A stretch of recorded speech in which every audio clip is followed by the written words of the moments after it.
It looks like everything went live now. What is the glitch going on with OBS? Holy.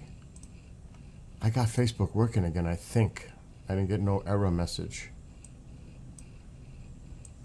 This is bizarre. This is bizarre. No more Trovo. I got rid of it. I'm gonna start getting rid of platforms that are like a waste. Kick and Trovo are done.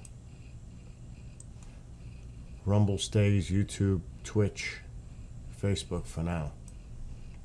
I may start going to my X.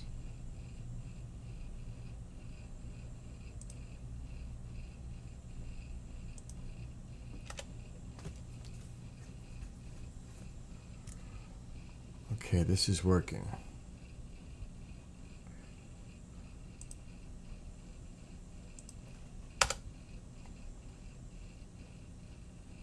Rumble is working. I think.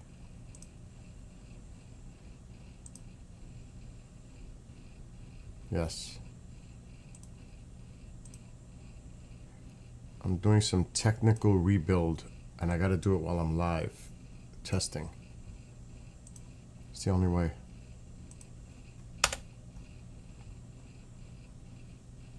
Oh, we're live back on Facebook. Good.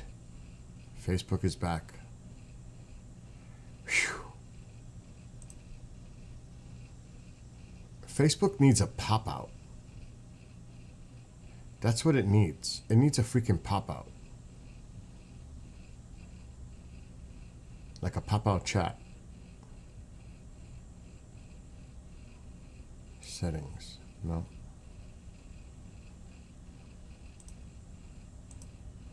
Yeah, that's just opening up a little window. Let me see if I can pop out this chat. Fuck.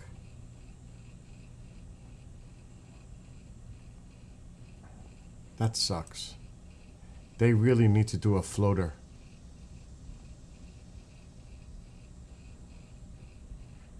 I can always put this here. At least it's working again. Now I can get rid of OBS dashboard. Trovo's done. No more Trovo. And good morning. I just resolved it. That was a pain. So it's working again. Oh my gosh. And I'm going to game and listen to my music. After this nightmare. Trying to fix the stream destinations and removing some. And the only way I could do it is live, because this thing can be glitchy. OBS Streamlabs can be glitchy. And there's a thing that you got to go to your dashboard that you can merge or unmerge your destinations, but you got to refresh it a few times, because sometimes you try it, it doesn't catch. I've learned that with Streamlabs, OBS. Sometimes it works, sometimes it doesn't. Well, for some reason, it works for Facebook right away, but then my YouTube wouldn't start. And I'm like, what the hell is that about? Then I stopped the stream and I rebooted it without touching a thing, and now YouTube is working. It's crazy. Rumble, never a problem. Twitch, never a problem. It's either YouTube or Facebook that has sometimes glitches. Not so much YouTube, though. Facebook, yes. Remember tomorrow. If you missed any of these chapters of the Rendlesham, I don't want to say necessarily, let me rephrase that. Echo Protocol, Veritas Obscura. I am still waking up, but Jesus Christ, it's a great animated series. 22 chapters. 4 have already aired. What's up, Headband? You don't have to shut up. Are you crazy? I want you to talk. Are you nuts? Piss me off. I'm kidding. No, dude. No. Don't shut up. We're not here to tell people not to contribute. Are you crazy? There's other people that do that, not me. But anyway, getting back to it. If you go to KJRADB YouTube, you can find the Green Veil chapters and catch up. There's 4 of them out already. 5 comes out next Thursday. And usually, if things work out with timing, we do a recap and a preview show every Saturday at 8 p.m. live. So you could catch up. You still got time. There's 4 out there. 5 doesn't come out till next Thursday. It's at 5:30 p.m. Eastern on Thursdays, even though, thanks to John letting me know there was a glitch. I'm telling you, I'm getting crazy with these glitches. They're driving me insane. They're driving me nuts. It was so bizarre because it loaded and then it pulls this bullshit that it didn't want to stream because it's a pre-record. And John is like, Bill, I don't see anything yet. I'm like, oh shit, what's going on? I deleted it because something was wrong. So then I went to upload the video and then it tells me, oops, too high of a bit rate. I'm like, you. So then I had to compress the freaking file to bring the bit rate down, to reload it and re-air it a half hour later as scheduled. I was tight because StreamYard's doing things. Oh my God. So it's like that. It can be like that. And I'm doing another live show. While all this is going on, I got to get ready for a live show, and I'm like freaking out. You have no idea. And I have to be honest, only Race Hobbs and I, only him and I, really, for years, know what it's like to sit behind this chair and all the shit that we're responsible for and all the stuff that's involved. The responsibilities, the work involved. People think it's so easy. It's not freaking easy. It's not easy to run a network with all the programming and all the stuff that you're responsible for. Setting up streams, contacting hosts, contacting guests, setting up the streams, editing the show files, whether it's your stuff or syndicated. It's a constant barrage. A constant barrage. Setting, oh my God, it's constant. Technical issues that arise during any given show. Scrambling sometimes when a show is not going to air because someone is ill or something else happened, and now I got to scramble to set everything up again. It is a lot. So when one thing throws a cog in that wheel, it offsets me for everything. Because now I am so prepped every day to do my routine that if something happens, and another thing that drives me insane is when they throw shit at me at the last minute. I'm working other shows. I'm doing other stuff. You can't be hitting me with stuff. That's just not acceptable. What the protocol is, if you're going to set things up, now I can understand a show sending me something 24 hours prior because they want to keep it relevant and fresh content of the latest news that's going on. That's understandable. And even then, that's hard on me. Sending me 15 videos, 20 pictures for one show. That's still really difficult, but I'm okay with that. Because the main thing is that the show goes off exceptional. That's the goal. But my God, when shit is happening at the last minute, and yesterday was not anyone's fault but mine. But that's an example. When shit hits at the last minute, you can't be worried for emails coming in or texts or phone calls when you're doing another live show or prepping for another live show. It's just your focus is now, okay, I need 5 eyes, 4 arms.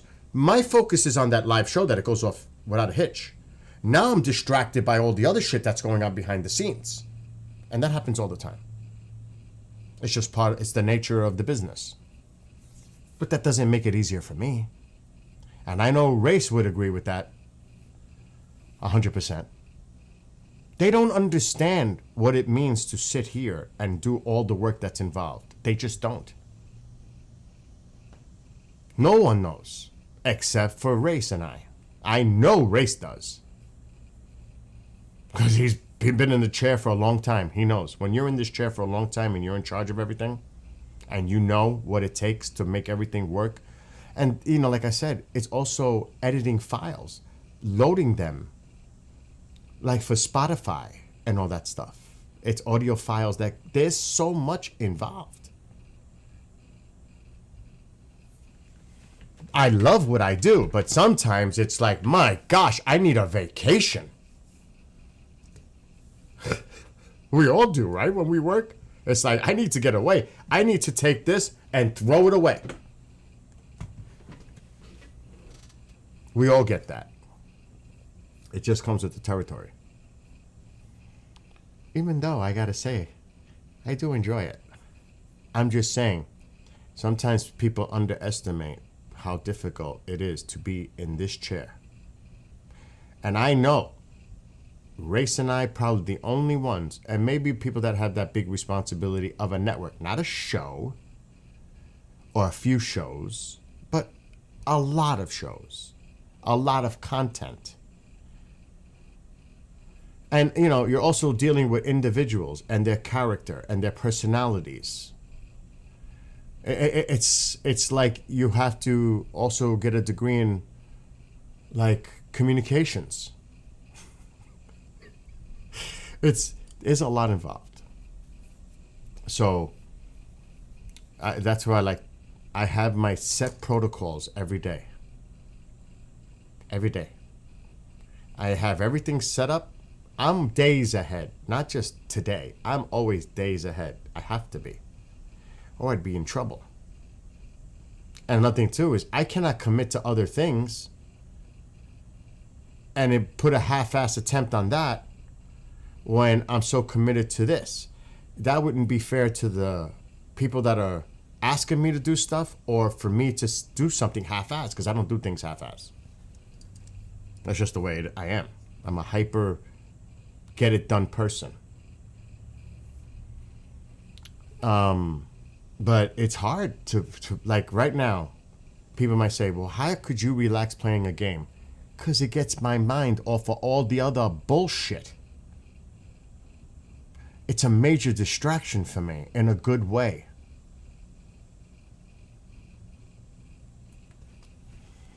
My God, it's not like I watch TV.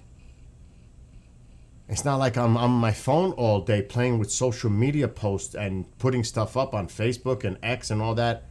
You know, like posting all day long. So I don't do that.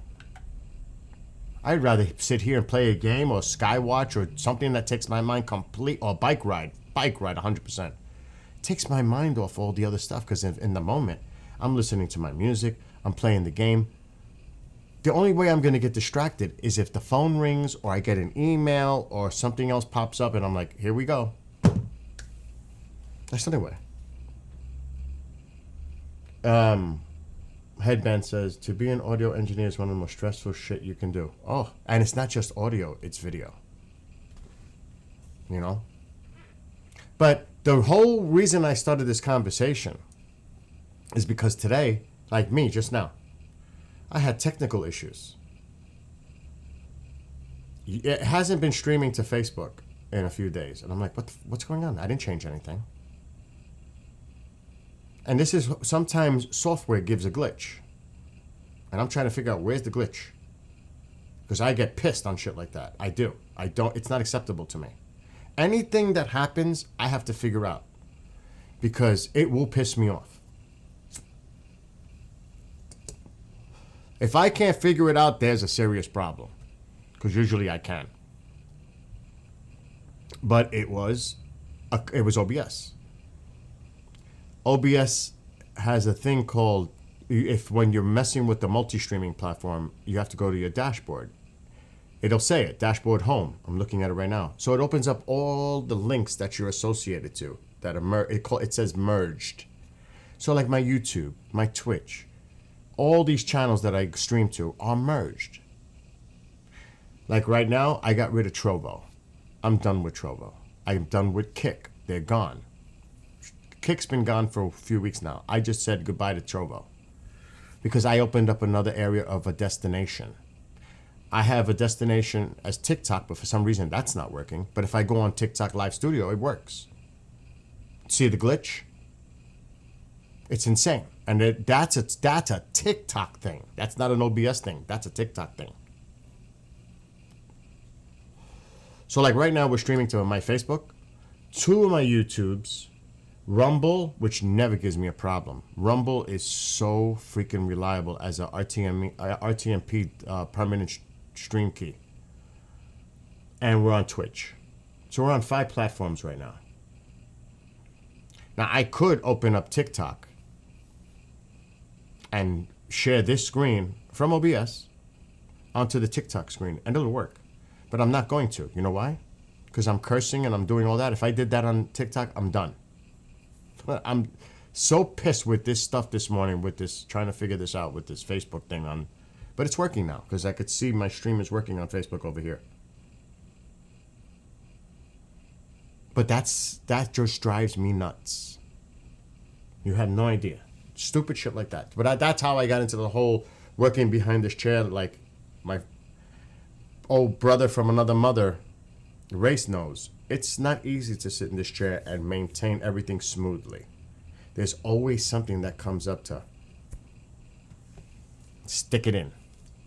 And like tonight, I'm prepped. Tonight's going to be good. Well, of course, Martin has, his show was on last night live. I run the rebroadcast for audio only. But thanks to Martin, I can run it live on KGRA's Rumble. So Martin is awesome. Then the Bishop is going to be talking about the blood moon, I think. Let me see. See, that's another thing. I have all the show titles and descriptions. It's so long, you wouldn't believe it. You wouldn't believe what I'm looking at. That's how much shit upcoming. It's huge. And I have to scroll just to find it. Blood Moon Curse Fact or Fiction. Tonight, Bishop Long takes a deep dive into the phenomenon of the blood moon. From ancient myths and legends to modern scientific explanations, he'll explore what's fact, what's fiction, and why the striking lunar event continues to capture the human imagination. Join the discussion as history, faith, and astronomy come together under the glow of the blood moon. So that's tonight for the Bishop. He's on for 2 hours. Then, Jason White, Into the Fire. He's got a heck of a guest. And again, you know, people may not like it or like it. That's up to the person. He will have former County Sheriff Mark Lamb, also known as American Sheriff. After being a business owner for over a decade, he has joined the world of law enforcement in his 30s and has thrived as a leader in his field from day one. Valedictorian of his training class, Rookie of the Year, Officer of the Year, Detective of the Year, now Sheriff of Pinal County. He has always risen to every challenge in his path. His empowering leadership skill, Western attire, and huge smile have set him apart from his peers, and no-nonsense approach to law enforcement has made him a beacon of hope to many in his county and all over the world. He's a frequent guest on Fox News and other national outlets. Lamb was featured in 20-plus episodes of the #1 rated cable TV show Live PD on A&E. Then that happened between 2017 and 2018. Featured in season 5 of 60 Days, on and on and on. So this guy's going to be on it from 8 on. So 2 shows are going on at the same time. But not me, thanks to Amanda Curran doing the work she does for the station as a producer. She does Into the Fire, Briefing with the Chief, iDetective. She's got her hands full, and I thank her from the bottom of my heart doing what she does.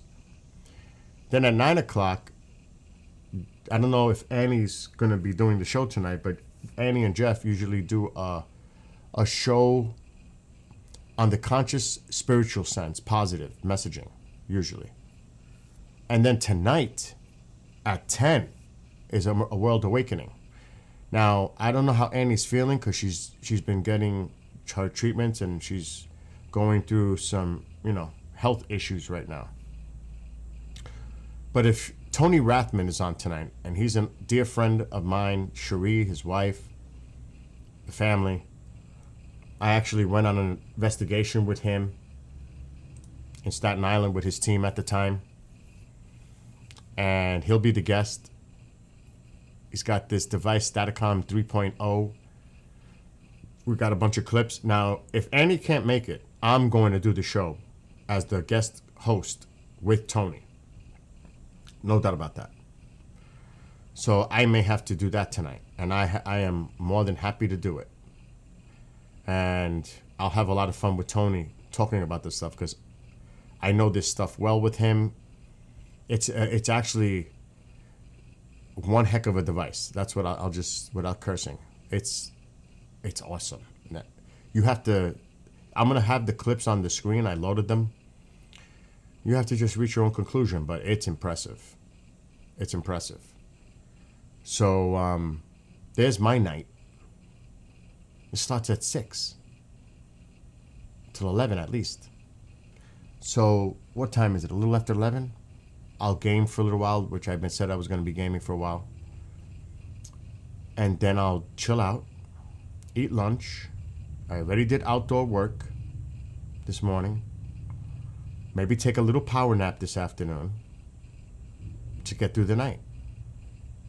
And then tomorrow morning, I'm going bike riding. Alexa, what's the weather for tomorrow?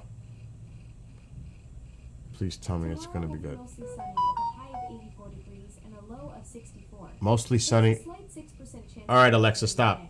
84 and mostly sunny tomorrow.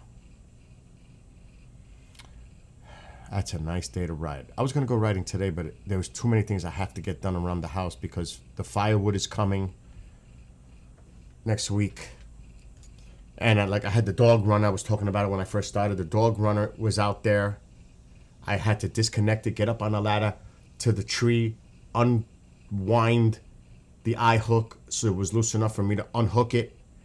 Because one year, and it's my fault, about 2 years ago when he delivered the wood, I had the runner up, and he has a big dump truck that he raises so that the wood slides out onto the ground. I put a tarp on the ground. He's really cool. He's a really great guy, Rich. And it's not his fault.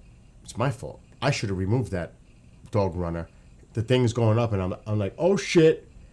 Boom! It just snapped. I had to put a new runner. So this time I said, I'm taking this thing off. Because I want him to dump the wood right near where I got to stack it. To make it easier for me. As much as possible. So I did that today. Took the dog out, did other things. And now I'm here. And then this got me crazy when I first started streaming with the Facebook thing. But now it's fixed. At least it looks like it's fixed on Facebook. Anyway, I'm done rambling and ranting. Whew, I need coffee. That's what I need. It's a beautiful day here. Let me see. Let's go to Ring. Ring. Ring, ring, ring. It is a beautiful day. Thank gosh that hurricane has moved offshore. I looked at the maps. There's nothing that looks like it's coming our way. I'll just say for the next 5 days because I don't trust the models. That's all. It says nothing for 2 weeks, but I don't trust it. Okay, game. So the dog runner, you would see it on the camera in the past going this way to a tree. Back there. Not this. All the way in the front of the house. So it's gone. I disconnected it. It's gone. So that was a big deal this morning, getting up on that ladder. And it's high. It has to be high. So that it's high above the ground. And then I have it perfectly measured, the cable that attaches to it, for him to be on it, where it's just right. He has a little slack, but not a lot. Because he's going up and down the runner. Huskies are notorious for escaping. So that harness, if it gets too loose, he'll find a way. He will find a way. Oh my gosh. It's just enough for him to be comfortable with a little slack, but not that he can pull the line sideways and go insane. Like if you have it too long, oh God, I've had that nightmare in the past. And then getting tangled with other stuff. Because I have the tripod out there. I have other things out there. Not good. So it was perfectly measured. And he loves it. In the summertime, spring, fall, winter, I don't use it with him. There's a lot of time there could be snow there, which is last winter, though it was crazy cold. Normal, actually. Normal cold. We didn't have much snow anyway. Though we could have gotten more, but we didn't. Because the temperatures were good. The last 10 years, we haven't had hardly no snow. This year, watch. We'll get nailed. But as of the last 10 years, because 2014 was the last big snowstorm that I remember here. Valentine's Day. 2 of them back to back. We had like 3 feet of snow. That was a big one. Nothing has happened like that since. And it used to snow a lot. I remember when I first moved here 20 years ago. It would snow so much. People were using snowmobiles to go to the store. And I'm like, should I buy one? Is it like that up here? I mean, really? That's how much it used to snow. Nope. Thank God I didn't buy it. Because it doesn't snow here anymore. Not like that. So we've been lucky that way. But you always have to prepare for the event that you're not. So he loves the snow. He's a husky. But I'm not going to put him on the runner for that. You know? No. I'll walk him into the snow. I have a 20-foot long leash to the harness.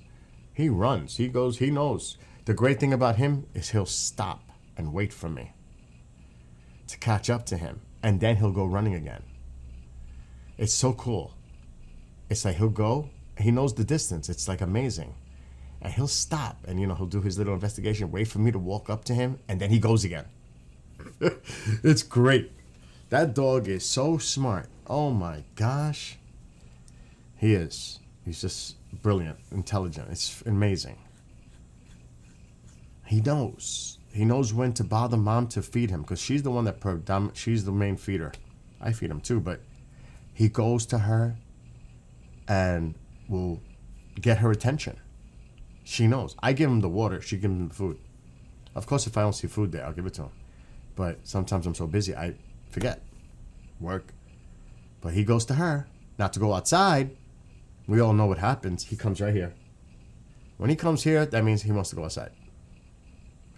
He knows what to do. He knows what to do.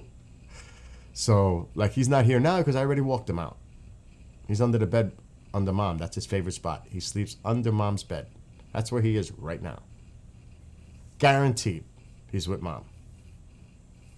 Because he already had he ate, went out, did his thing, and now he's sleeping. He has it made. Oh my gosh. Too much. Anyway, let me get rid of my camera. I don't want to waste the battery. But it is a beautiful day. Hey, look at that. It is gorgeous out there. I need coffee. It's beautiful. That's another nightmare for me. When the leaves, because you can see the lawn is mowed. It's clean. It's nice and neat out there. They see all that summer stuff got to go in. The cushions, all that shit's got to go. I got to put the tarp soon over that thing over there, that makeshift gazebo thing for the cats. Hook up their houses for the winter. Then the pool. That's the big one. The pool.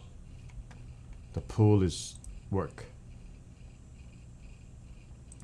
To winterize it. That's the one every year.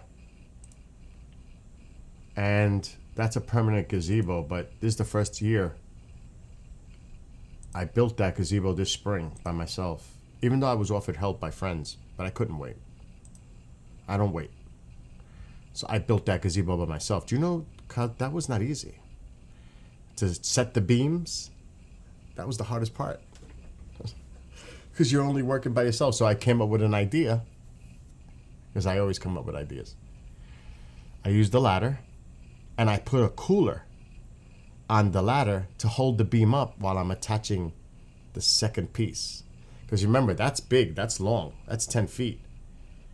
And when you have two legs attached with the main beam, then what do? How do you attach the next one? By holding up the other one. So I had to come up with an idea, perfectly leveled.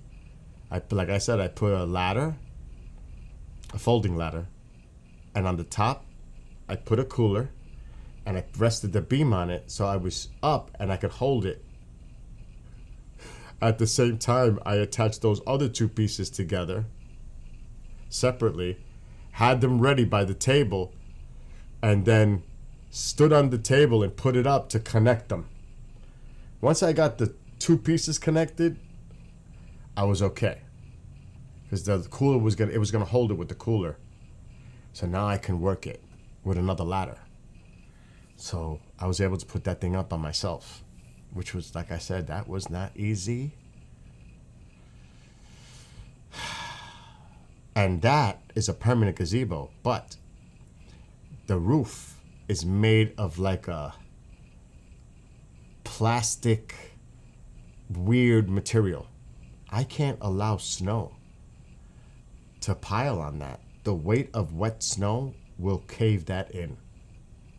So now I gotta be freaking mindful of that in the winter to clean it off constantly and not let snow build up on it. Or I'm toast. The weight will just cave those panels right in. It'll destroy it. Now you might say, well, put a tarp. What the hell is the tarp gonna do? The tarp's still gonna put weight on it. Unless I was to build a secondary, which would be insane thing, but still the weight of it, that weight could collapse on top of that gazebo. So I'm gonna have to keep an eye on that throughout the winter. If there's a threat of a snowstorm, I'm done. If it happens at night and it's like 2 inches per hour, I'm gonna have to stay up just to make sure it doesn't pile up on that. That's crazy, but that's the reality. Now, could I? Because you want the light to get through, and it might look ugly. Could I put, which I am thinking about it now, sheet metal, like the ones I put in the gazebo in the front of the house, on it? I bet I could. I bet I could, now that I think about it. At least as a temporary thing for winter. Shit, I just thought of that. See, in the front of the house, you'll see it. How I built it to this thing to keep it alive. That shit is 20 years old, and I'm surprised it's still standing. You see this? See how I put the metal so that the snow will fall toward the sides? You see that sheet metal? Well, I can do that same concept in a different way. It wouldn't have that bubble. I would just run the sheet metal straight down and space it so it's not going to put pressure on the middle where the panels are. I could definitely do it. I just got to think of the way. The sheet metal would be better because the snow's not going to put too much weight on it, and per inch it could still come down a little bit, but it's thick, it's heavy, it will slide before that happens. So I have to think about that. I'm actually really I'm glad that I'm thinking about it. Now I'm gonna look one more time. I would have to cut it. The top is toast. I'm not taking that shit apart. Because that has, I don't know if that has panels. It does, I think.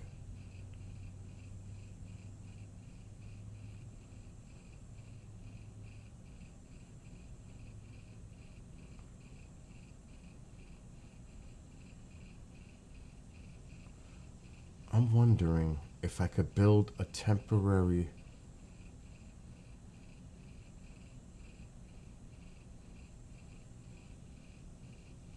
I would have to go outside and look.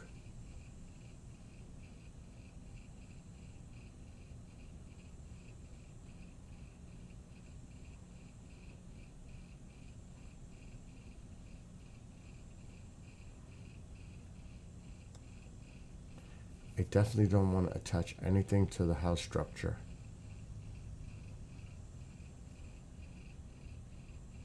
Because I'm thinking if I put that sheet metal,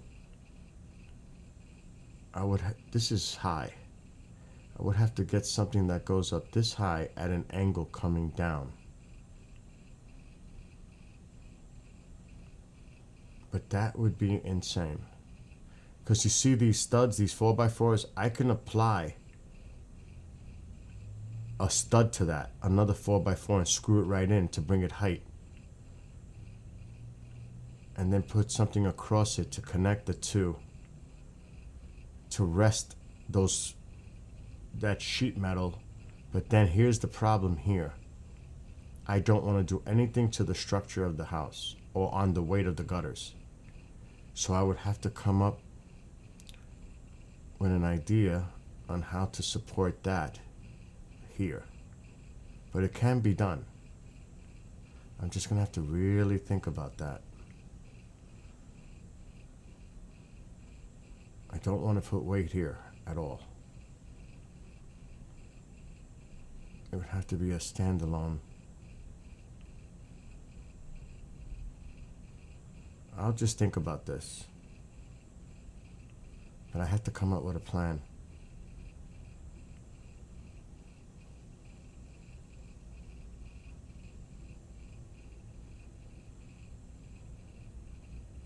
I'll think about it. I'll come up with something. I will definitely come up with something. But I have to try to save those panels from the snow. That's 10 feet wide. And 10 by 10. That's a nice area to cover.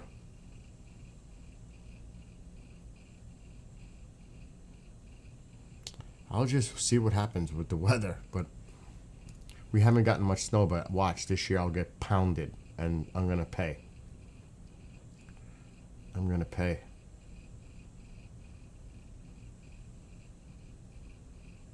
There's no way to protect that.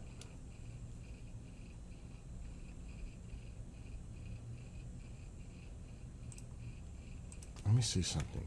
And now with prices going up in lumber and everything else, fuck. Supply to supplies might be crazy.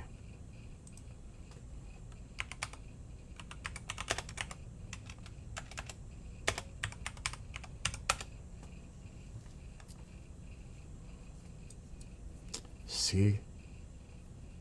Wow. That's just insane. If I showed you what they're trying to charge for metal awnings, it's absolutely batshit nuts. It's better I build my own. Oh my God. That is crazy money.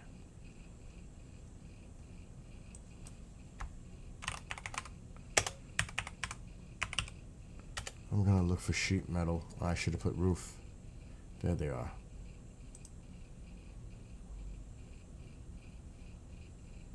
Wow, it went up to $44. That shit used to be fucking $30. It's gone up. The 3 foot by what? Oh, that's a 3-pack. Let me see. Free ship to shore. Store. I wanted to shit on fucking home. Delivery. Free. Pre-cut 3 foot. That's short. That's why it's 3-pack.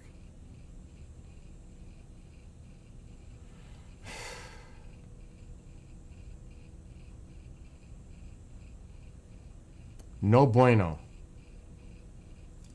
No bueno.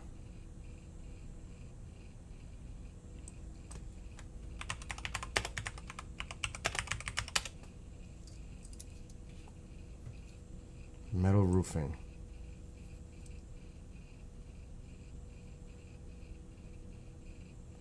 Okay.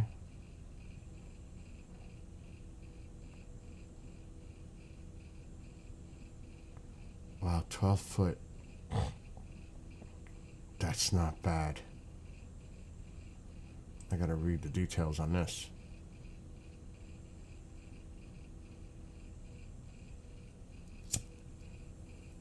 I might be building this weekend.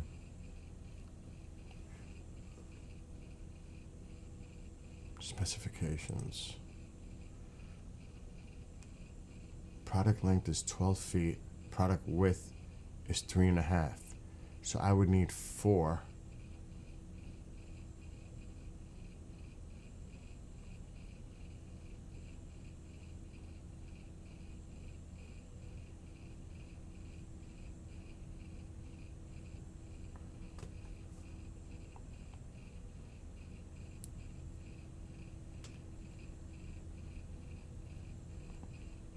What's the gauge?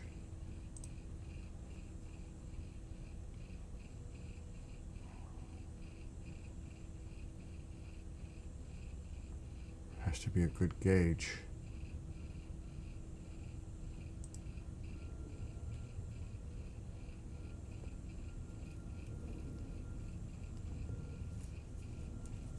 Has to be thick.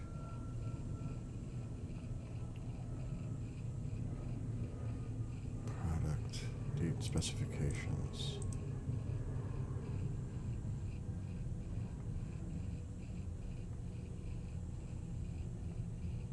What's the length? 12 feet. 30 gauge.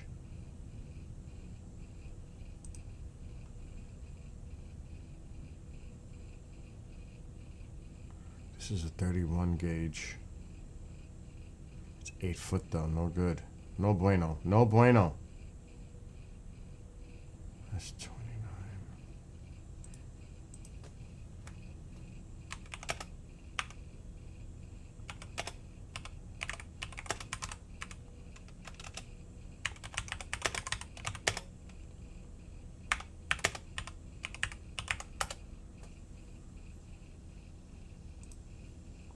Oh, fuck.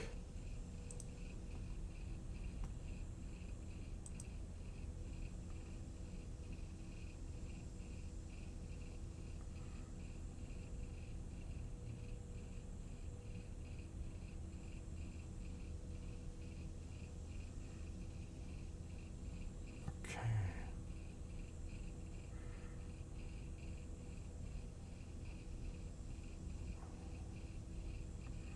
So 29.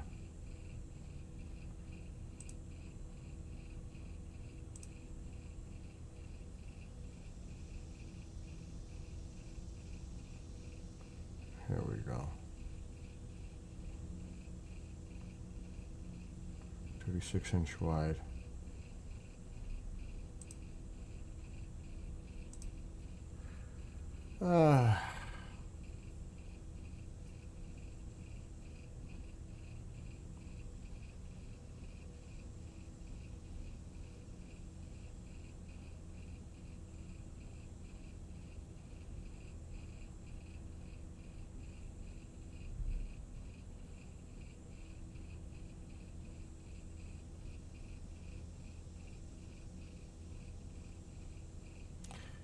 Yeah, that's not good. That's thin. We need like a minimum 26 gauge. Minimum 26 gauge metal roofing. The other shit is too thin.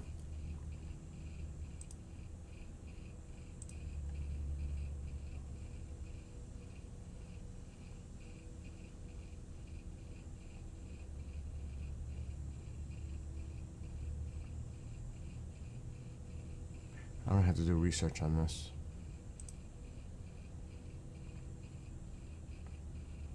Gotta be thick.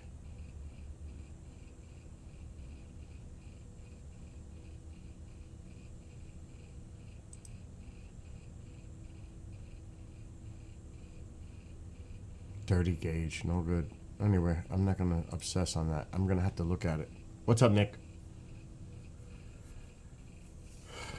All I know is I have to come up with something to protect that gazebo in the winter.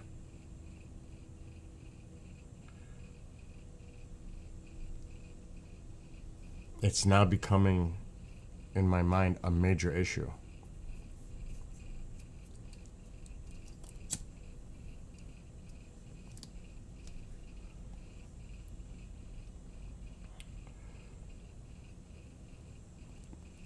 Unless I just go outside and clean the freaking thing every time it snows. I'm actually going to go outside for a second. I have to do a visual. It's the only way. I can't look at it from inside. I have to think.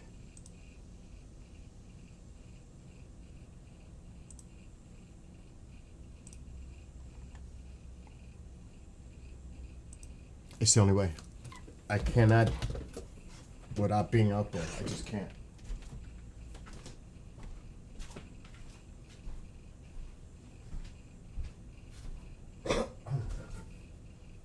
How would I do this?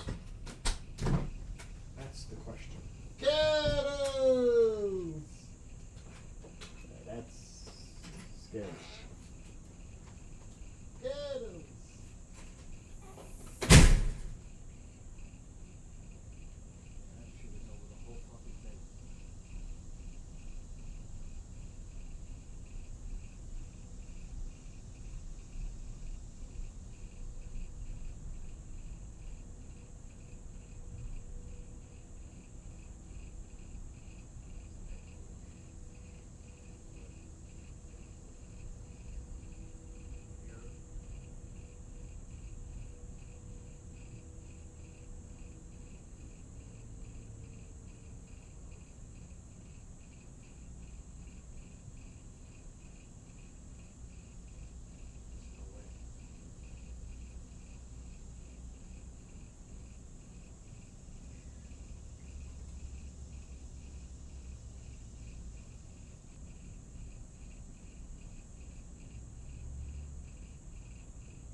What are the spiders?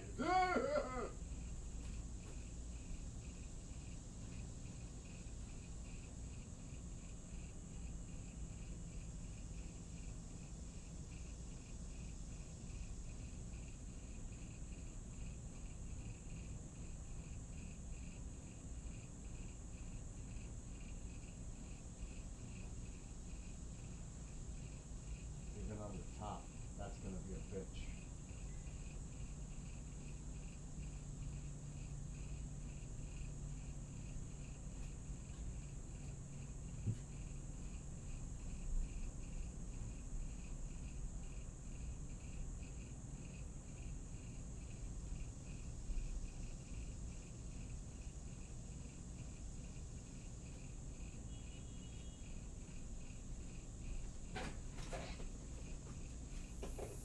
All right, I'm coming to feed you. Kittles, my little kittles, the baby kittles. I'm gonna get you food.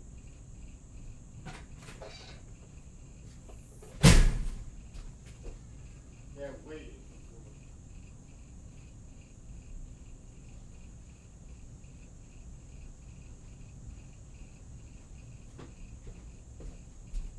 Kittles.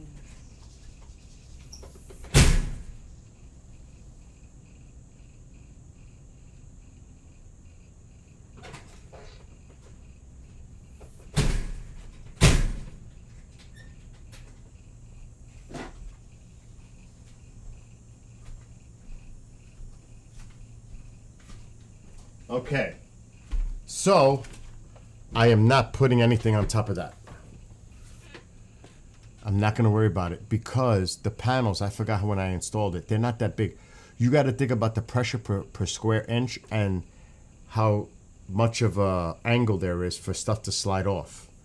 Plus, that also isn't as weak as I thought it was going to be by looking at it. So actually, I'm not going to go nuts. I'm not. Because it's not as bad as I thought it was. Weak. So I think it'll be all right. If not with a foot of snow, that's a different story. I'll just keep cleaning it, but it's not as bad as I thought. Now what I'm going to have to get, for sure, and I'm going to see right now, I'm going to order that shit, is not a broom, a squeegee, like a long squeegee you would use for the driveways. Get a squeegee where I can get up on the ladder and pull the snow off. That's what I need. But a nice wide one. Not a brush. Squeegee. Broom? Broom. It's got to be long. Walmart might have them. Those are, see, now that's good. Free shipping. 17.5-inch wide. Let me look at this one.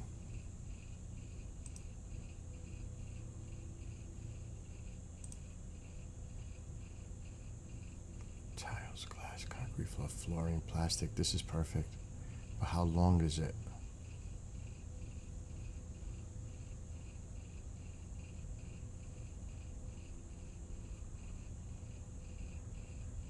That's a 30-inch.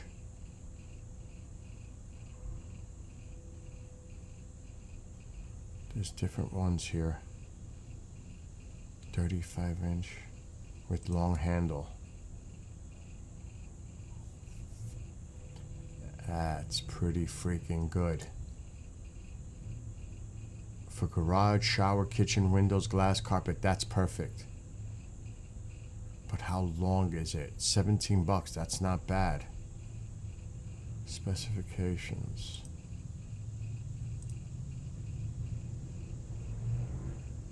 Are you serious? What kind of specifications is that? What's the length? Views all specifications. Oh my God, that's trash. It looks pretty long.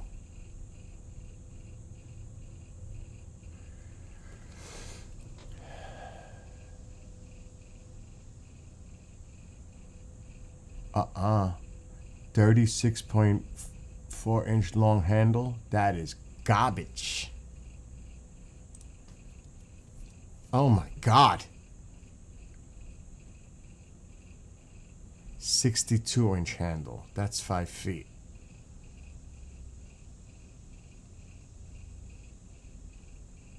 Five feet is adequate if I'm on a ladder.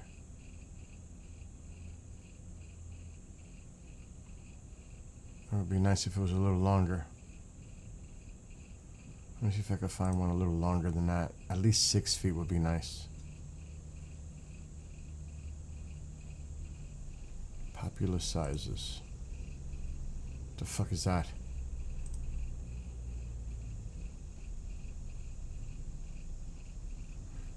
I'm gonna check Amazon.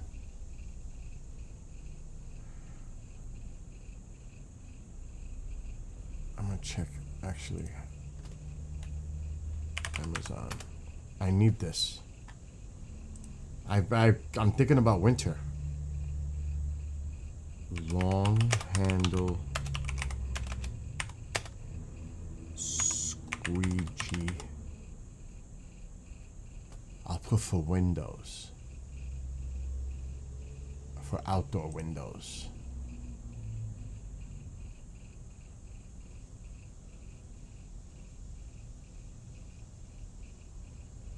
No. It's all car shit. No good. I'll just put long hand squeegee.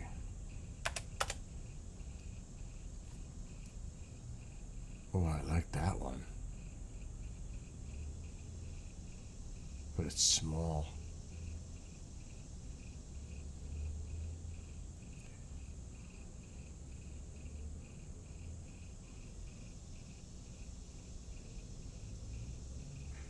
I can just get the standard one I have used. Let me go to Home Depot. The one I use for the driveway is good enough. It has to have a thick enough blade, squeegee thing, to pull the snow. If it's thin, it's not going to work. That's the thing. I got it. Let me do this one.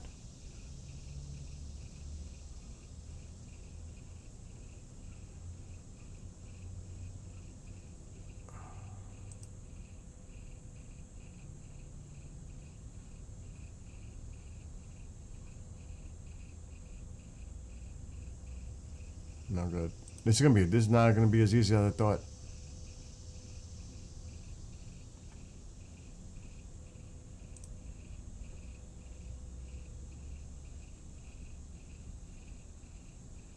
How long?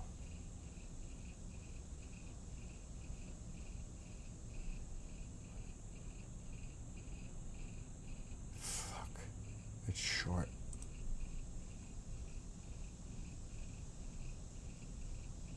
.50" 58".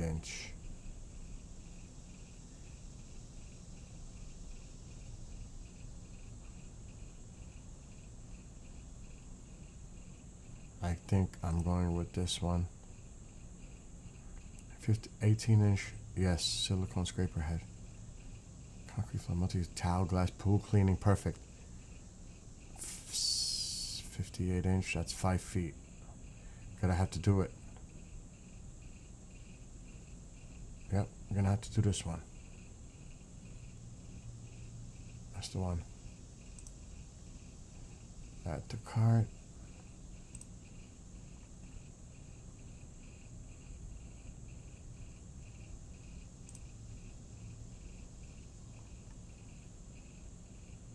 I still can't get over how my sneakers that I bought last year went up $30. It's just insane. Same pair. It's crazy.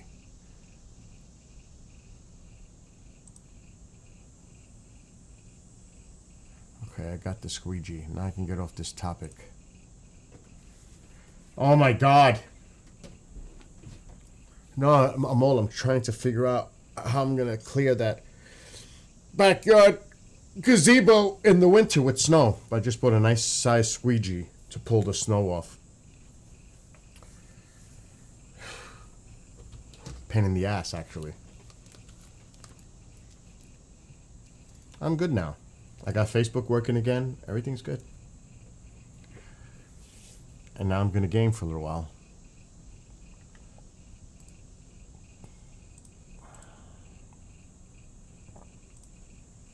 Hopefully. Go to work. Aren't you supposed to be at work, Amal? And Nick, what about you, Callie Nick? No more studying, no more finals? For you? I need coffee. That's what I need right now.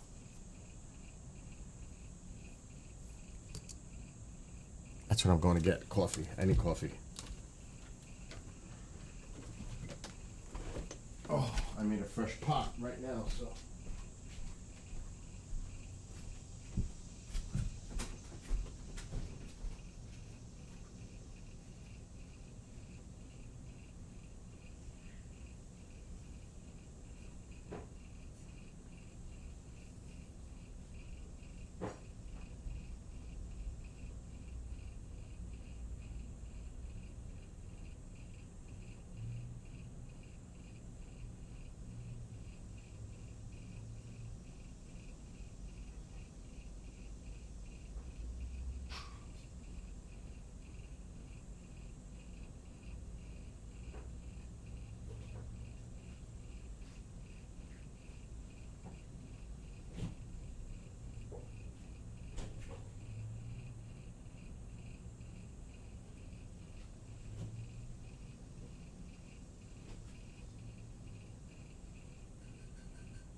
The good thing I was just thinking about is I could always use the swimming pool. I can always use the swimming pool telescopic rod for that squeegee to give it me extra length. So, and I will figure out a way to connect that. That's not a problem. Not for me.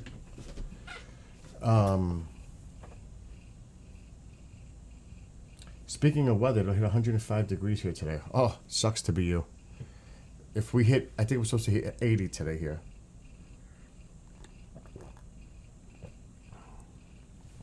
That's hot. 105? My God.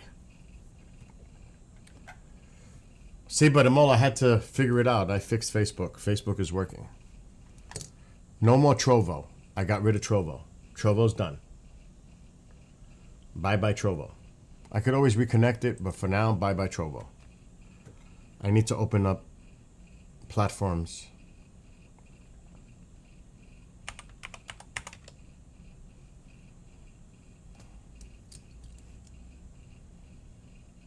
There's Twitch, there's Rumble, there's YouTube. Good enough. Trovo was like a waste of a destination. It's like, who's going to Trovo? Nobody.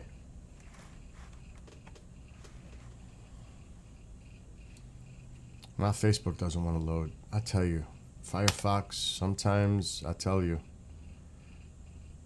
I bet you if I open it up with Google, which I don't like to use, it'll open. Let me see.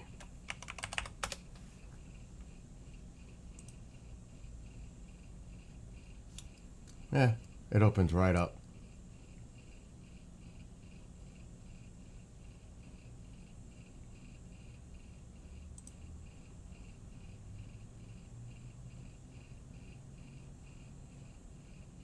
Okay, now it's time to game.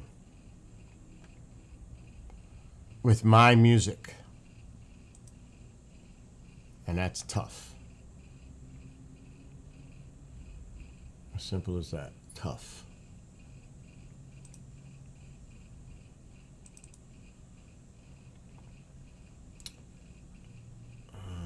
Music.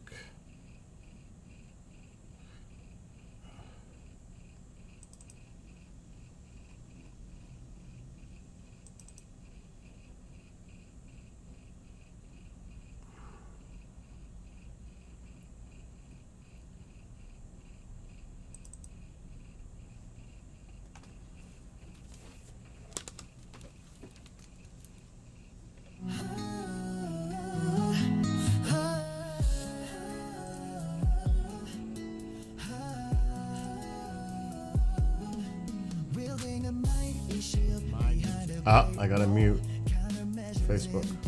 There we go. Protect the space around me, guarding against the enemy. Deception is the game played by friends. Honoring feelings and energy, knowing whether to share.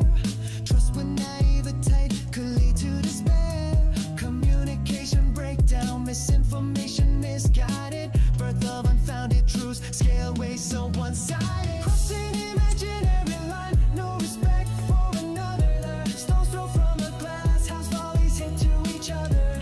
Judgment without consequence. Oh, now this is gonna glitch? Are you the beholder? Negativity will not be emboldened. Shielded by my armor of boundaries. Nick, I think I'm gonna release an album. Shielded by my armor of boundaries. Aura filled with positive energy, back turned as daggers fly, repelling the I should start my own negative Spotify. vibration. Misery and sadism set aside. Do they look in the mirror? Are they pleased with themselves? Or Empathy one of those for platforms where you can put your music. hate. Empty vessels, sadistic pleasure, deep inside the anger dwells. Importance of compassion, power of love, respecting one another, taking the higher road above. Confidence in oneself being, defining the rules and limits, whether or not agreeing, power, mind, body, and spirit. Crossing the Oh, I want to play this on drums right now. I'm sorry. I'm feeling it.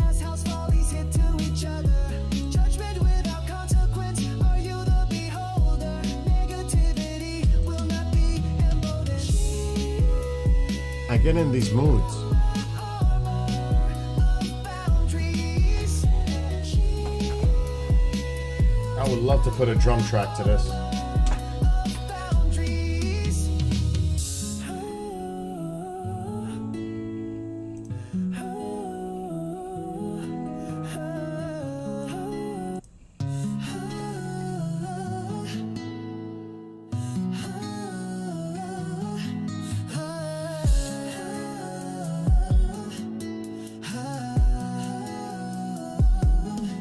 Wielding a mighty shield behind a great wall, countermeasures in place to prevent the downfall. Protect the space around me, guarding against the enemy. Deception is the game played by friends. Honoring feelings and energy, knowing whether to share.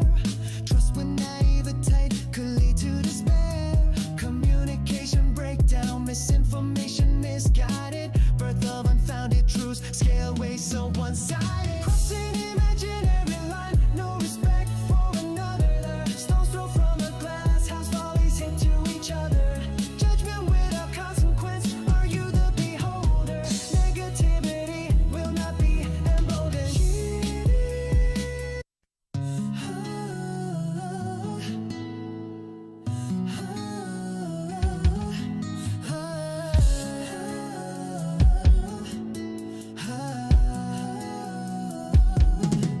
Wielding a mighty shield behind a great wall, countermeasures in place to prevent the downfall. Protect the space around me, guarding against the enemy. Deception is the game played by friends. Honoring feelings and energy, knowing whether to share. Trust when naivete could lead to despair. Communication breakdown, misinformation misguided. Birth of unfounded truths, scale way so one-sided. Crossing imaginary line, no respect for another. Stones thrown from a glass house, volleys into each other. Judgment without consequence, are you the beholder? Negativity will not be emboldened. Shielded by my armor of boundaries. Shielded by my armor of boundaries. Aura filled with positive energy, back turned as daggers fly, repelling the negative vibration, misery and sadism set aside. Do they look in the mirror? Are they pleased with themselves? No empathy for those who seek hate. Empty vessels, sadistic pleasure, deep inside the anger dwells. Importance of compassion, power of love, respecting one another, taking the higher road above. Confidence in oneself, being defining the rules and limits, whether or not agreeing. Power, mind, body, and spirit. Crossing the imaginary line, no respect for another. Stones thrown from a glass house, volleys hit to each other. Judgment without consequence, are you the beholder? Negativity will not be emboldened. Shielded by my armor of boundaries.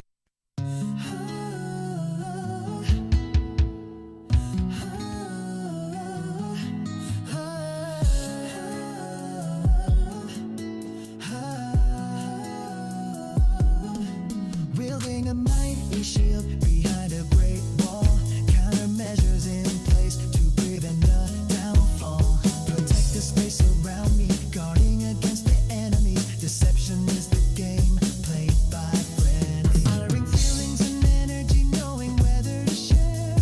Trust when naivete could lead to despair. Communication breakdown, misinformation misguided. Birth of unfounded truths, scale way so one-sided. Crossing imaginary line, no respect for another. Stones thrown from a glass house, volleys into each other. Judgment without consequence, are you the beholder? Negativity will not be emboldened. Shielded by my armor of boundaries. Shielded by my armor of boundaries. Aura filled with positive energy, back turned as daggers fly, repelling the negative vibration, misery and sadism Do they look in the mirror? Are they pleased with themselves? No empathy for those who seek hate. Empty.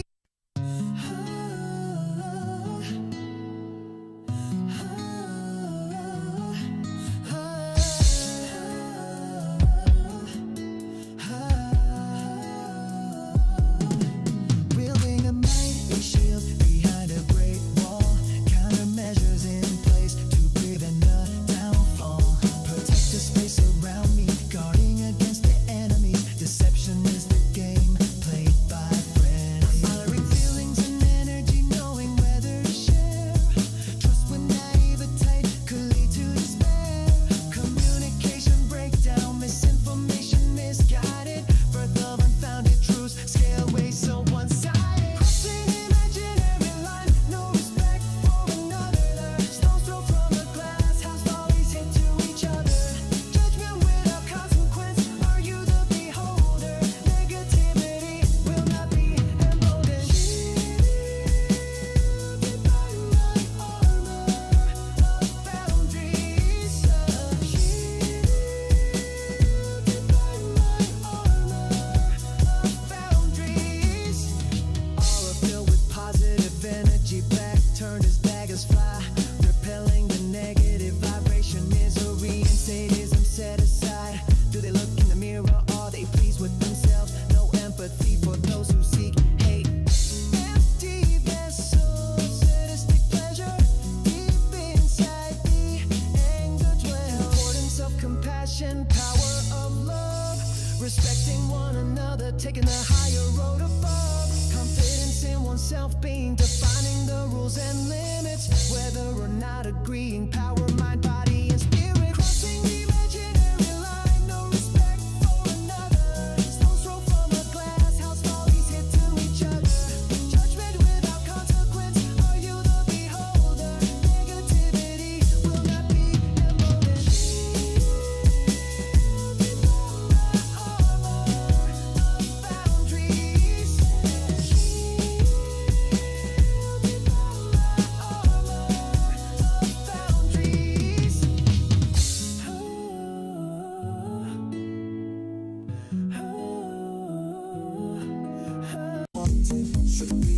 Voice in the chat.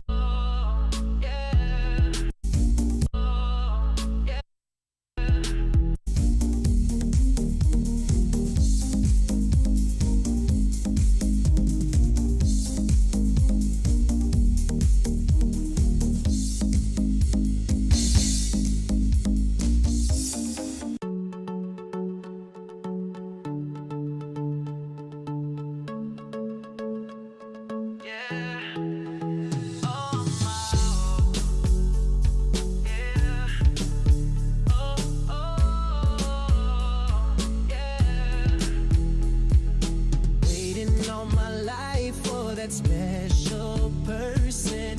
Magic fills the air now. I am certain this is the time for celebration. My dreams come true.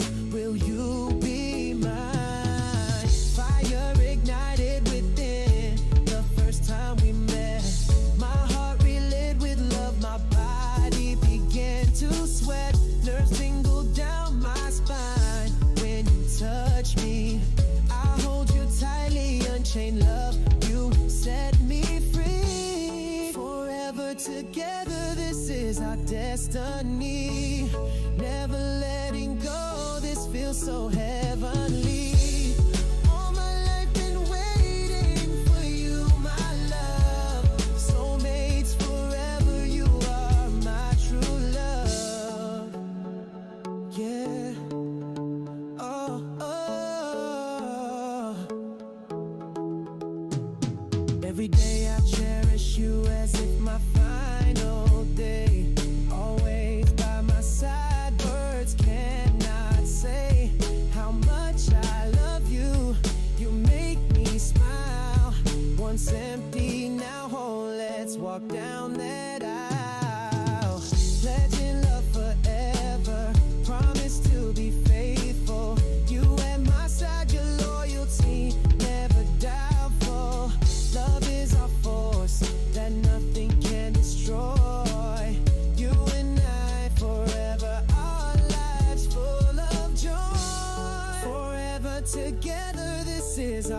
destiny. Never letting go, this feels so heavenly. All my life been waiting for you, my love. Soulmates forever, you are my true love. Yeah. Oh, oh, yeah.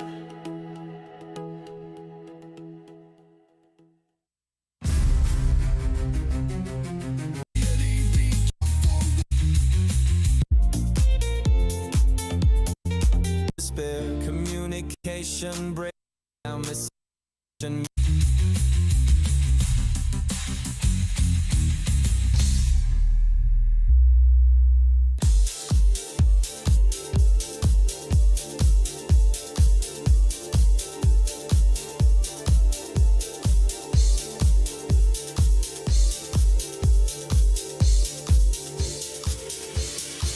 Wielding a mighty shield behind a great wall. Countermeasures in place to prevent a downfall. Protected space around me, guarding against the enemies. Deception is the game played by frenemies. Honoring feelings and energy, knowing whether to share. Trust with naivety could lead to despair. Communication breakdown, misinformation misguided. Birth of unfounded truths, scale way so one-sided. Crossing the imaginary line, no respect for another. Stones throw from a glass house, volleys hit to each other. Judgment without consequence, are you the beholder? Negativity will not be emboldened, shielded by my armor of boundaries.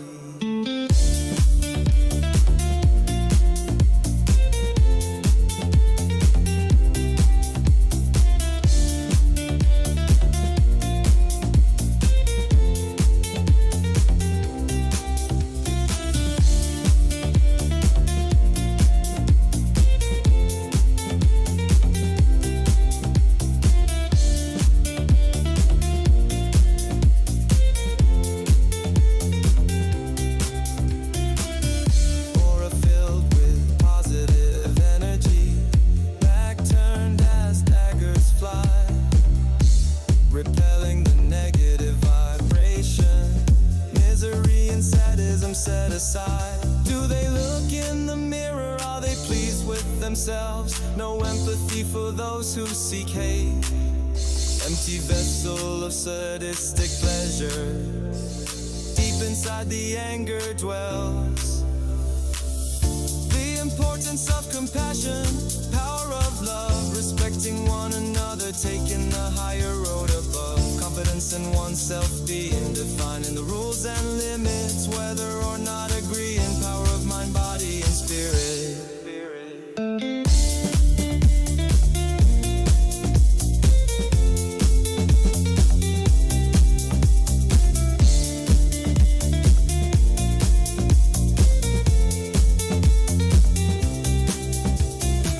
Crossing the imaginary line, no respect for another. Stones throw from a glass house, volleys hit to each other. Judgments without consequence, are you the beholder? Negativity will not be emboldened, shielded by my armor of boundary.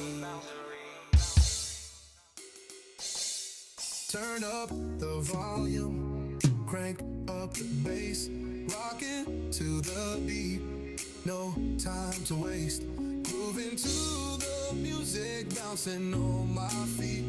Come on everybody, get off your seat. Get that groove on, no matter where you be. Shake it anywhere, baby, you and me. Join me on the dance floor, rock it on my feet. Come on everybody, under the moonlight. Get that groove on, no matter where you be. Shake it anywhere, baby, you and me. Join me on the dance floor, rock it all night. Closer to your body, under the moonlight. Tingling down my spine, electricity in the air. Swaying with my baby, electrostatic in our hair. Keeping with the rhythm, in beating mood of tones. Feeding off your energy, rattling my bones. by side.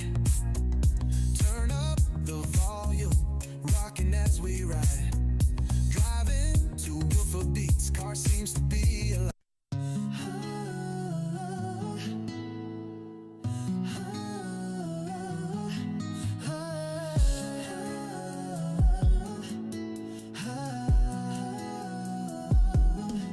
Wielding a mighty shield behind a great wall.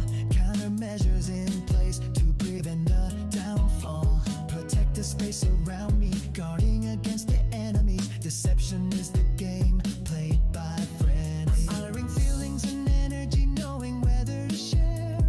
Trust when naivete could lead to despair. Communication breakdown, misinformation misguided. Birth of unfounded truths, scale way so one-sided. Crossing imaginary line, no respect for another. Stones thrown from a glass house, volleys hit to each other. Judgment without consequence, are you the beholder? Negativity will not be emboldened. Shielded by my armor of boundaries. Shielded by my armor of boundaries. Aura filled with positive energy, back turned as daggers fly, repelling the negative vibration, misery and sadism set aside. Do they look in the mirror? Are they pleased with themselves? No empathy for those who seek hate. Empty vessels, sadistic pleasure, deep inside the anger dwells. Importance of compassion, power of love, respecting one another, taking the higher road above. Confidence in oneself being, defining the rules and limits, whether or not agreeing, power, mind, body, and spirit. Crossing the imaginary line, no respect for another. Stones thrown from a glass house, volleys hit to each other.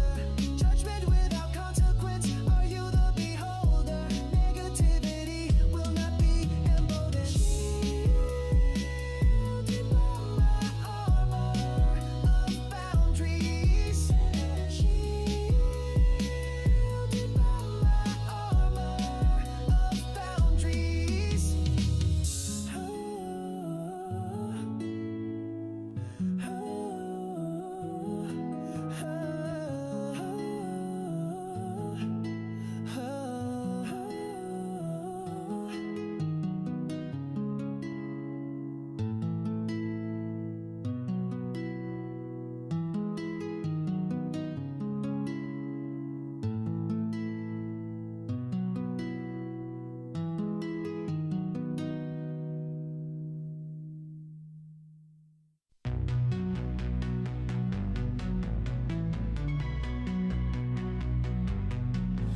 As twilight approaches with colorful hues, daydreams turn to night. Twinkling appears slowly above the hints of the heavenly light. With each passing moment, wonders are born, like years traveled, determining that date.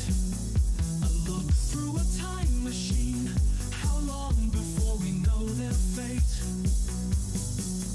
The wonders and dreams race against time, the brilliance of light and shooting stars. What lies above and beyond our earth? Imagining our travels and visits to Mars. How far can we reach our outstretched hands? There is no limit, our goals set high. Watching the meteor streak above under the night-lit sky. Could there be life out there, feeding in the Goldilocks zone? What would an exoplanet be like? Is it similar to our own? Mysteries of the universe, galaxies swirl, what is that black hole? The power and beauty of our sun, northern lights are born in the northern pole. Viewing through a telescope, revealing the secrets the naked eye can't see. What is that beautiful planet? Which planet is that? What could that be? Pulling all the charts like a captain.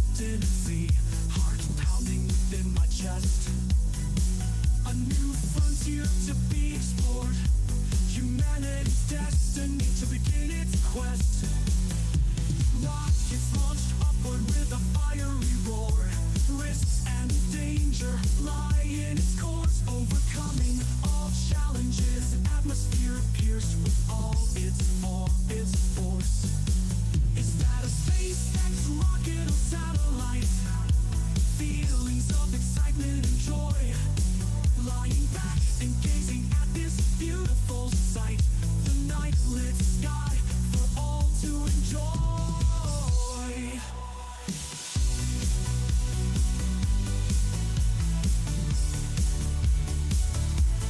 Could there be life out there, feeding in the Goldilocks zone? What would an exoplanet be like? Is it similar to our own? Mysteries of the universe, galaxies swirl. What is that black hole? The power and beauty of our sun. Northern lights are born in the northern pole.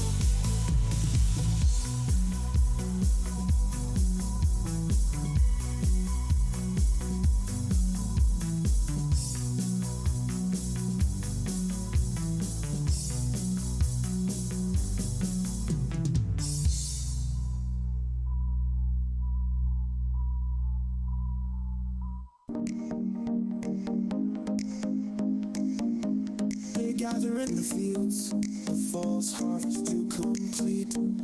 Light dims in the heavenly hearth. Bonfires glow bright with symbolic heat. Samhain begins for all to celebrate. The physical and other world to interact. Blessings for the new harvest, fires to seal their yearly pact. Pumpkins smiling throughout the house, letting their way in the dark. Spiders bounce on the glittering web.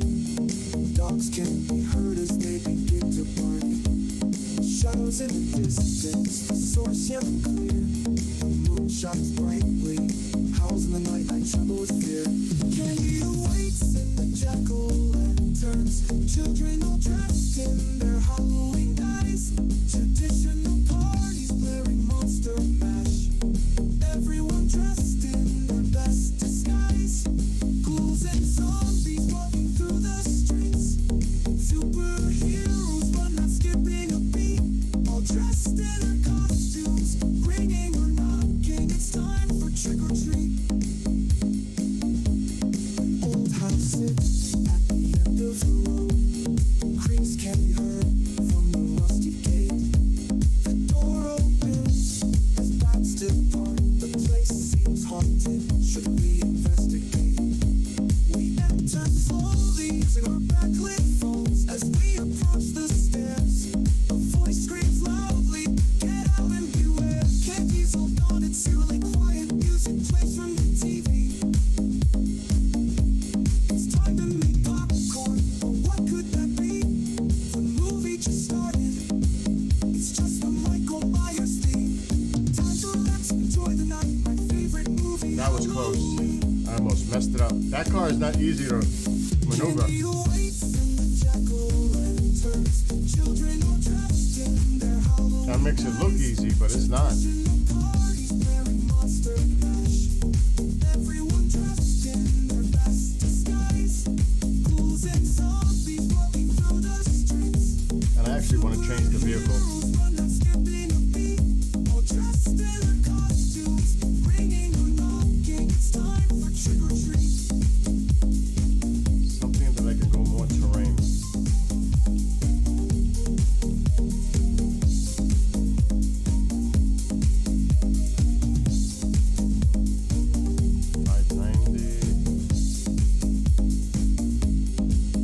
Oh God, no. That reminds me of something. Hell no. Children all dressed in their Halloween guise. Traditional parties wearing Monster Mash. Everyone dressed in their best disguise. Ghouls and zombies walking through the streets. Superheroes but not skipping a beat. All dressed in their costumes, ringing or knocking. It's time for trick or treat.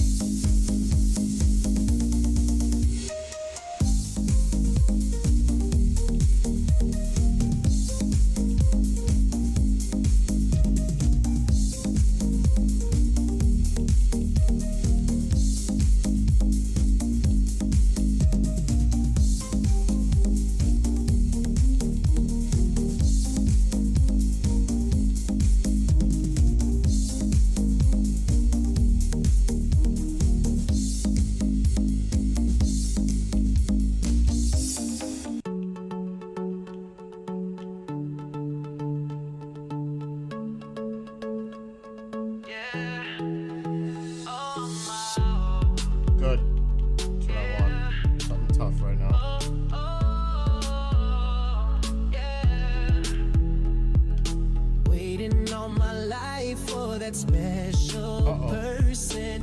Magic fills the air now. I am certain this is the time for celebration. My dreams come true. Will you be mine? Fire ignited within the first time we met.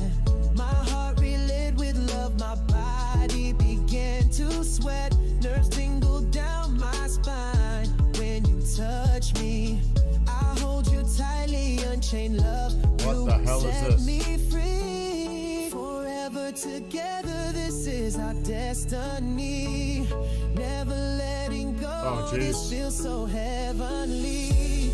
All my life been waiting for you, my love. Soulmates forever, you are my true love. Yeah. Oh, oh. Every day I cherish you as if my final Oh, this will be interesting. day. Always by my side, words cannot say how much I love you. You make me smile. Once empty, now whole. Let's walk down that aisle. Pledging love forever. Promise to be faithful. Oh my You God. and my side, your loyalty, never doubtful. Love is our force that nothing can destroy. You and I Holy forever, our lives full of joy. Forever together, this is our destiny. Oh, he's cheating. Never letting go, this feels so heavenly. All my life been waiting for you, my love. Soulmates forever, you are my true love. Oh, cheater, cheater. Yeah. Oh, oh, yeah. Oh, he doesn't get off the. I can't get him off the road. He can hit me, but I can't hit him. That is so freaking rigged. That is rigged. That's BS. That's that AI shit. I'm telling you.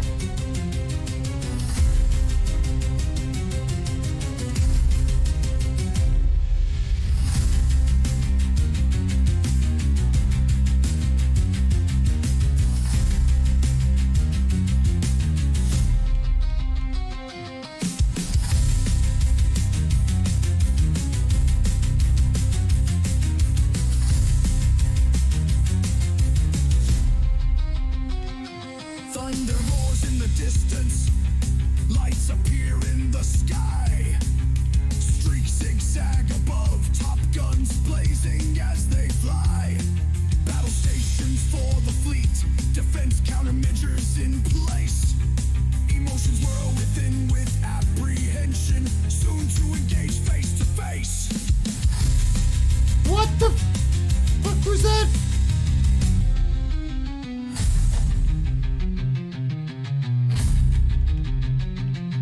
Propaganda fills the air. False sense of Oh my God! security. It is so rigged. It is so rigged. Fluster, tyranny's path to obscurity. Misleading their people, the truth hidden behind the veil. Society begins its uprising, freedom will prevail. The power of the forces align with fearless allies. Mission to be one. Confidence as they rise. Defeat not an option. The enemy will lie in defeat. Oh my The God. drums of war begin. Get the hell out of my way. Thunderous with every beat.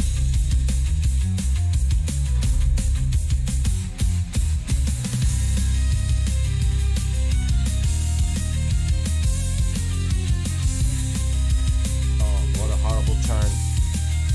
That's on me. A match ignites the tinder box.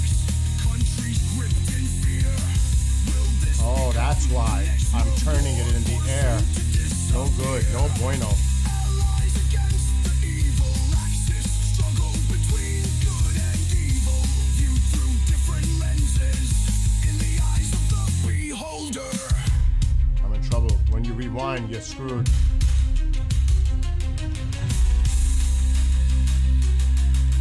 They take seconds off. One shield Come on, don't do that. proxies begin to fall. Outer defenses penetrated as the forces approach the wall. Oh, shit. Rewind. A message of forewarning. Lay down your arms. This I'm is dead. our final warning. The power of the forces align with fearless I'm gonna lose valuable time action to be one. like that. Confidence as they rise. Defeat not an option. The enemy will lie in defeat. The drums of war begin. Thunderous with every beat.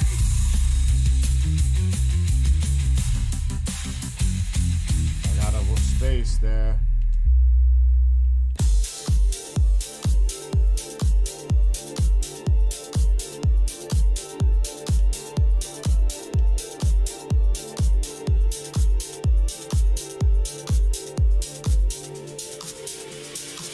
Wielding a mighty shield behind a great wall. Countermeasures in place to prevent a downfall. Protected space around me, guarding against the enemies. Deception is the game played by frenemies. Honoring feelings and energy, knowing whether to share. Trust with naivety could lead to despair. Communication breakdown, misinformation misguided. Birth of unfounded truth, scale way so one-sided. Crossing the imaginary line, no respect for another. Look at him push me to that side. Look at him trying to push me, this fuck. Are you the beholder? Negativity will not be emboldened, shielded by my armor of boundaries.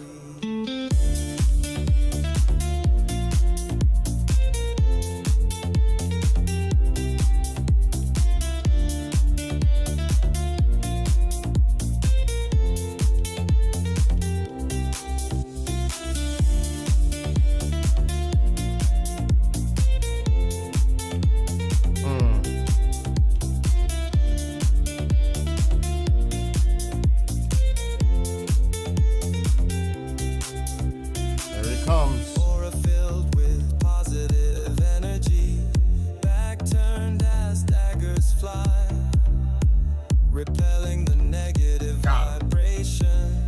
Misery and sadism set aside. Do they look in the mirror? Are they pleased with themselves? No empathy for those who seek hate. Empty vessel of sadistic pleasure. Deep inside the anger dwells. The importance of compassion, power of love, respecting one another, taking the higher road above. Confidence in oneself, being defining the rules and limits, whether or not agreeing. Power of mind, body, and spirit.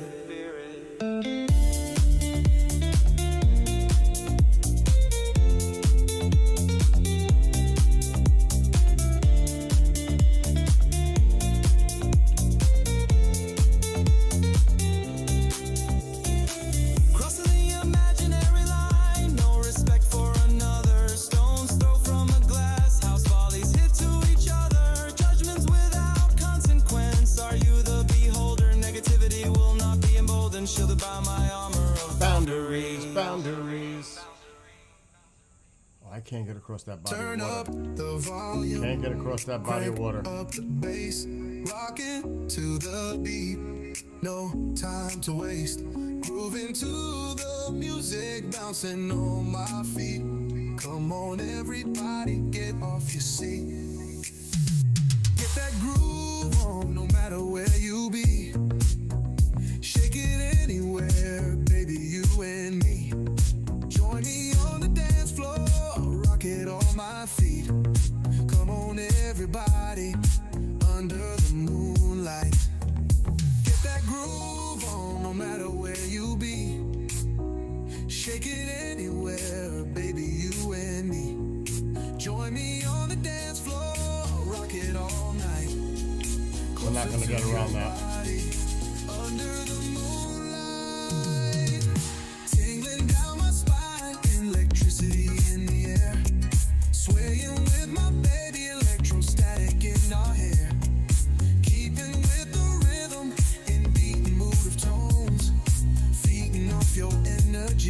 rattling my bones. Cruising down the highway, my baby by my side. Turn up the volume, rocking Mountains, as we ride. Driving to woofer beats, car seems to be alive. All in sync together, this is how we thrive. As we get home, we turn down the light. You and I together make it through the night. Marvin plays in the room, let's get it on. Music made with each other to the break of dawn. Tingling down my spine, electricity in the air. Swaying with my baby, electrostatic in our hair. Keeping with the rhythm and beating mood of tones. Feeding off your energy, rattling my bones.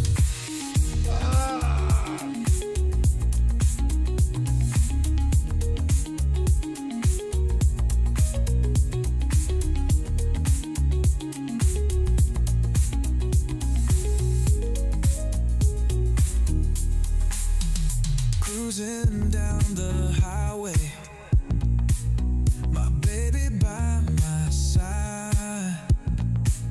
Turn up the volume, rocking as we ride. Driving to woofer beats, car seems to be alive. Rolling off your energy and mood of tones. Feeding off your energy, rattling my bones. Tingling down my spine, electricity in the air.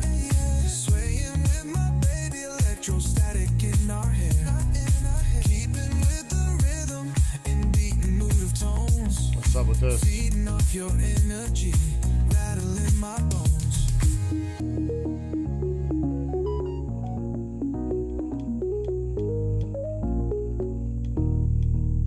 I'm ignoring my phone for a change. For real, I'm ignoring my phone. I'm tired.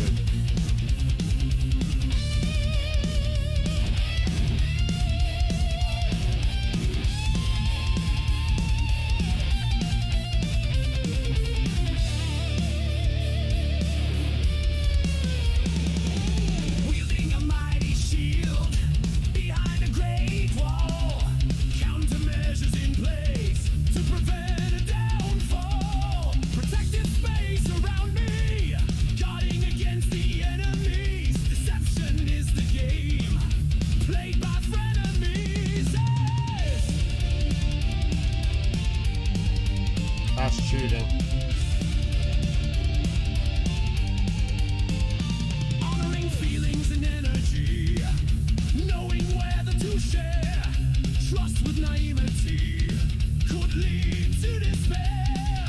Communicate and break down misinformation, misguided birth of unfounded truths. Scale ways so one-sided, crossing the imaginary line. No respect for another.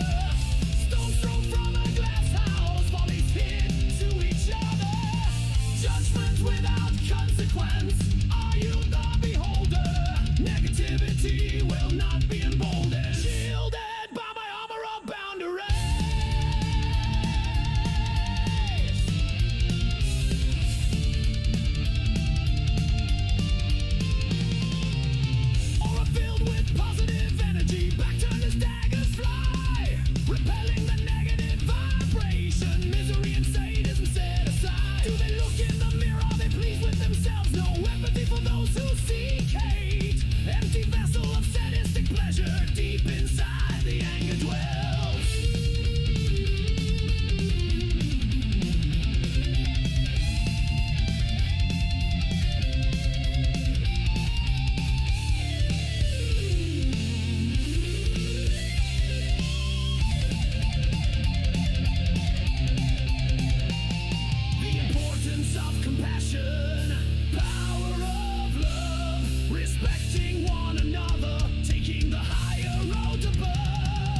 real. Armor of boundaries.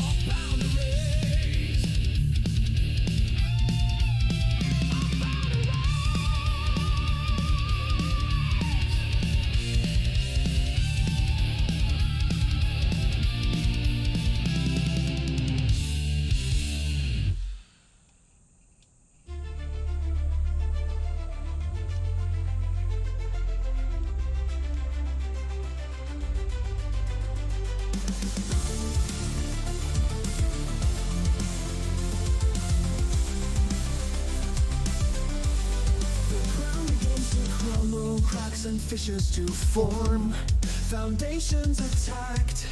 Is this the new norm? Panic drives those with fear, driven by those who seek power. Will we be driven to our darkest hour? Rumors swirl, what should we believe? Blame shifts to each other, falling on deaf ears. We build our own borders. Will survive? Will it be law and order? Is it just conspiracy? Masterminds of the global new order. Oh.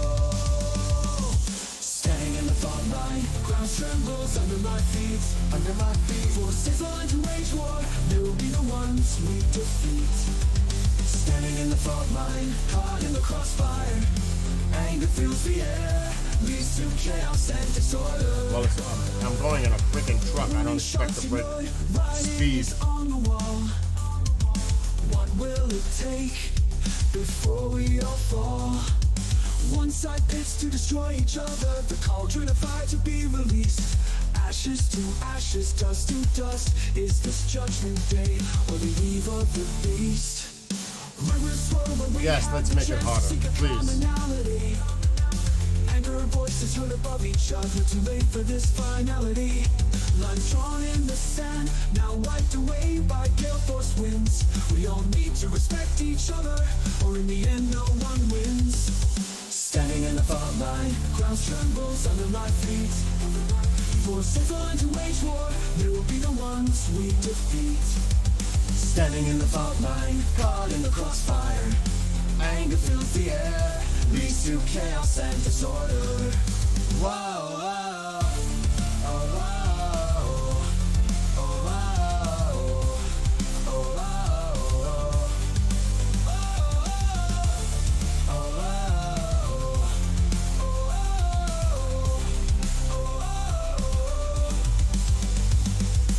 This looks like this is going to be a tough fuck right here. Yep, this one looks like it's going to be tough on harder now. We're almost close to expert. This is where the shit gets on. Like, this is hard. It's not expert, but it's hard.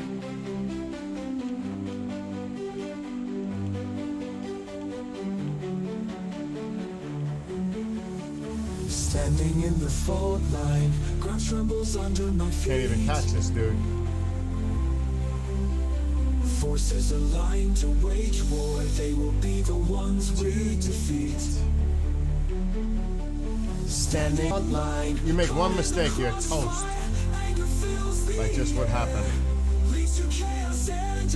One mistake. That's all it takes.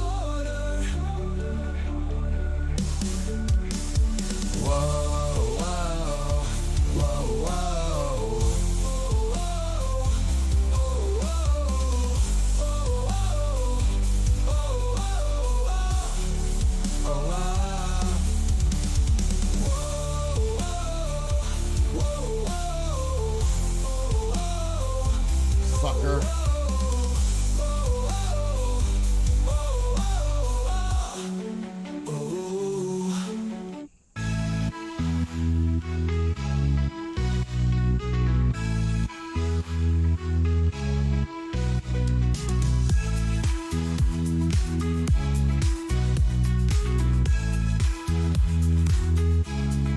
Innocence of youth, dreams fill their minds, visions of fantasies, seeking treasures to find. Memories stored away to the future. I tried to cheat. Past. Measurements of height, Caught me. the clock ticking so fast. The hourglass of time, when the years pass by, reality awaits the choice. path meets the eye, the yin and yang of life. What should I do? Choices must be made. Broken mirror, is this you? Approaching the crossroads. The train crosses the tracks, storm clouds grow. Should I turn and go back? Approaching the crossroads. In the still of the night, That I was must close. drive on and continue to fight.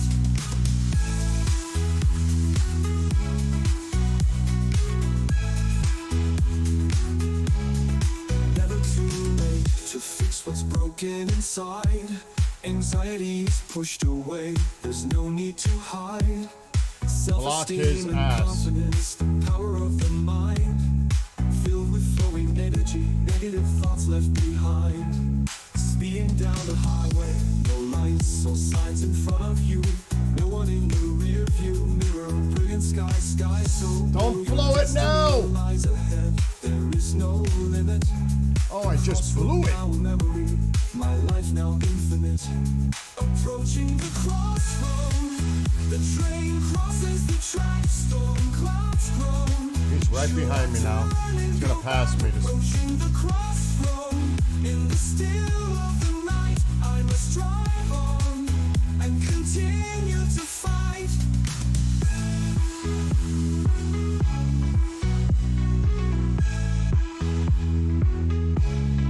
Navigating the crossroad, the train crosses the track, storm clouds grow. Should I turn and go back? Oh, that deciding turn.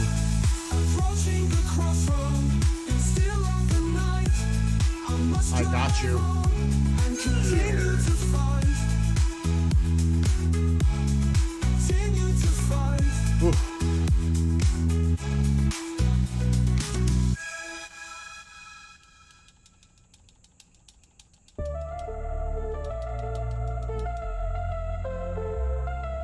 Decades of denial, a mission of proof. Top secret clearance, obstructing the truth. How long have they been here? Where do they come from? Is this just conspiracy? Do they think we are dumb?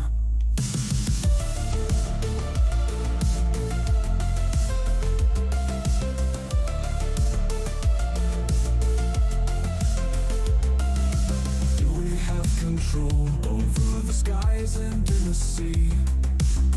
Inside a home, what do you want from me? Alien in appearance, or under a false skies? A message for humanity, or an ominous surprise? The truth is out there, will we ever be told? Government denial, disinformation, behold.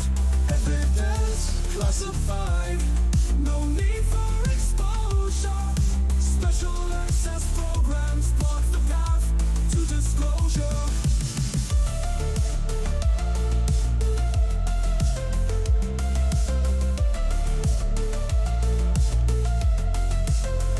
Whistleblowers seek protection under fire and scrutiny.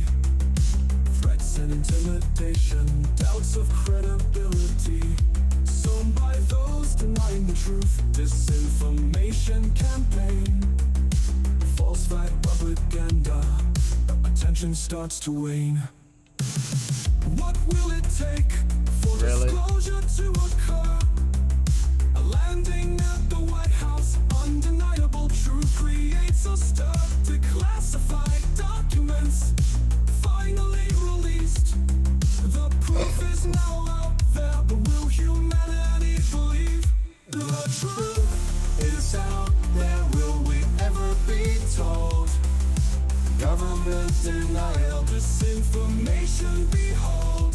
Evidence classified, no need for exposure. Special access programs block the path to disclosure.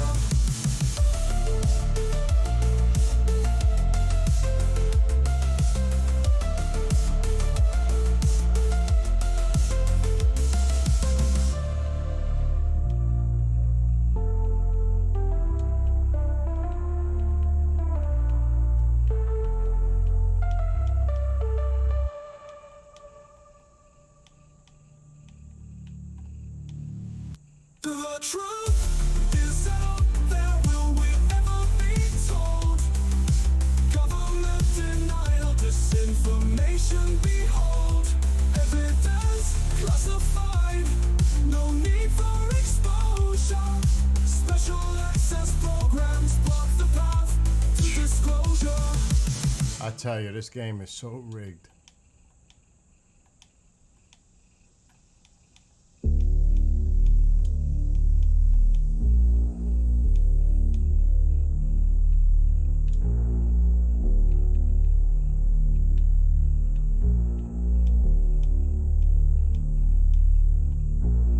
Lights appear above the horizon, flashing in steady formation.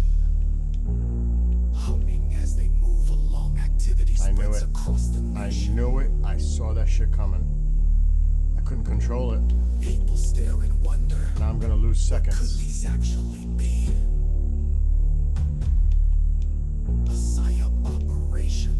An Look at this adversarial insanity. intrusion coming from the sea. No one knows the answers. Government denying a threat. Society demanding answers. A cover-up is what I bet. Flying above our That is such neighborhoods bullshit. without any consent. Origin of flight unknown, or ideas of where they went. Violating airspace, moving at their own will. Who and what is behind this false flag operation drill? A sense of false security. What is the source of these drones? Bases and assets on high alert as they enter the no-fly zone.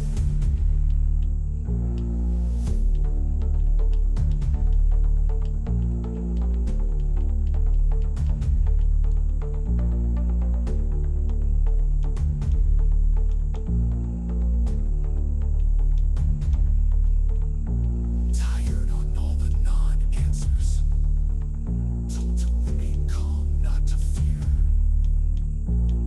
What are we to believe? The truth is what we want to hear. No more lies from our government. Trust diminished over Good luck time. with that. Officials bluster with frustration. Denial is the true crime. What will it take for action? Who will stand for the truth? Will it be our next president?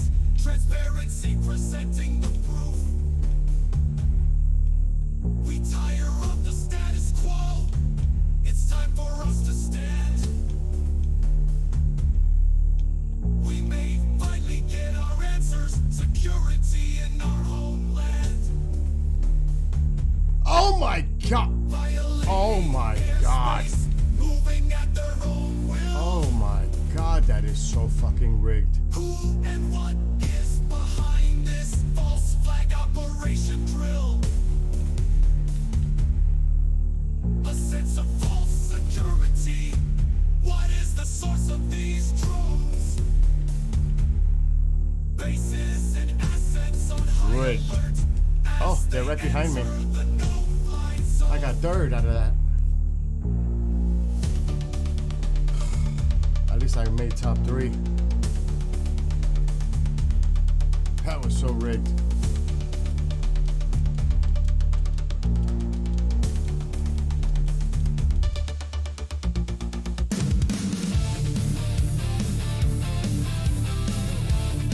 After this race, I'm done.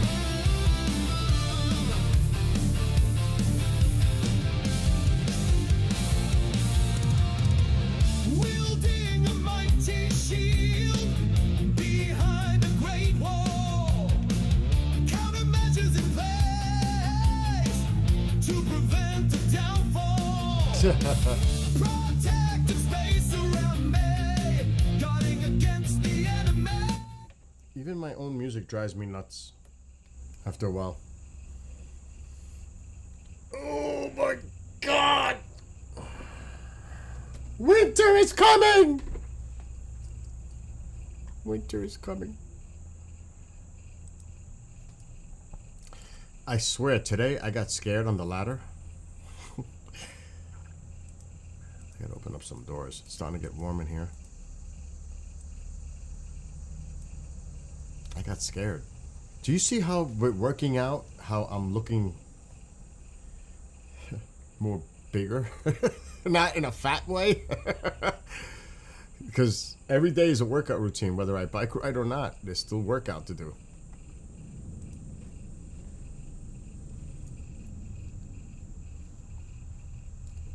I don't want to make no jokes. You can't even joke. God forbid, you might have them pulling up in front of your house these days. Oh my God.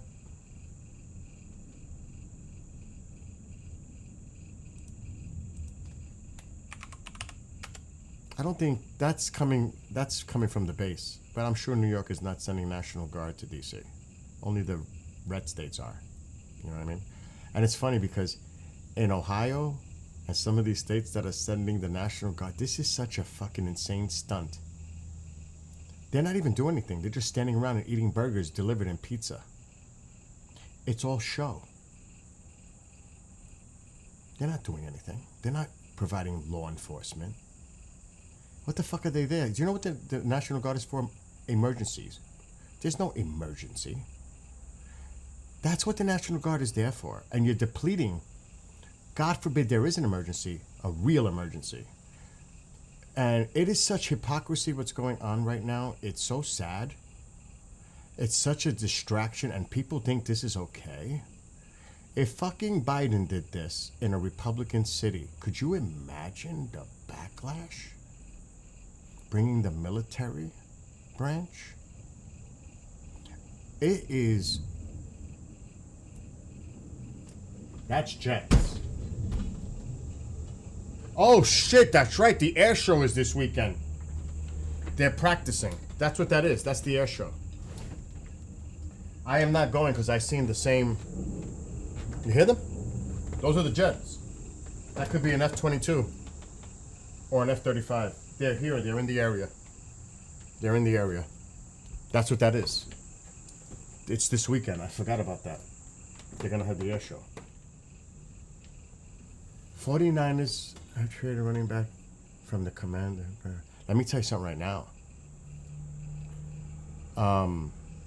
The Giants, in the preseason, they fucking look good.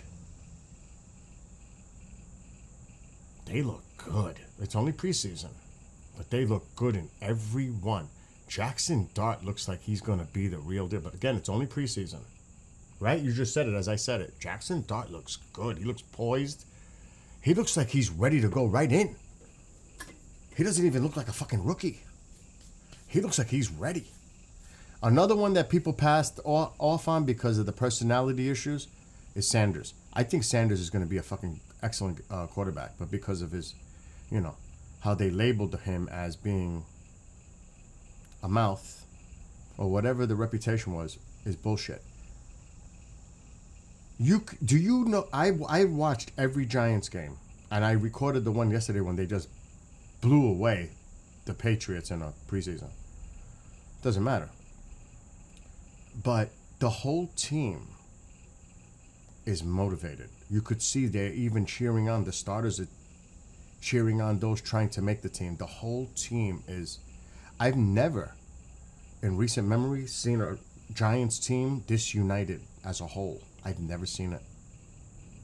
I don't know if it's Russell Wilson or I don't know what it is, but there is a different feeling with these Giants looking at them. Now, their schedule is insane. I can't... You hear them? Those are jets. That's not C-130s. Those are jets for the air show.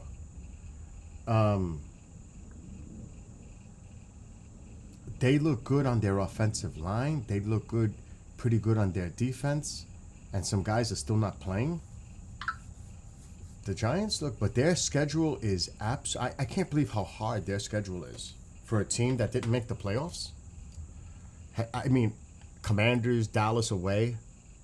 Let me show you. Giants 2020 2025 schedule. I should have put New York Giants because it's going to come up with the San Francisco. Look how difficult this schedule looks. It's sick. I'm gonna share the screen. So you could see they better save some of these touchdowns for the regular season. Jesus Christ. Look at this. Commanders, Cowboys, Chiefs, Chargers, Saints, Eagles, Broncos, Eagles, 49ers, Bears, Packers, Lions, Patriots, Commanders, Giants, Vikings, Raiders, Cowboys. That is a freaking seriously tough schedule. They're going to be tested right away.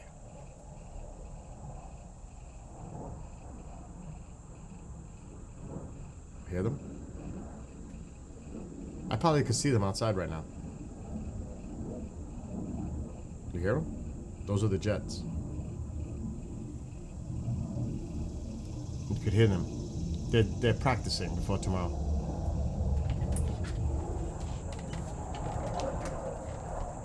Oh, there he goes. Right there. Holy shit, we should put the fucking camera on outside. Oh my God, we could have put the camera, the ring. We could have seen that on the ring, no doubt. Shit. Damn it, why is it telling me to sign in? Oh, because I'm in the wrong browser. Fuck, we could have seen that. No doubt we could have seen that one flying. I seen it. Hopefully they'll come around again. They just started, so I'm sure they will. It depends where they're doing the practice. I should go outside and point the camera higher. We need more sky. How am I gonna do this? Holy shit, did you...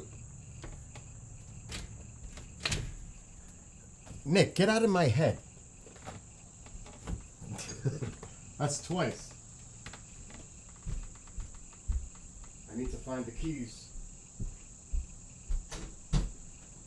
Ma, they're flying the jets around. For the air show tomorrow.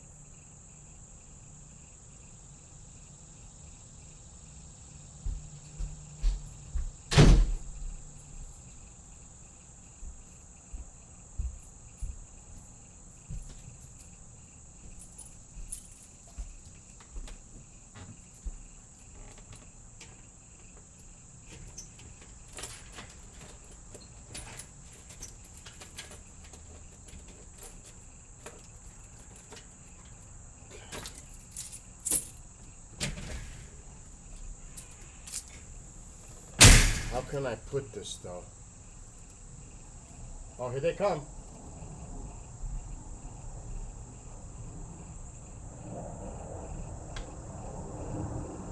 Where is he?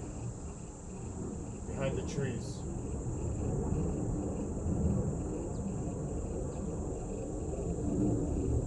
He's behind the trees.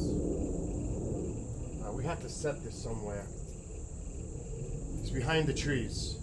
Maybe if I put it on the ground?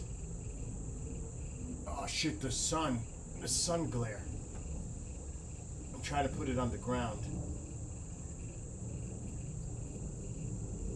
Oh, that sun is a bitch. Yeah, the sun is bad. Gotta get it out of the sun. I gotta keep it somewhere in the shade. How? There's nowhere for me to put it. That could fall and break. Ma, what is it? I'm trying to show the planes on the camera, please. They have the planes going around. Where can I put this? Shit. I don't think I could. Maybe up here. How come my door closed? I can't see the screen. Oh, Jesus Christ. What's keeping this door from closing?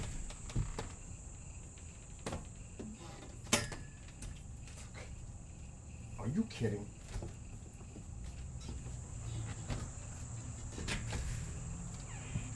Maybe up here.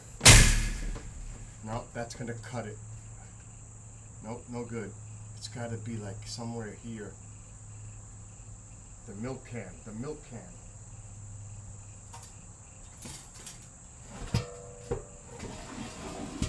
Milk can.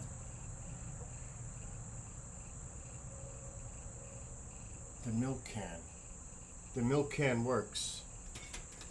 You gotta be careful closing this door that it doesn't slam, because then it's gonna make it knock it down. All right, the milk can. That's good.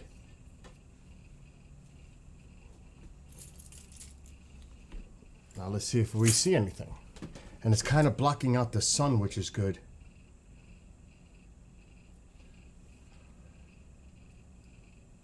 They don't practice for long, because it's a waste of fuel. It costs money. Let me see which ones we're looking at. What do they have this year? I've seen them. I'm not going to go back to see the air shows when it's the same stuff.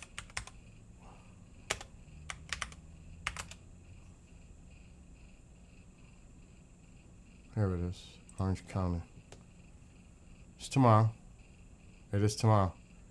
F-22. I knew it was the 22. That's the Raptor. I've seen that already. I even have the shirt. Oh, they don't have much good shit this year at all. This is what they have this year. The Raptor, Osprey. I've seen these. I never saw the NORAD Intercept. I've seen that. Panchito, I have video of that. I've seen that. I've got most of this. And I've seen the Raptor.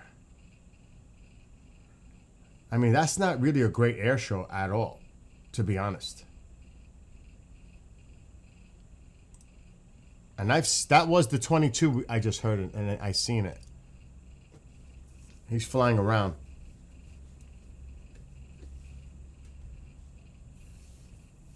To me, I personally love the F-35 over the 22 when I seen it. For me, my opinion. I couldn't believe it when I was seeing the 35 do. It was awesome. Oh my God. It was amazing. I might even have... Yeah, here's one. Here's a badge for an air show. VIP. This was old. This one's in 2019. Flightline VIP. So I go to them. I love it.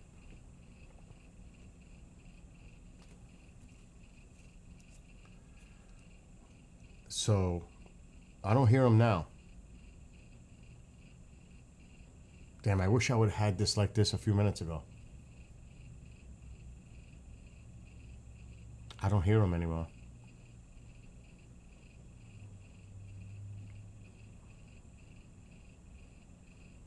Like I said, it costs money. Fuel. So I don't know how long he would be up there practicing for tomorrow. Maneuvers. It's not like he needs a lot of practice, you know what I mean? Or she.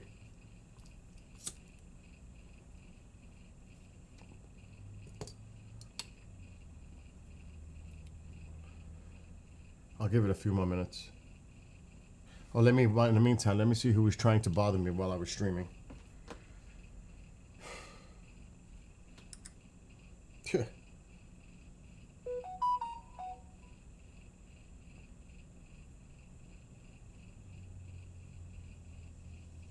Nothing important so far. Oh shit.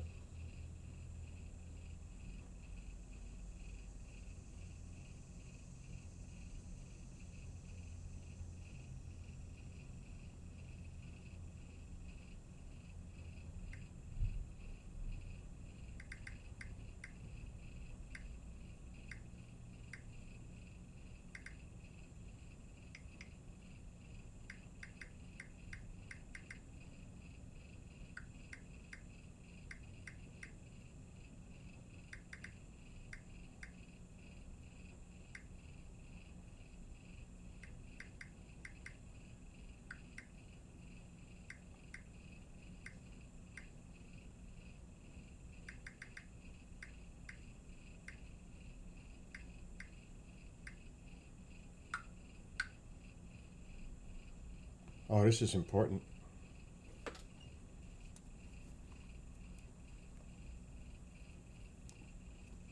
See, that's why I cannot ignore my phone. That's important. Somebody get back to me.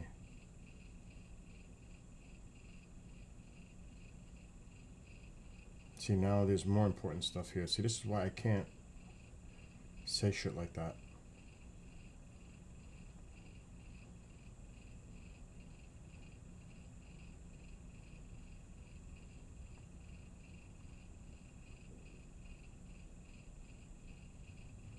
Huh. I don't think the president wants to hear this. The Fed Chair Powell says inflation hiring slowdown poses challenging situation. Of course it's going to slow down. People are worried about the tariffs and how it's going to affect their businesses and hiring processes. People don't understand this, how it works. Do they not? I've been trying to explain this. And then he's wrong. He's crazy. You know what I mean? Because they just want to... He added that the Fed expects those price increases to accumulate over the coming months. I've been saying that. Watch September, October. Watch. He is possibly going to change the interest rates, saying the shifting balance of risks may warrant adjusting our policy stance.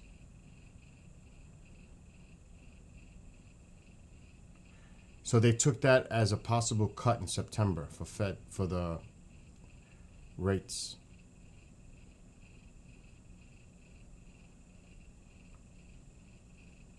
This is coming from a market, Wall Street. The door is locked with the key.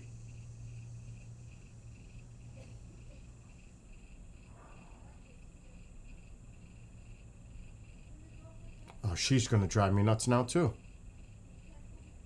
No, he's not. He's not. Tycho is not here. I don't know. He's under your bed. Let him in. Let him in.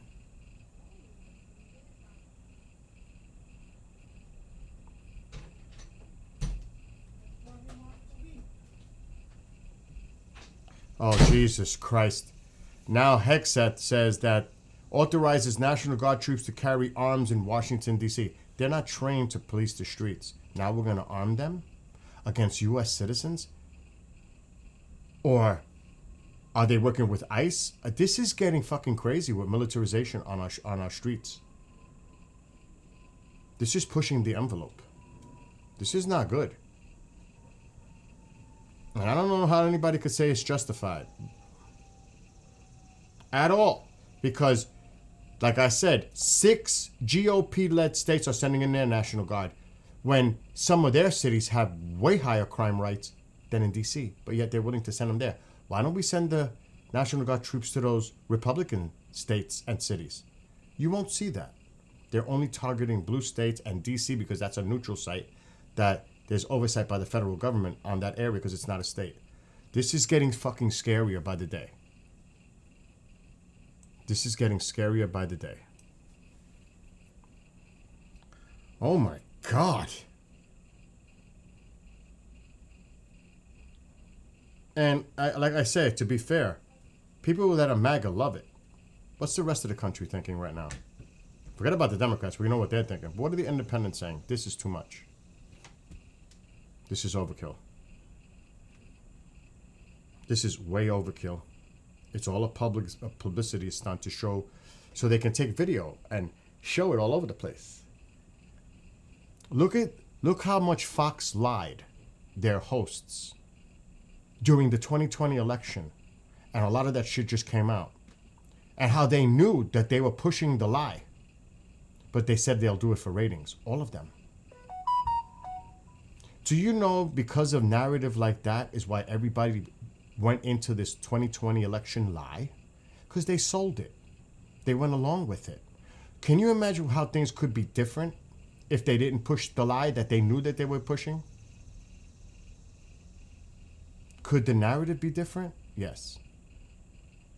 And, they had to pay. the network. There's more coming out about that too. Like today, you see they went to Bolton's house. Why? Oh, because supposedly he had classified documents and sharing secrets with sources? Or was it because Bolton has been speaking so highly critical of President Trump and they fucking targeted him? And you got to remember, the FBI director, Kash Patel, is going to do whatever the president says. This is not an administration or the bureau or agencies that have independent, what they're supposed to, independent control of what's going on. No, what the president says, they do. That's the difference. This is dangerous. People may not realize this, but this is freaking dangerous. If people disagree with you, let's get them. Let's fire them. I'm telling you, we are in serious shit. This is scary. Exactly, Genghis. And I'm, like I said, I'm a moderate.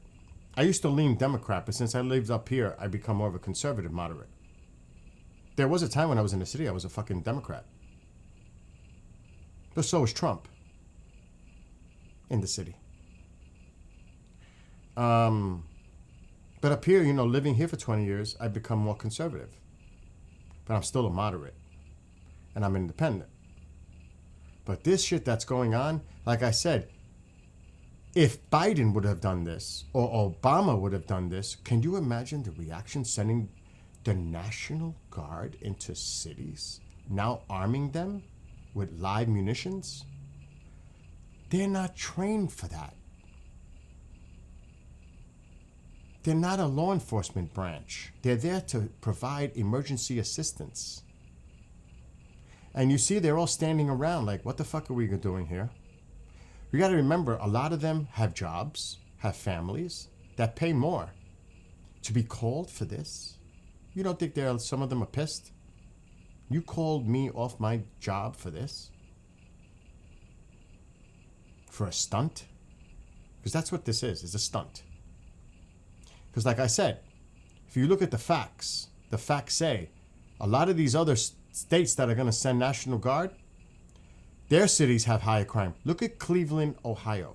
Higher crime rate than what's going on in D.C. Look at the stats. Oh, but the stats are fake. Remember, that's another one that they have to cover. Oh, but the facts are misleading. Because they have to do that. To cover their asses.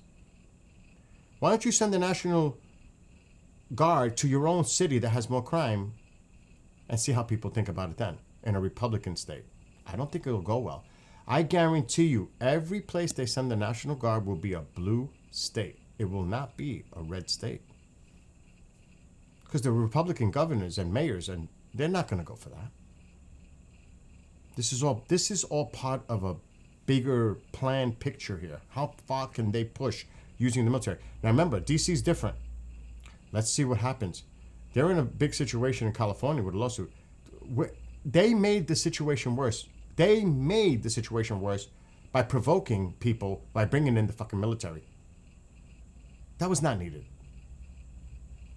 Now, in a situation like what happened with that person, oh my God, the individual that died with the knee on his, what was that, his name? That, when they started burning and rioting, yes, you need to send the National Guard. You should have sent the National Guard immediately to D.C. when the fucking January 6th thing was going on. But you didn't, because those were your people. Do you see how the hypocrisy is? It's sick. You want to talk about trying to get law and order under control. Thousands of people all over the place. Everything's out of control. Chaos. And then it's like, well, we want to protect law enforcement. What did you do on that day? How many police officers got assaulted? Like, I saw a video. I was actually used on a show on the station about a guy throwing a sandwich at ICE and Pam Bondi coming out and saying, and the other one, that they're so, I mean, there are people in this administration that are totally incompetent and should not have the roles they have. Check out how many former Fox commentators are in this administration. But beside that, oh, he's going to face a felony for assaulting an officer, throwing a sandwich. What about all those fuckers that did the things to the officers at January 6th? It wasn't just a sandwich. Why don't you say the same thing about them? You see what I'm saying with the hypocrisy? We're living in some really bizarre times. And now weaponizing the FBI to go after people that speak against you and raiding their homes. And dictators do that. Authoritarians do that. This is scary shit what's going on. Like I said, MAGA loves it. This is meat for the base. They love this. But what is the rest of the country thinking? Forget about Democrats, like I said. They're going to think whatever the hell they think. But what are independents saying right now? Independents are pissed. Every fucking... And I don't believe in polls because we all know polls can be misleading. You can't judge. You cannot... A person could be on a poll and say, yeah, I'm all for this. And when they go to the vote, that's not really... Can't trust polls. But basically, overall, every poll, double digits, either teens or 20s. On almost every policy of this president right now, independence is like, what the fuck? That's not a good sign.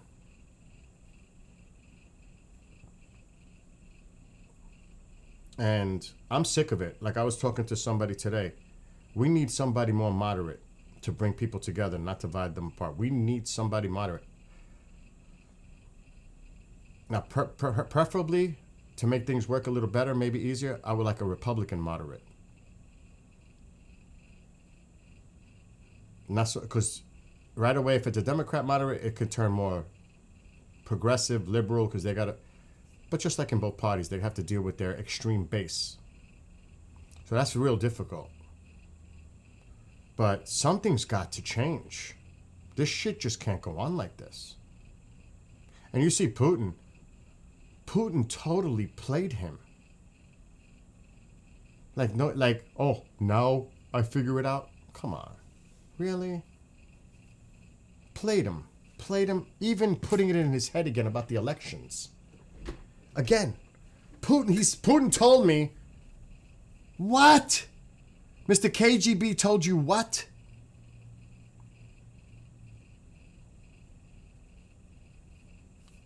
He speaks more Putin points than anything else. It's insane.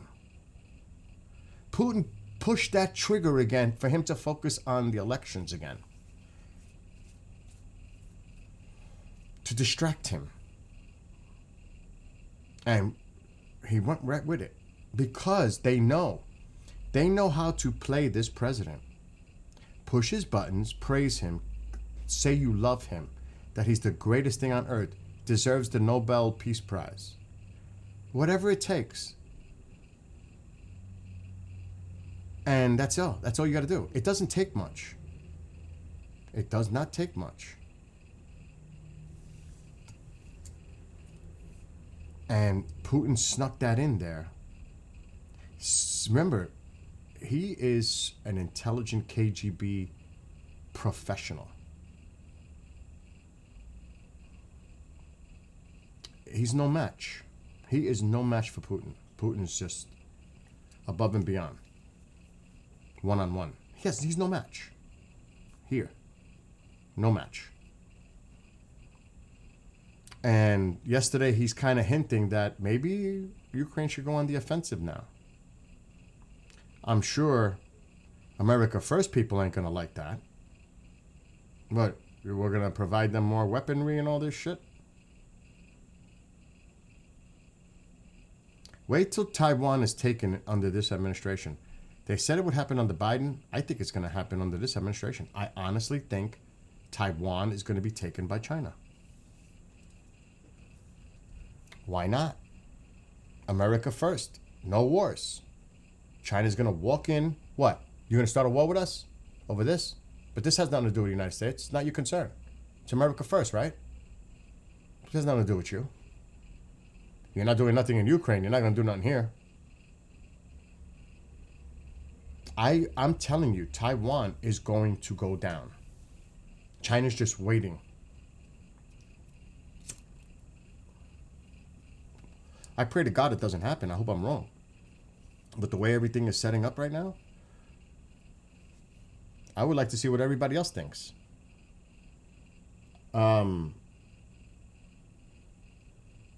Exactly, Genghis. And people get angry. People, they say whatever they want because you got to remember, you're dealing with extreme lefties that are dug in and extreme righties that are dug in. Nothing you say is going to make them think about their positions because they're so dug in, they don't want to hear nothing. But it's about the independents. That's who I am addressing, really. Independents, moderates. Think about what's going on right now. Independents represent like 40% of the voting in this country. Whether they lean left or right, that's irrelevant. But they're in the middle, somewhere in the middle. They're not here. They're somewhere here. And look, the economy, on day one, I'm going to lower grocery prices. Are you kidding? Everything's going up. And it's just going to probably get worse. For all of us. In some way of shape or form, it's going up.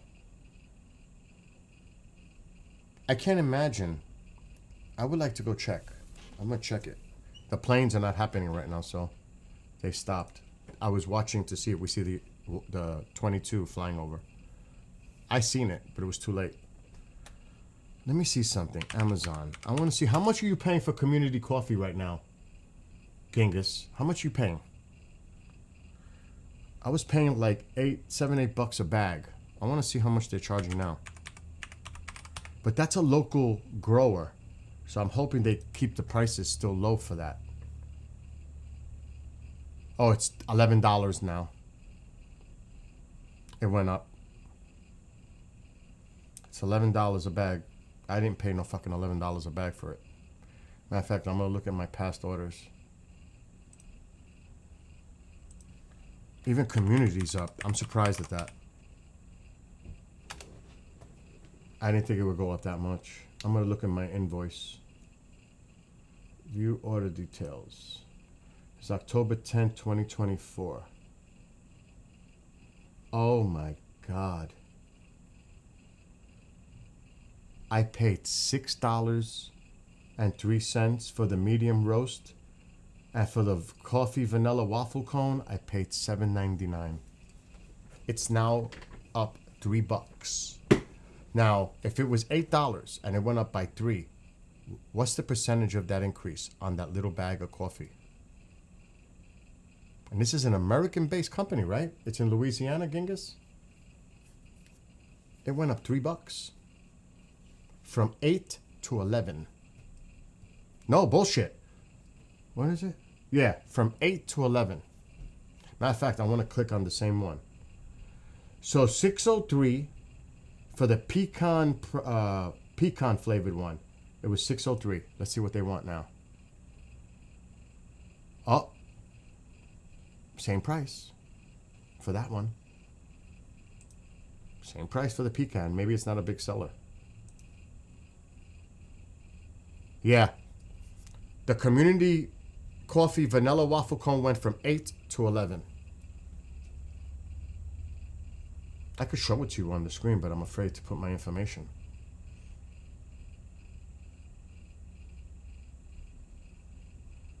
It went up $3. Community coffee. On Amazon. And Walmart came out with a statement too.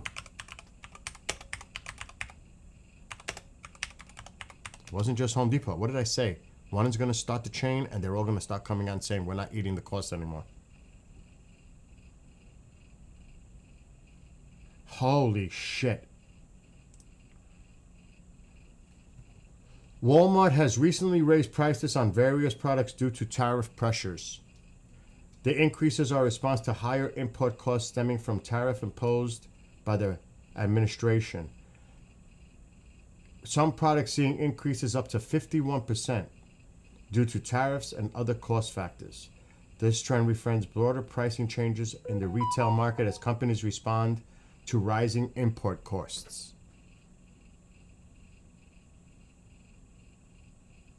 They're not going to eat it. They're not going to eat the cost. They're going to hand it to the consumer. Everything's going up. And maybe something's not affected so much now, but they will. They will. It's just a matter. George Floyd, that's who it was, yes. They will. It's crazy. I mean, oh my God. And I could show you, I mean, I've done this. It's amazing how people could be so naive and not realize what's going to be affected the most. Like your state, Louisiana, they're going to get hit hard by the Medicaid cuts. They're going to get hit hard.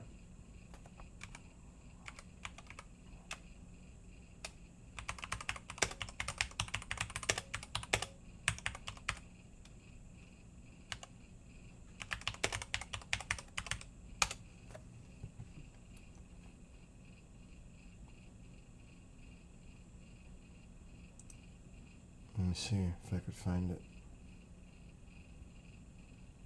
Okay. Look at this.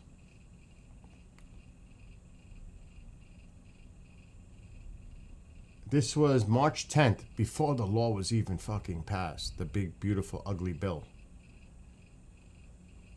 Look at this. This is before it passed. Look at the top states dependent on Medicaid assistance from the federal government.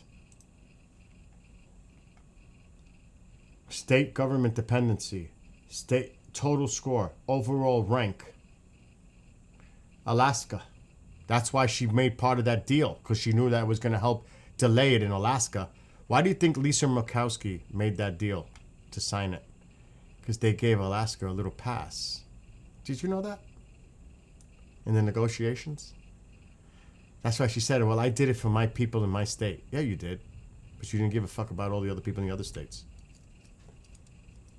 Alaska's number one. Kentucky, West Virginia, Mississippi, South Carolina, Blue State, New Mexico, Louisiana, Arizona, Indiana, Alabama. 9 out of the 10 top states are red. Federal dependency on Medicaid. It's not the blue states. They hurt their own constituents by doing this. Now, when you see these town halls that they're not having because they're getting yelled at, yeah, a little bit of it is Epstein, but it's not really. People are hurting. They're hurting. They're going to hurt in their pockets. They're going to hurt on their health care. That's why they're pissed. Because they're calling them, you went along with it.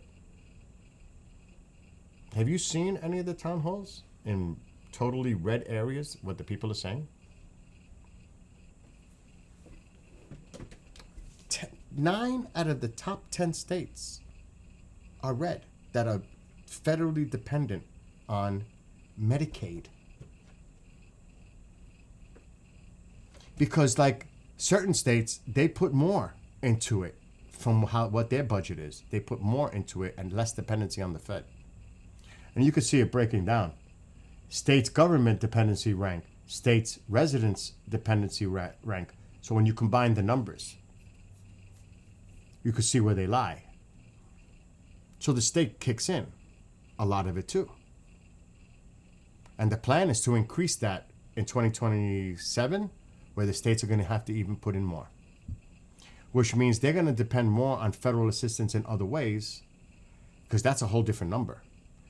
On who puts into the pot or who takes from the pot overall from Fed government money. It's red states.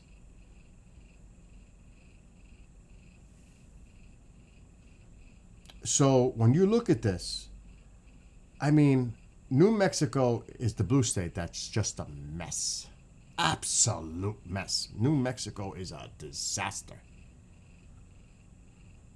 But when you look at the others, and then if you look at the bottom, Jersey, California, Delaware, Massachusetts, Utah's a small state. Washington, New York is even down on the list. It's mostly blue on the bottom. It's mostly red on the top. And most and least federally dependent states, overall, it's red. And this is just overall. Overall, like I was saying, Kentucky ranks 2. Do you know how much money they get from the federal government every year because they're in the red to keep them afloat? Tens of billions. It's not millions, it's billions. So when you see this, you may not know about all this stuff. But those are the facts. And forget about the Medicaid. Ugh, it's fucking worse. Okay, Medicaid map. So can you imagine when this goes into effect full bore? How many people are going to hurt?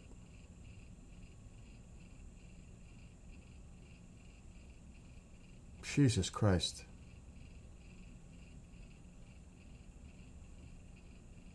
I'm looking for actual stats.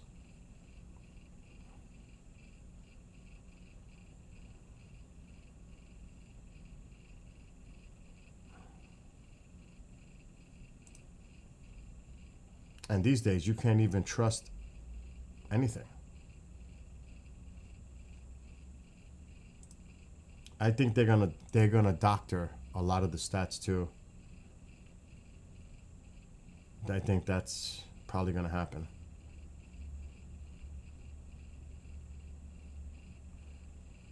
Oh my God, where is it? Come on.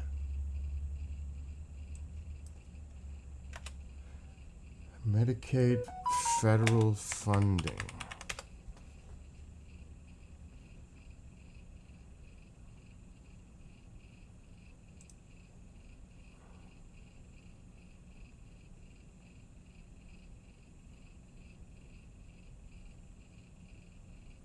Okay. So here it says, the majority of Medicaid spending comes from the federal government. As much as 67% of the program is federal government funded. And this comes from the state budget office, which they're now in denial that that's any of those numbers true. If you saw Vance say yesterday, oh, we can't trust those numbers. Of course you can't, because you know how bad it is. Many states are therefore worrying about the impact of the federal government spending cuts will have on Medicaid, especially for those that rely heavily on government funding to run the program. Mississippi is the state that receives the most support from the federal government to run Medicaid, as the Federal Medical Assistance Program, FMAP, in the state is 77%. So can you imagine the impact this is going to have on residents in Mississippi? Try to sell it to those people. Try to sell this to those people that are going to hurt. Because even if they don't get removed by healthy workers on Medicaid, they're still going to have to... See, this is all connected to the Affordable Care Act to make people pissed at it, too. Because now the cost for that, for those programs, are going to go up. Their rates are going to go up. And people are going to be like, what the fuck is this? Why is my rate going up now for the ACA? Because they want to make it look really bad. They want to destroy it. This is an indirect way to affect the ACA, the Affordable Care Act. So people's prices will go up. Their health premiums are going to go up. And then people are going to get pissed off at the ACA, which is the next thing that's coming down the pipeline. This is all connected. This is all connected. So Be mindful how these things are all tied together.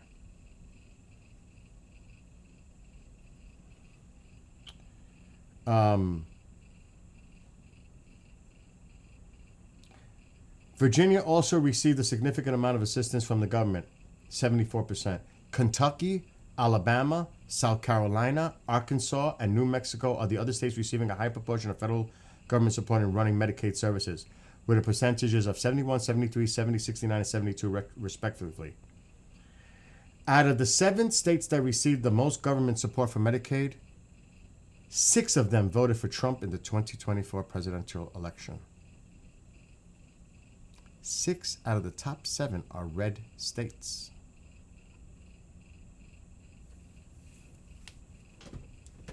Enough said.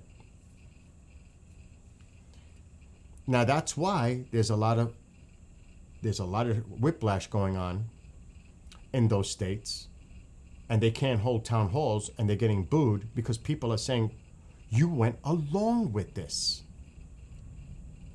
And people like Josh Hawley, whatever his name is saying, whoa. I agree to the bill, but I'm not agreeing with this Medicaid part. But you voted for it. Now he's trying to face his constituents and saying, listen, I'm trying to lead an effort to try to get that one piece changed. Good luck. Good luck.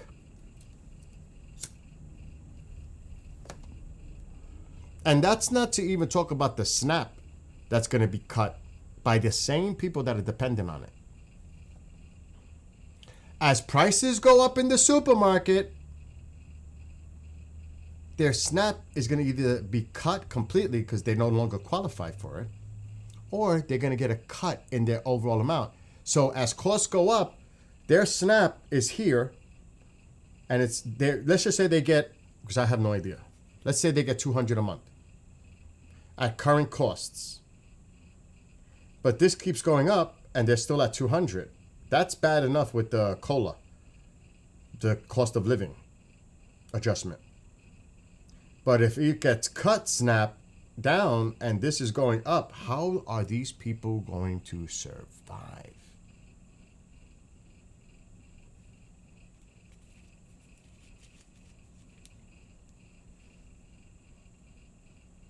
Nobody cares. Nobody cares. It's bad. We have to see how this all plays out in a few months. People may not even be able to afford their Thanksgiving dinner. We have to make some cuts.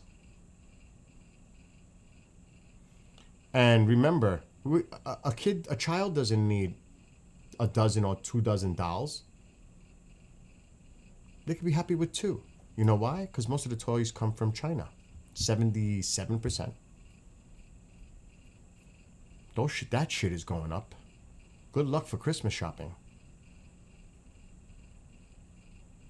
Do you realize how much it's going to cost for so many different items? Everyday items?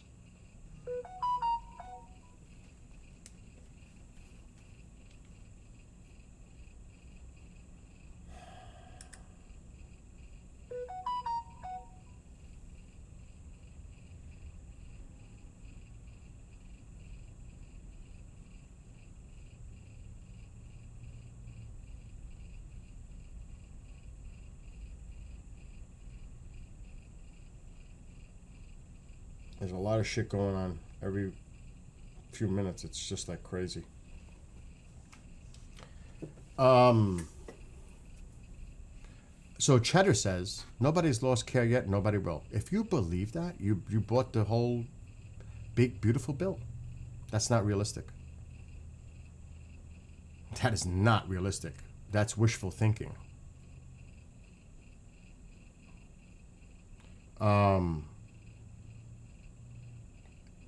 What's going on here now? However, same thing happened down here by a local construction company has been paying off and taking on lavish trips, local officials to get contracts for construction jobs. However, it just got exposed and has been in the local news. The forged fake bids on jobs to pretend that other companies apply for the job but charge too much. It's jobs my company bid for.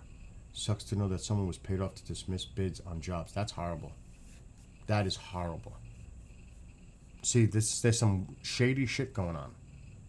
Now, people watch the news, they watch podcasts, they believe everything that they're told watching Fox or CNN or whatever. They are completely manipulated and sold on that. But they're not digging into the facts and doing the research. They're just not. They're just buying what they hear and see and rah, rah, rah, rah, rah. Because they're dug in. They're not listening. They're not. They're not being objective. They're so dug in that they don't want to hear anything else. And that's why I said, and I've been saying this, until it hurts them personally, then maybe they'll wake up a little bit. And as sad as that sounds, and I pray to God that doesn't happen. But this is, at this point, this is the only way anything's gonna happen. When people feel the actual pain to themselves. Because it's so easy to say, fuck the poor. It's not me. I don't give a shit. You know. But when it starts to affect them on a personal level, or people they love and care for, maybe then they'll understand what's really going on. But until then, it's going to be the same.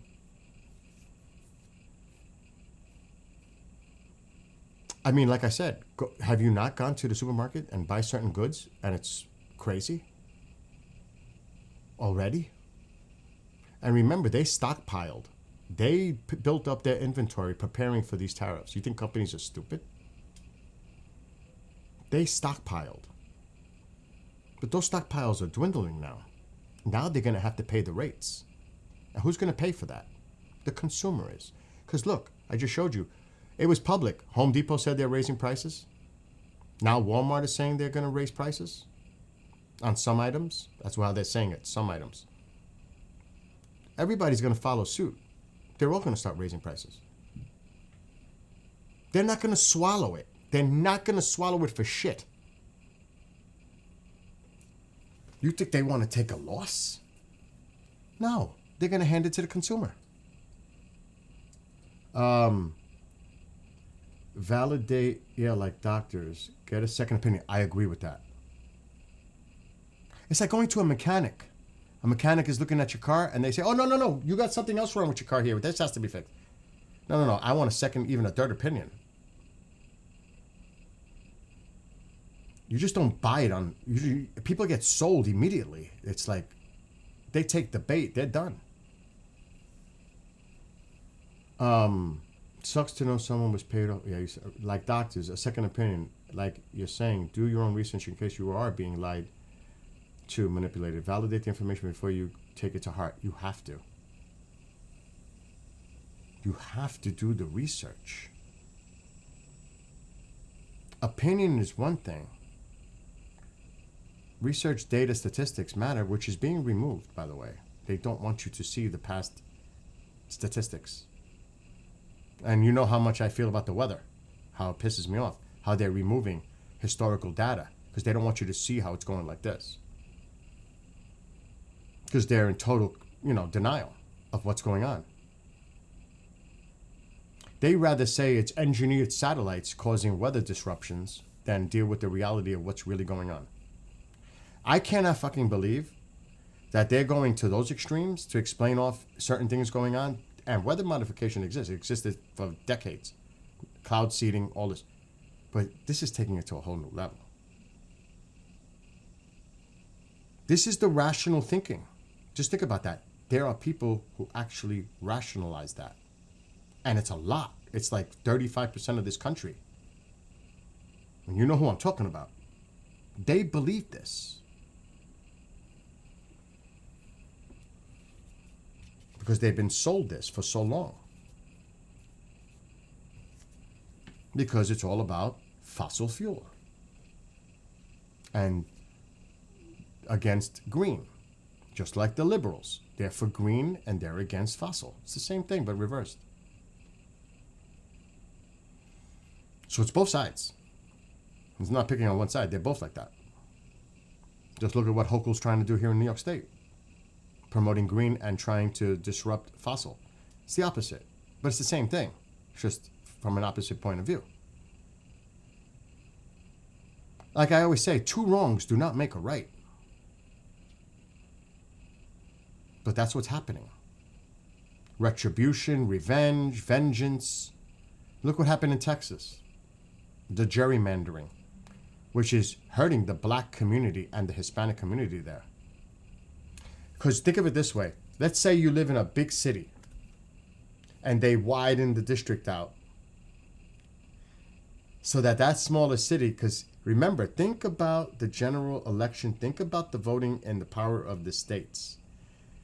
They're tired of the cities, like New York, getting a lot of say in the state.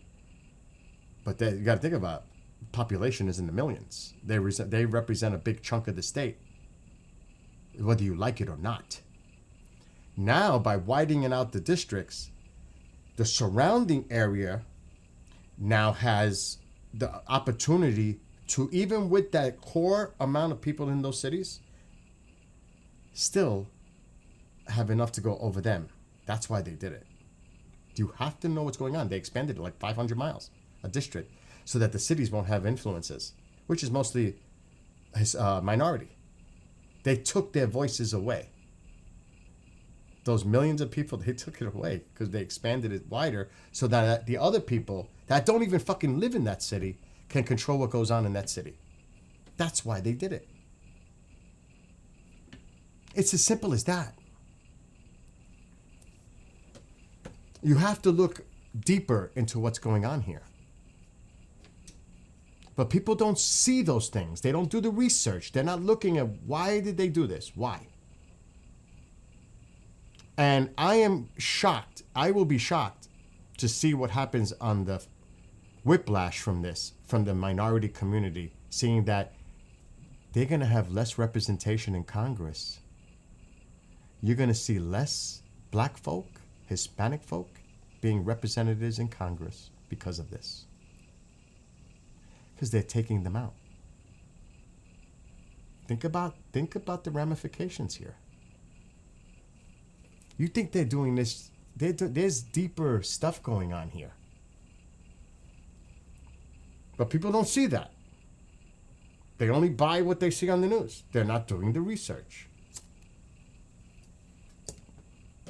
It's all part of a plan. And now Newsom's going to do it, which is not right. But Texas is not right.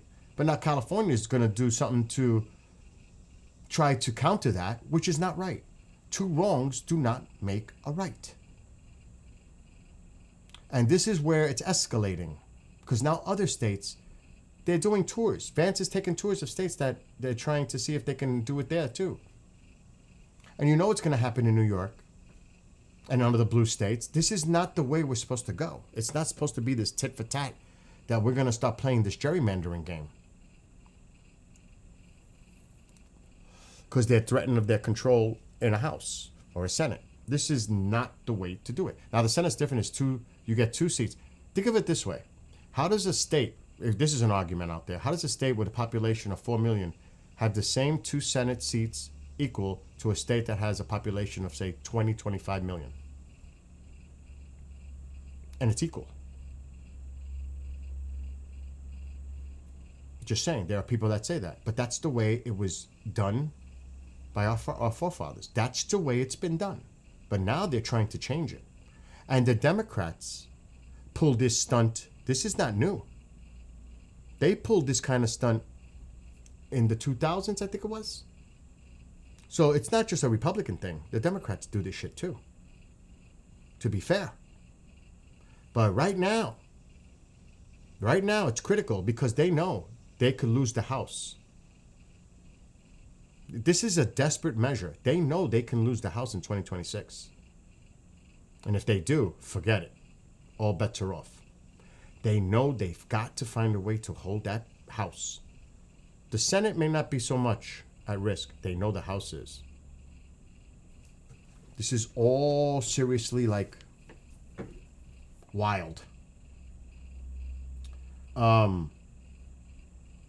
It's just not good. It's just not good. And he's doing this too. It's kind of funny. Some people find it funny. Some people think it's embarrassing the way he's mimicking the Truth Social post, what Newsom is doing. I think it's fucking unbelievably brilliant because he's showing people what it's like. The other side doesn't like it. They say he's copying him. Well, this is the way he does posts. Newsom is making a point here. Actually, if you think about it, well, I can do this, and how does it look now? How does it feel when you have somebody on the other side doing the same thing the other person's doing on the other side? Doesn't feel so good, right?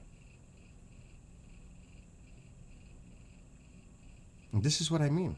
Look what happened this morning. Going to Bolton's house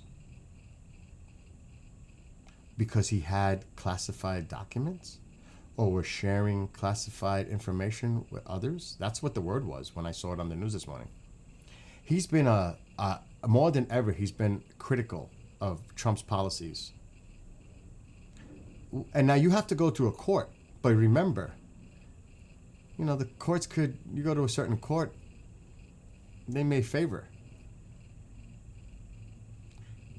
Was that because he was targeted because of the way he's been coming out? Does the timing not look weird here?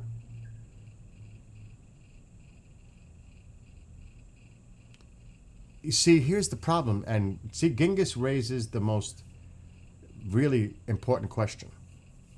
So what can we do differently? It's getting good opponents. Where are they? That is the question.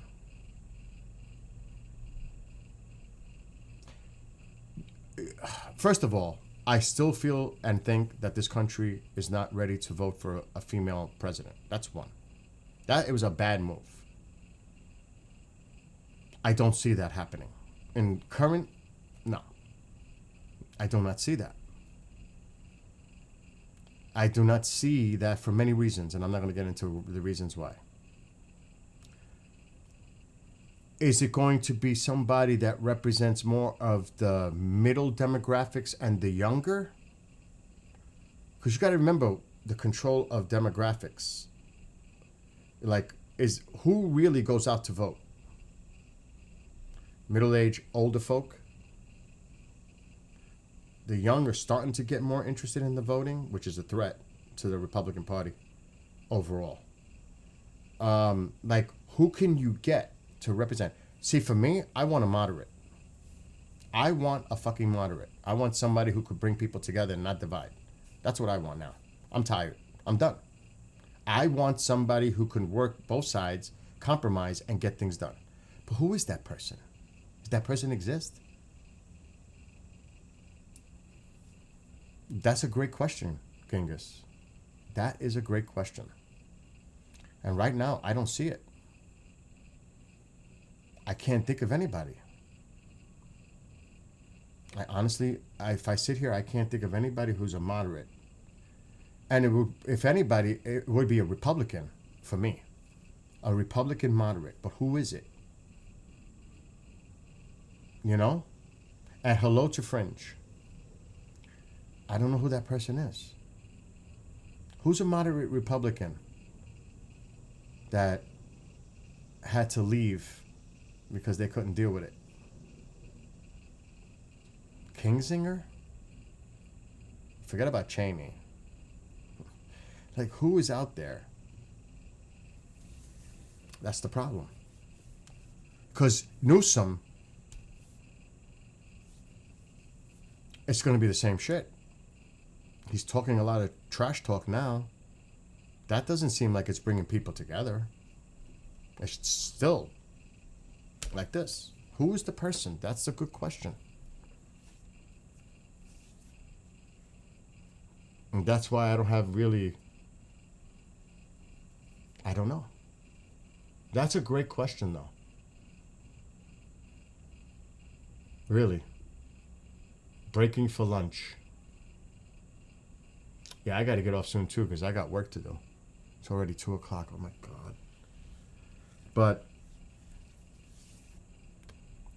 I mean, let's see what independents do. Now, you got to remember, 2024 election. a lot of independents voted for President Trump, especially Hispanics. Put him over in some states. Big swing states. So we got to see how this plays out. We still got over a year before the primary, before the actual election itself in November next year. But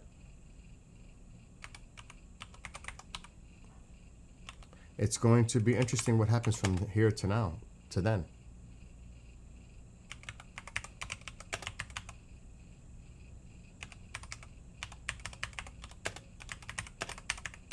Let's see if I can pull this up. Then I'm getting the heck off of it. See,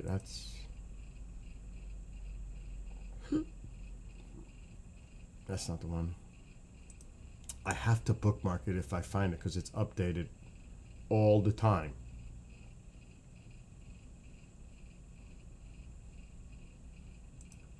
That's old. I gotta go to recent.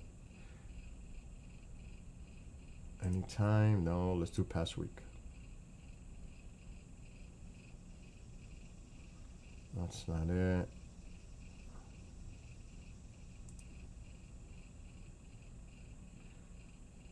I don't want to see that. I want to see about independence.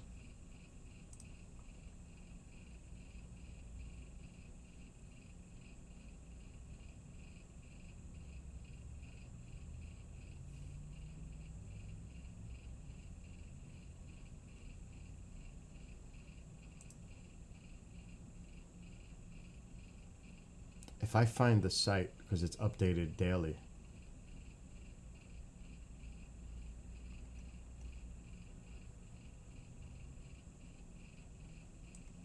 Let me try a different wording.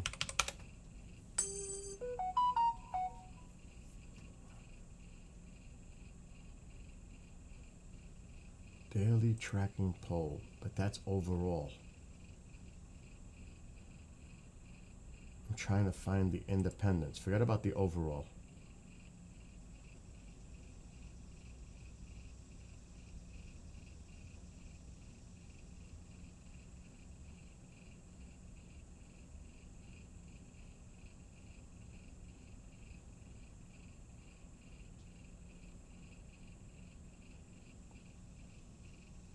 Why can't I find it?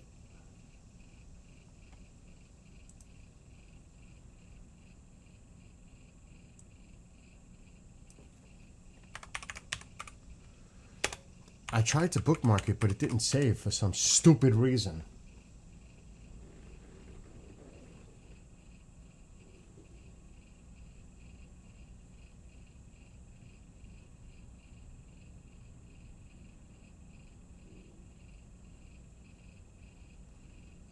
I put past week.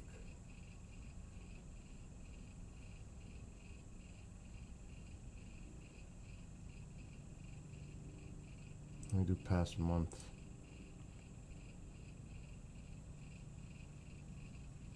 What's this? This is a few days ago.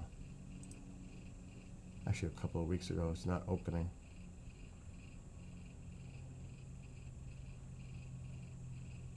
Oh, here we go. I think I found it. I have to book. It is bookmarked. So how come it's not coming up in my freaking bookmarks? Okay, this is what they're looking at. This is serious for the Republican Party. Trump's approval with independents sinks below Biden's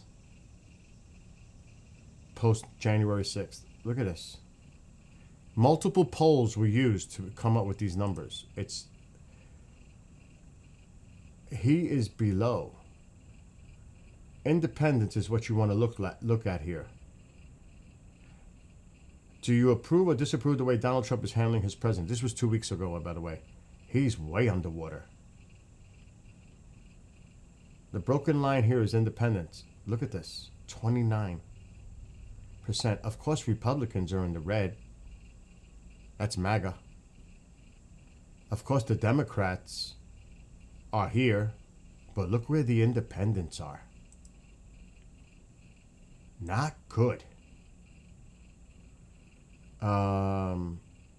Let's see. Even more numbers. Party affiliation. I want to look at the main graph. Approval rating with adults.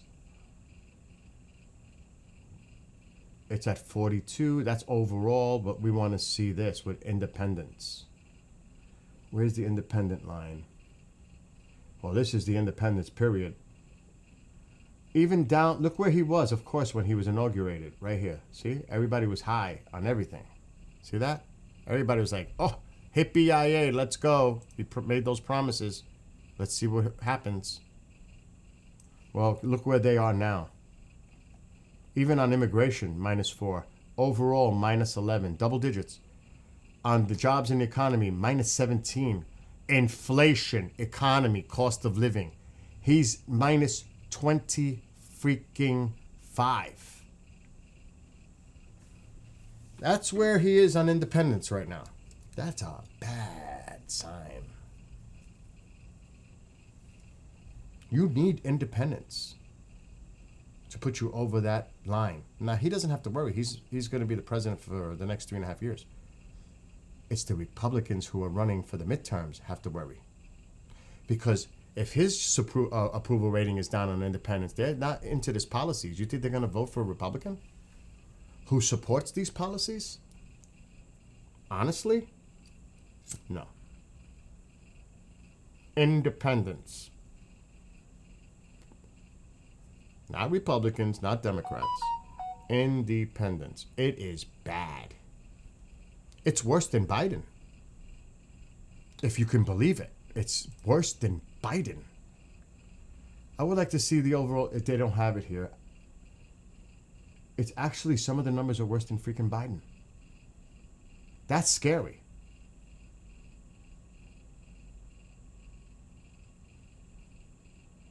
Look at this. As it turns out, 29% among the independents is also on the record low for Trump. Here is the trend for Trump among independents in his first term. He bottomed out at 30. Because after what happened at January, that's when it went down, January 6th. That was the low point. But these are scary numbers.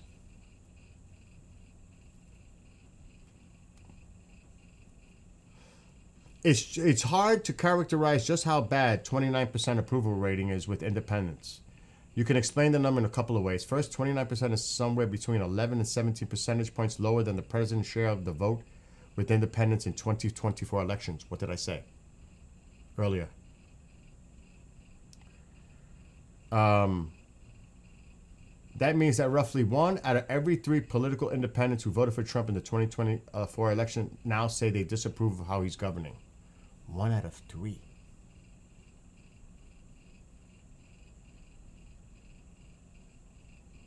And if you think the trend is going to get better, no matter how they try to distract from, people aren't stupid.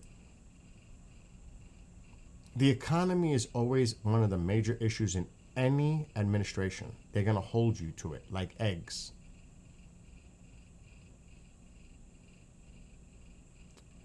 And the way things are trending, prices going up, you don't think people are going to worry about the money they're spending in their pockets to spend more on goods? The economy is going to be a big deal.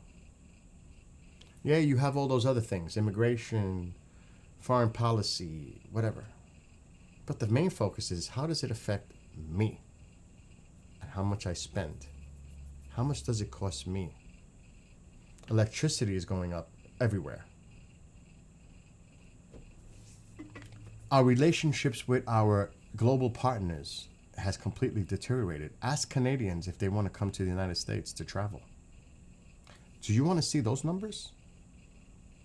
Last year, the tourism industry made $30 billion on Canadian folks coming here to vacation. Those numbers are down 35%. How does that affect the industry? Hotels, restaurants, etc. And Fringe is in Canada, and she says, we are paying dearly for everything here. How do you think these people look at the United States now? With disdain. Disdain. This is bigger than people realize. It's actually sad.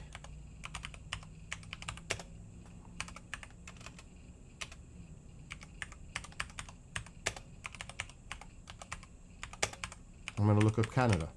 Just Canada. Forget about the other countries. They're not coming here either. Why should they cross the pond?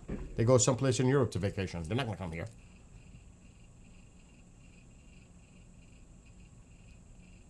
Look at this. Thousands of... This is coming from a Canadian website. Thousands of tourism industry jobs in Canada are at risk due to tariffs. This is in Canada. This is what they're going through. Widespread layoffs in the country's tourism industry. Crazy. Crazy. And how? Let's see how it affects the United States. Canadian tourism affects tariff, United States. It is bad. But people don't pay attention to this shit. Because they go rah-rah or hate. They don't look at what's going on. How it affects all kinds of people. In the workplace, why do you think the jobs growth is slowing down? That's a fact. Because people aren't hiring because they're scared to death to keep their businesses open and running.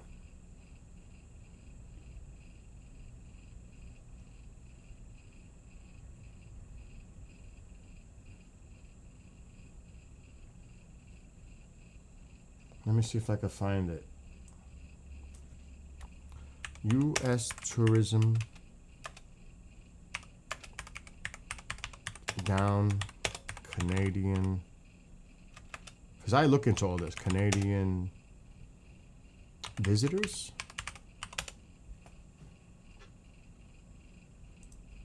Forbes.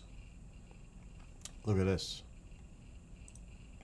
Canadian visitors to U.S. plummeted 33% in June, 6 straight months of steep declines.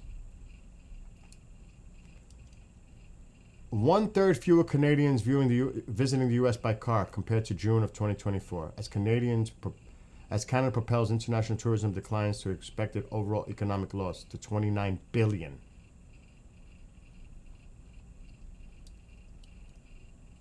Look at this. How much does it cost us here? I would like to know. Last year, Canadian tourists made up of roughly 1/4, 25%, of all foreign travelers who came to the United States, according to the United States National Travel and Tourism Office, which they'll get fired now. Collectively spent $20.5 billion here, nearly double the $10.4 billion Americans spent at McDonald's over the same time period. The Travel Association warned in February that even a 10% drop in Canadian inbound tourism could translate to a $2.1 billion in loss of spending and 140,000 jobs, jeopardizing hospitality and related sectors. And the new data suggests those losses will be exponentially larger. So what about that? People losing their jobs, people closing down restaurants, all this stuff that goes on affected by tourism in the United States. What about that? What about that?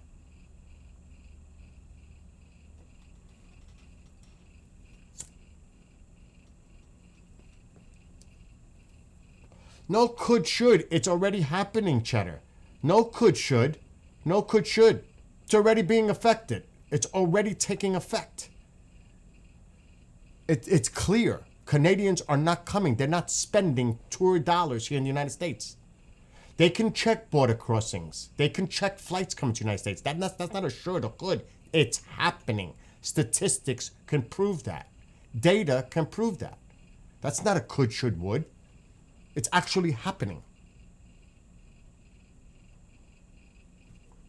Their travel boycott. What about international tourists from other countries? The U.S. is looking at a significant 9% drop in U.S. international arrivals for 2025, a drop of $8.5 billion in international visitor spending relative to last year, according to the latest forecast at Tourism Economics.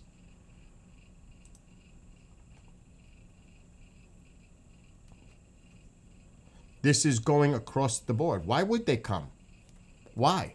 They're feeling the pinches in their home countries.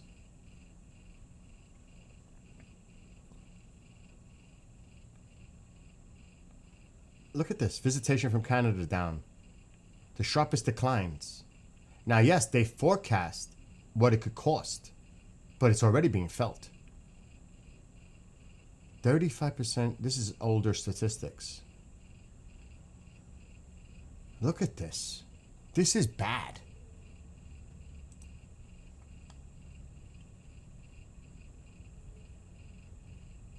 Bad. So, again,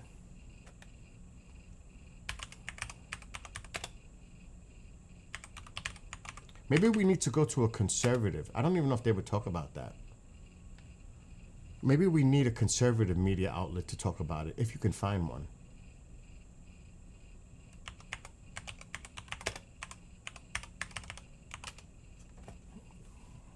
You think they talk about Epstein now? I wonder. I don't watch the news, so I wouldn't know.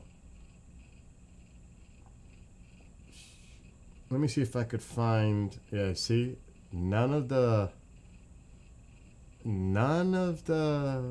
right-wing news outlets are talking about it, and neither is CNN or anybody else.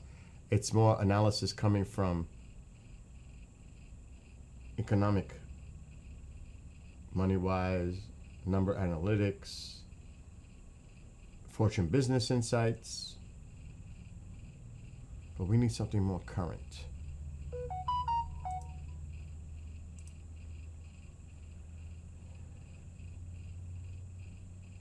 MoneyWise.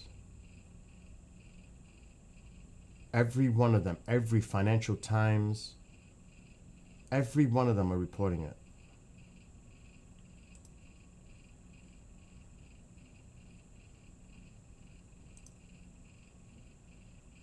Oh, they want me to pay. I'm not paying.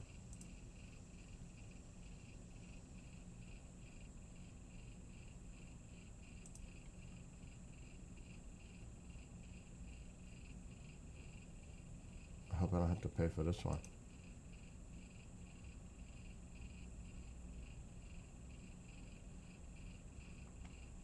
Oh, freak, they want me to pay. A lot of these sites are paid sites.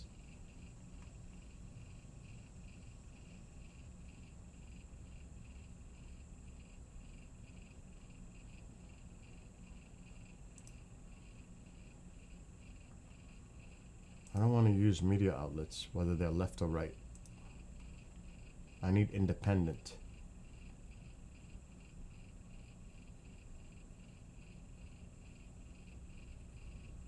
It's affecting Las Vegas.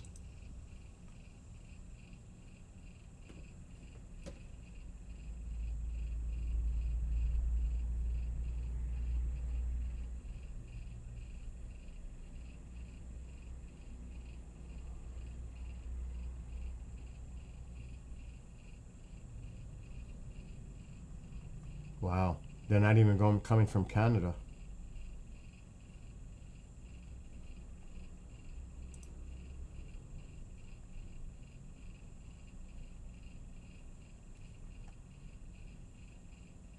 Wow. The gamblers aren't going to Vegas.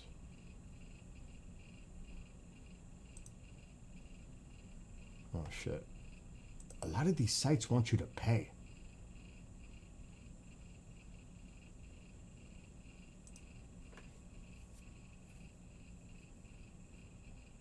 It's all Vegas. Everything is Vegas. I don't want to know about Vegas.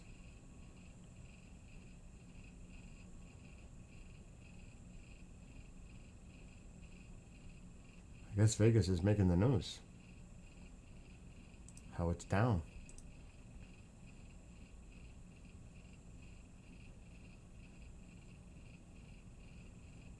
Okay, this is August 5th.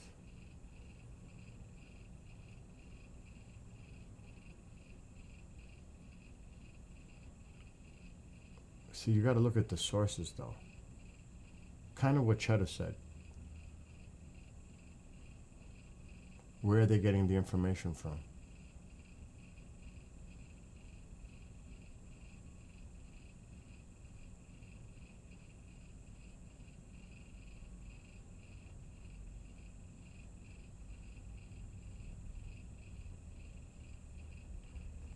should look at this another way.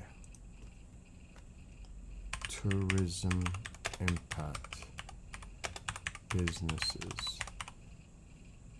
Because they're the ones that are suffering. Businesses due to tariffs. Let's see what comes up.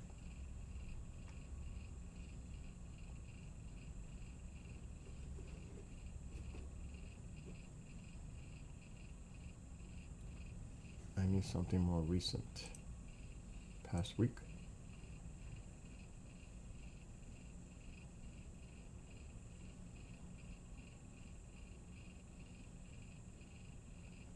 Everything is Vegas.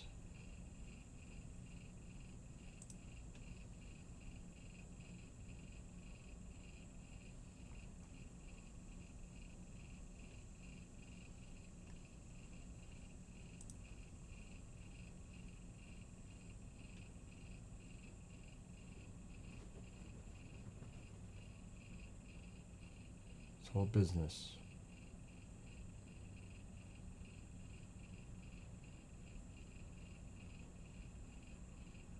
Kentucky, they're talking about all kinds of shit.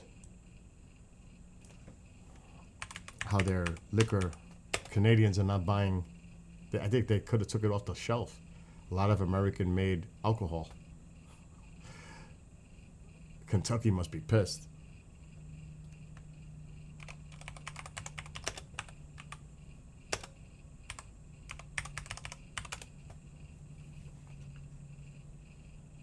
Again, everything is going on in Vegas. Vegas is like making all the news. Why?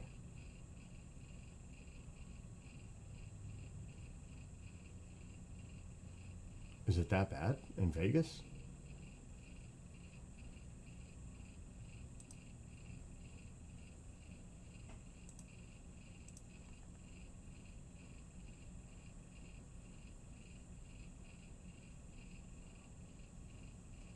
This is interesting for New York City because New York City gets a lot of tourists.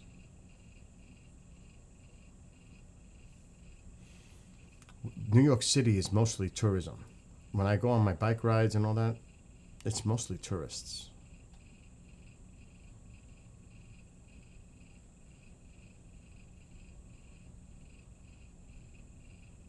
And the businesses are freaking out. That's why Vegas is going down. Trump tariffs TIFs tied to New York City tourism drop. This is August 4th. Are catastrophically affecting business. One of the main tour guide companies usually takes in about $35,000 annually from visiting Canadian high school groups. But Levy said declining tourism from Canada, which the president has mulled annexing, has catastrophically affected his business. It's been unprecedentedly horrifying. Who expects revenues to drop to $5,000 this year and to disappear entirely in 2026. He won't bear the pain alone. So these are business owners telling you that they're going to have to shut down. They're going to have to close up shop because the tourism industry in New York City, this is everywhere too. Anywhere there's hot, big tourist areas, New York City's a big one.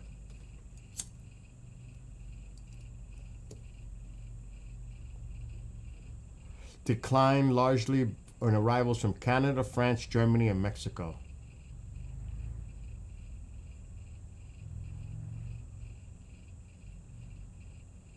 This is not good. The anti-U.S. sentiment. I told you, it's worldwide.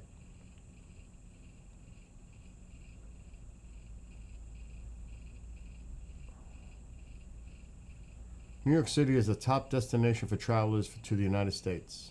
Is the top destination. Is the top destination for travelers to the United States.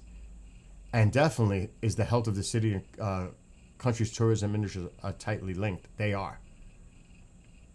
Again, according to the World Travel and Tourism Council, the United States is the only country among 184 economies where international visitor spending is expected to drop this year. Holy shit. Oh shit, there's a new fee? I didn't know that. Look at this. As well as a new $250 visa integrity fee required for travelers from India, Brazil, and other countries. Look at that.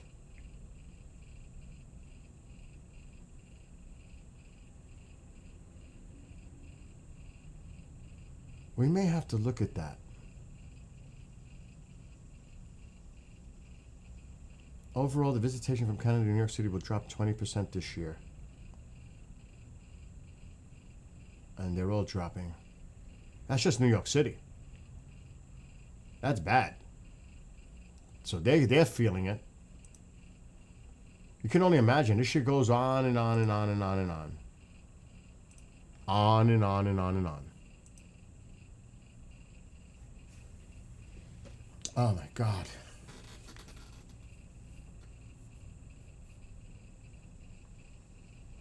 Not good. It looks like Las Vegas cameras. Looks like a lot of people costume ones to walking about. What's up, C? Well, somebody just said, C, that there are people walking in the streets in Vegas. What do you mean? I'm hearing contradictory stuff on that. I see that it's down in Vegas. Las Vegas tourism down. That's a big spot too.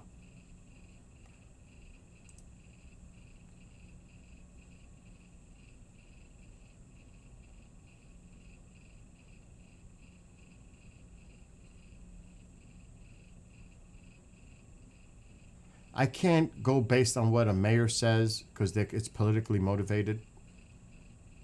You know what I mean? I can't do that.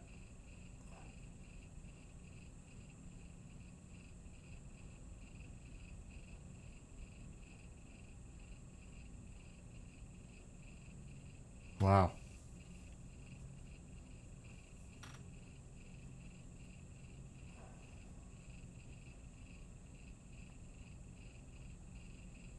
You're right about the airlines. They got the data. Canadian airline data shows fewer passengers from north of the border arriving at Harry Reid International Airport in Vegas. Air Canada saw its passenger numbers fall by 33% in June. That's been confirmed on numerous sites that I visited. Travel agents in Canada said there had been significant downturn in clients wanting to visit the U.S. overall, and Las Vegas in particular. Wendy Hart, who books trips from Windsor, Ontario, said the reason was politics for sure. She speculated it was a point of national pride that people were staying away from the U.S. The tariffs are a big thing too. So I don't know.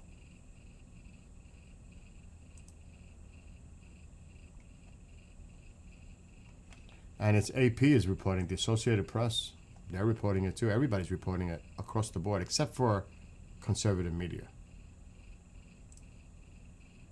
US, and I'm not going to CNN or MSNBC and all those fucking outlets either. US expected a big travel year, but overseas visitors angered by Trump are heading elsewhere. That's just a fact.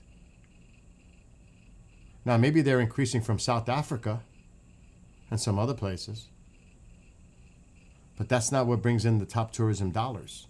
It's Canadian, Germans, French. Those are the ones.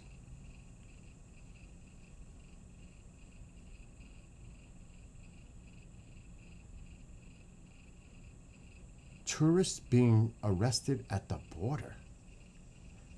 Some citizens of other countries are staying away from the U.S. What the fuck is that? Weeks-long lockdowns of European tourists at U.S. borders parks. What?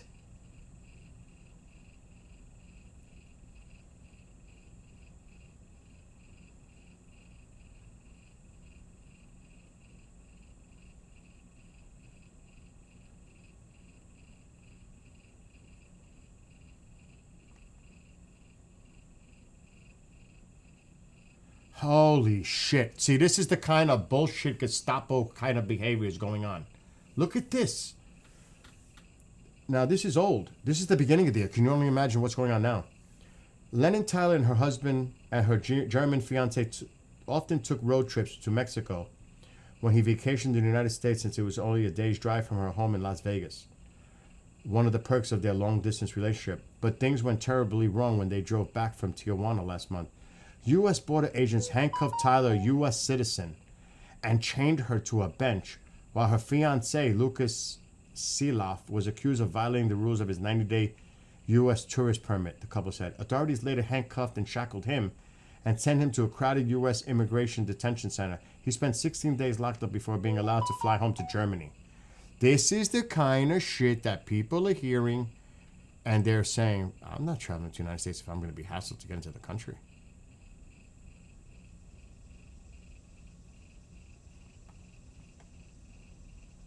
I mean, that's crazy. Oh my God.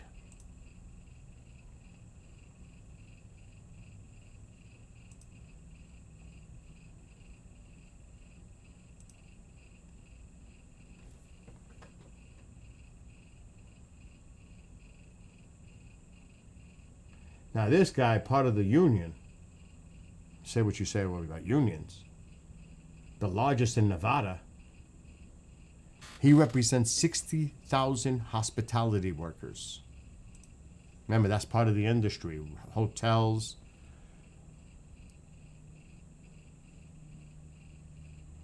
And this is local from Vegas. This is coming from Vegas locally. Starting from his days as a busboy at the Sands, Teddy has seen the evolution and the turmoil in Las Vegas has endured as a 42-year member of the culinary, that's cooking, union, the largest in Nevada, now serving as Secretary General for over 60,000 hospitality workers. He does not mince words about the economic outlook Las Vegas has faced in recent months. He paints it as a warning to other cities, and that's true. When the economy sneezes, Vegas gets the flu. Those words ring as a reminder that Vegas' status as one of America's crown jewels of tourism is often dependent on healthy national economy. The policies of the tariffs and immigration have taken a toll on the city's economy and job prospects, because they got to lay off.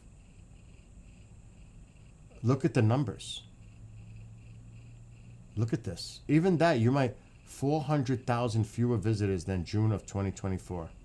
That's a big hit on their economy that depends on tourism. Those are actual numbers. And the hotel. Look at this. Strip hotel occupancy has slipped 78.7%. Look at this. The Canadians again, nearly a third, has skipped Vegas. The only one forecasted. See, forecast is a model. So it's across the board. It's everywhere. The tourism industry is getting smashed because of this. Tens of billions of dollars total. So what do? Do they hire people when there's no tourists coming? Or do they lay off people? Or do they worry about closing down their small restaurants that depended on this? What do? The job growth is slowing down because companies are concerned about freezing hiring because they're worried about how this is all going to shape out in the next few months with the tariffs. They're scared. They don't know. Think, like I said this earlier, think about a small business right now trying to survive. That they got to pay more. And that's going to, of course, they're going to hand it to the consumer. It's not like Walmart waited and Home Depot waited. They're going to hand the cost out. And where do you think people will go? Let's say they go to a local hardware store. They'll go to a Walmart and try to get the cheapest price or online. Those smaller businesses have no chance to compete. It was bad as it always was, but now it's going to be worse. A lot of these small businesses aren't going to survive because it's going to cost them too much. You think they could hire people? They can't hire people. They're trying to survive. That's why job growth is slowing down, because everybody's concerned on how this is going to go forward. There's a lot of uncertainty with businesses.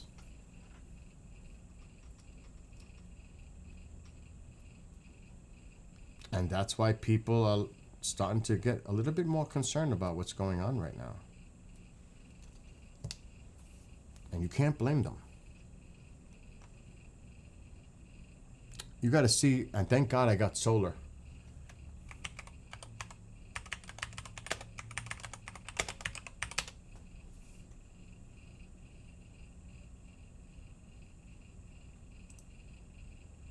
this is one thing that really pissed me off. That's why they're done with me.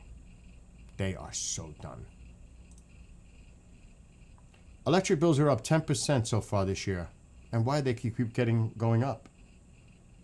And what did they do in this big, beautiful, ugly bill? They killed the solar industry. Look at this. The cost of electricity has risen. He promised to lower it, but they're going up. And I can tell you from personal experience, and I can call the guy right now that owns the company and put him on the phone. I should do that. I should do that. I should call the owner of us. I should do that. Call the owner of the solar company on how this is killing the industry. Because he promotes fossil fuel. He hates green. Though it saves you money. For the people that can. Like me. He hates it. They hate it. I'm going to call him.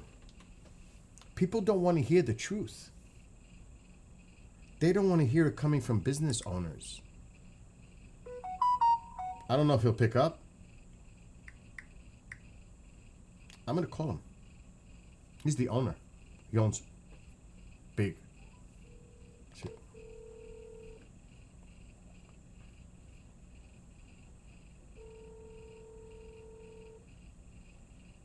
Pick up.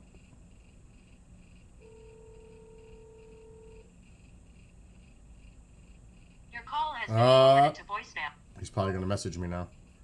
We're not going to have his number go out.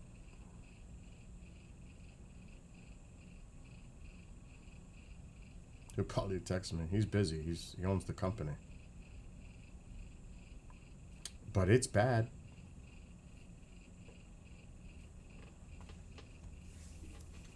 Do you know how many jobs are associated to solar in New York alone? And think about what states actually invested in green solar energy. That's Chris. I am live. What's going on? Just so you know, I'm live. Yeah, hey, Bill, is there a UFO conference that went on today? Not that I'm aware of. Why? Where did you hear it was?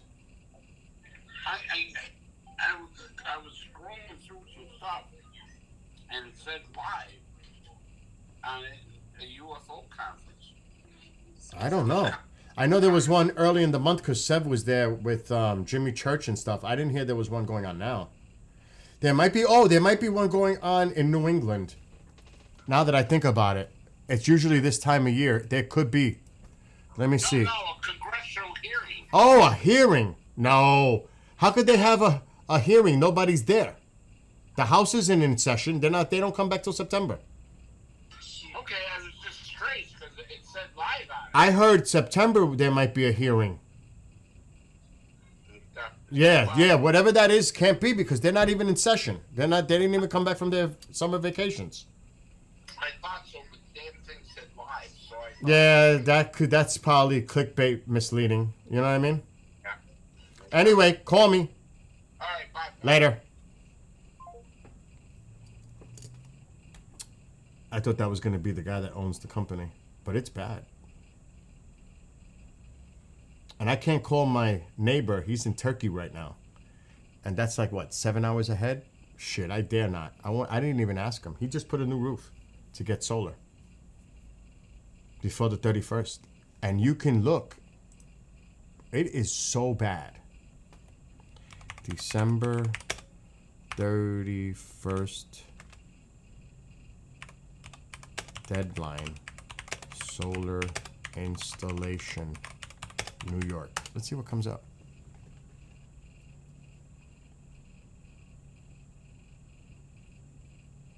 And this is the credits they killed.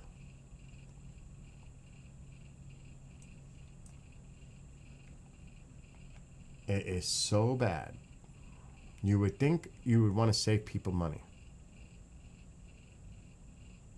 It is such a disgrace. This has me. And I got it. I'm not worried about me. I've got it. I'm in. I'm pissed off at the policy and how it's going to hurt a lot of people. That's what pisses me off. If I was thinking about my selfish needs, I wouldn't give a shit.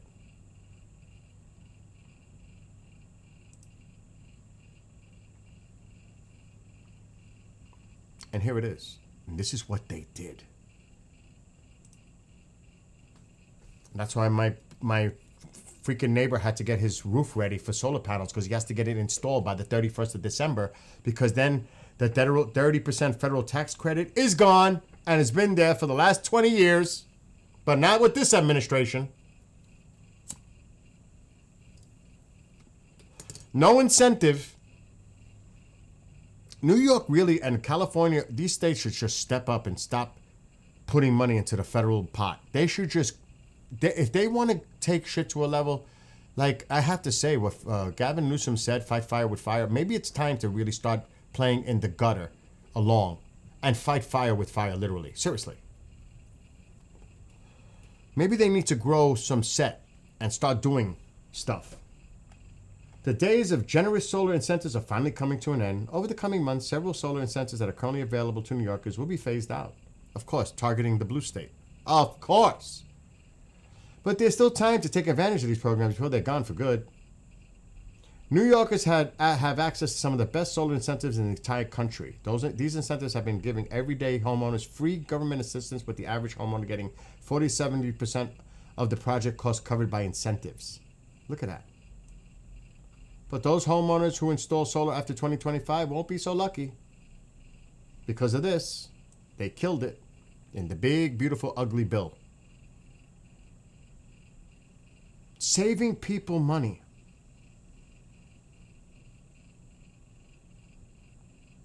Look at this. By offsetting the 30% of the cost, it made solar more accessible to low and middle income families.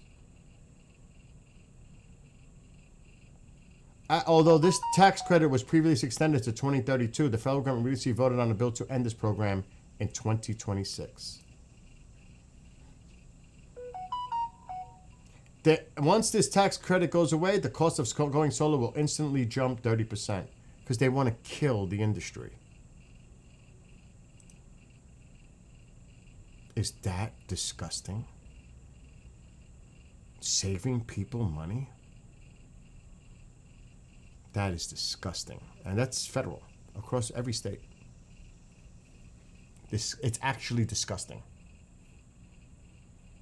Because they want more people to use fossil fuel and natural gas and everything else. Because money. Who do you think in these campaigns put a lot of money for their campaigns? Special interests. And what do you think their money was laced with? Fossil fuel companies. It wasn't green. This is a problem. I save, and I've said this and I can prove it on the screen, I save at least $1,000 in the summer months alone using solar than getting my electric from the grid. At least $1,000. That's money saved. Forget about getting the panels, the 30% incentive with the federal tax credit, all that. Forget about that. Once you get them, you save money.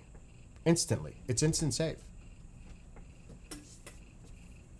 But now with this bullshit and rates going up with the utility company, how does that make sense? Dollars and cents. How does that make sense?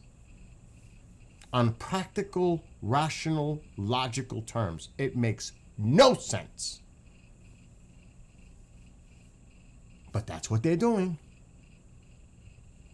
That's why he had to get his roof done, because he has to get that shit installed by the 31st to get the credit, because it expires after 2025. Then the whole solar industry is going up 30%.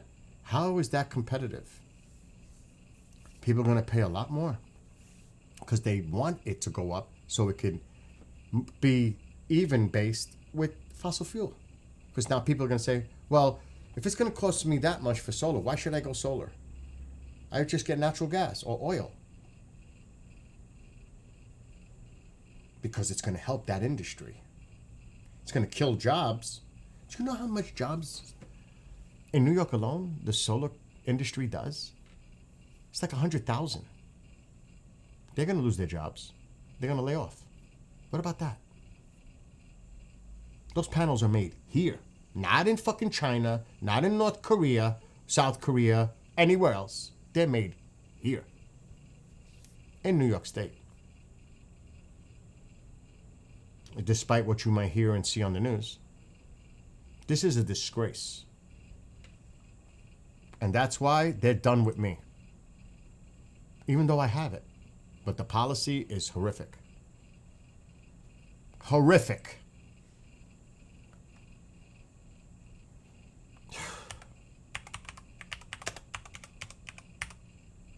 Anybody who went along with it, then I'm not voting for them. Anybody who went along with this shit in so many ways, they're done with me. As an independent, they're done.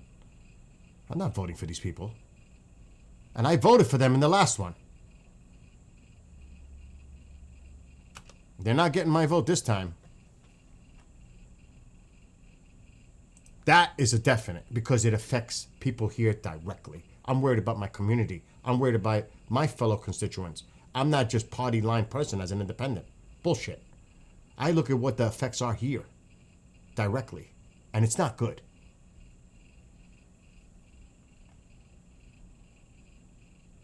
Screw that. Look at where I got my panels from. This is my company. US made panel backed by a 25-year manufacturer warranty. And yes, it does have in-home monitoring system because I can monitor them right now.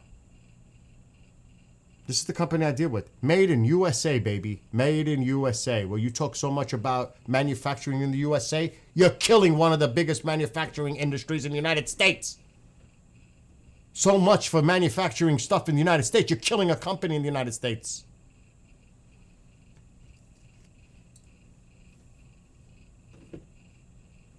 Bullshit. I don't want to hear it. I don't want to hear it. Made in USA. Installed by Americans. Made by Americans. And you're killing it. Why? People save money. It's a disgrace. Bottom line. And that's why people are going to feel this in so many different areas because they don't know what's inside this bill until it affects them.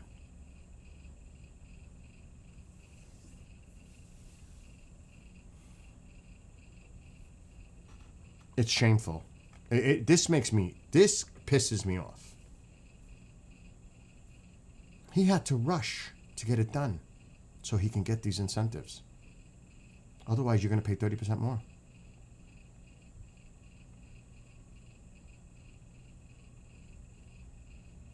Just try calling one of these companies and talking to them directly and see what they tell you. Talk to the people. Talk to the business owners. Talk to them. See how concerned and worried they are. If you don't believe in statistics and numbers, go talk to somebody. Go in your neighborhood and ask them how worried and concerned they are. Go to a small business in your area. Ask them. Are you concerned? Ask the owner. Are you concerned about the rising costs due to the tariffs? See what they tell you. Don't take my word for it. Don't take anybody's word. Go do it yourself. Ask them. You'll see what they tell you.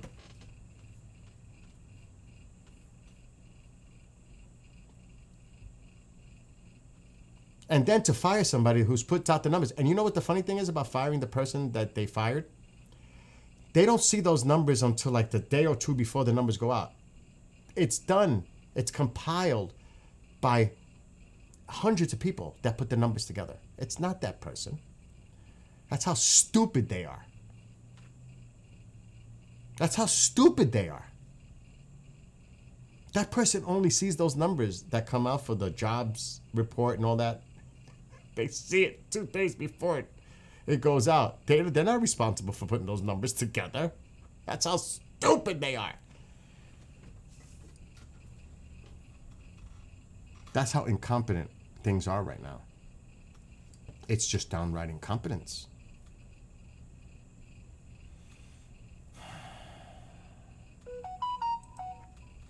That's what we're dealing with right now.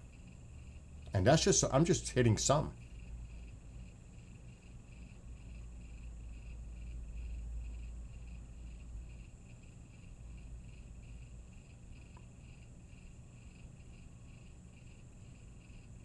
So now it's coming out here.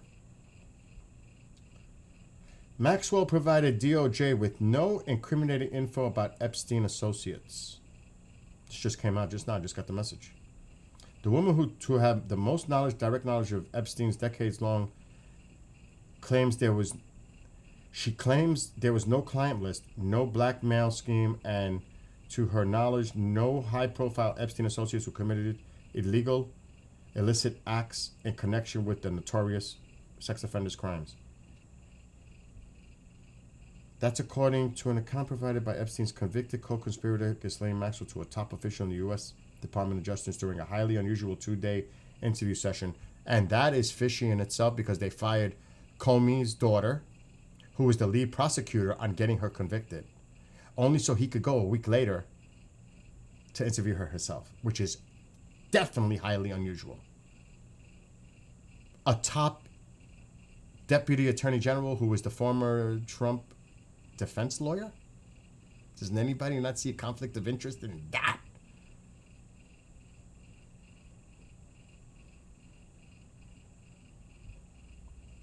Maxwell told Deputy Attorney General Todd Blanche that during her time with Epstein, which ranged from the early 1990s to the mid-2000s, she never witnessed nor heard any inappropriate or criminal activity by President Trump, former President Bill Clinton, nor any of the well-known men associated with the Epstein. Oh, MAGA's gonna love that. It's not what they want to hear. She did not incriminate, according to this, Bill Clinton or Trump. It's not what they want to hear. You could bet on that. A transcript of Maxwell's interview with Blanche and an audio of the interview were among the items provided by the DOJ on Friday to the House Committee on Oversight and Government Reform. That's why the information is coming out. In response to a congressional subpoena, the 52-year-old Maxwell, who has been incarcerated, also claimed she had been misidentified by a key witness at her criminal trial and insisted she was not involved in sexual exploitation of minors. Blanche, and it goes into what Blanche is. This is a bombshell. This is a fucking bombshell that's coming on right now.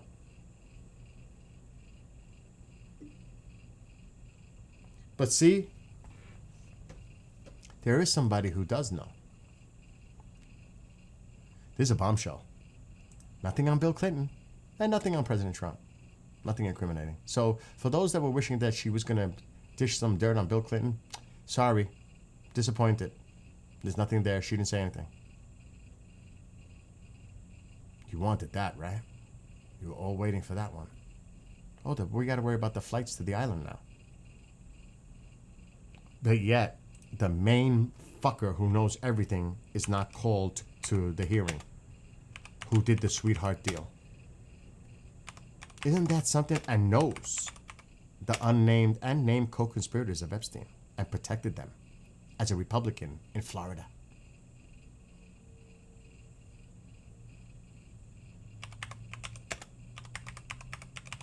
How the hell do you not call this guy in? Remember, he was hired during the first Trump administration as Secretary of Labor, who had to resign later because of the Epstein stuff. Because details were coming out about his role in that. What about that? Nobody? Nothing? Crickets. Where is it? This is what I mean.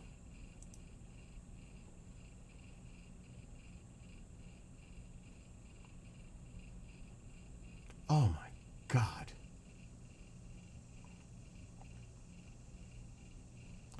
Look at this. And why isn't this person being called to the hearing? But yet Bill Clinton is, Hillary Clinton is, Bill Barr, all the others, of what they knew about the Epstein case. But the guy who knows the most was not called.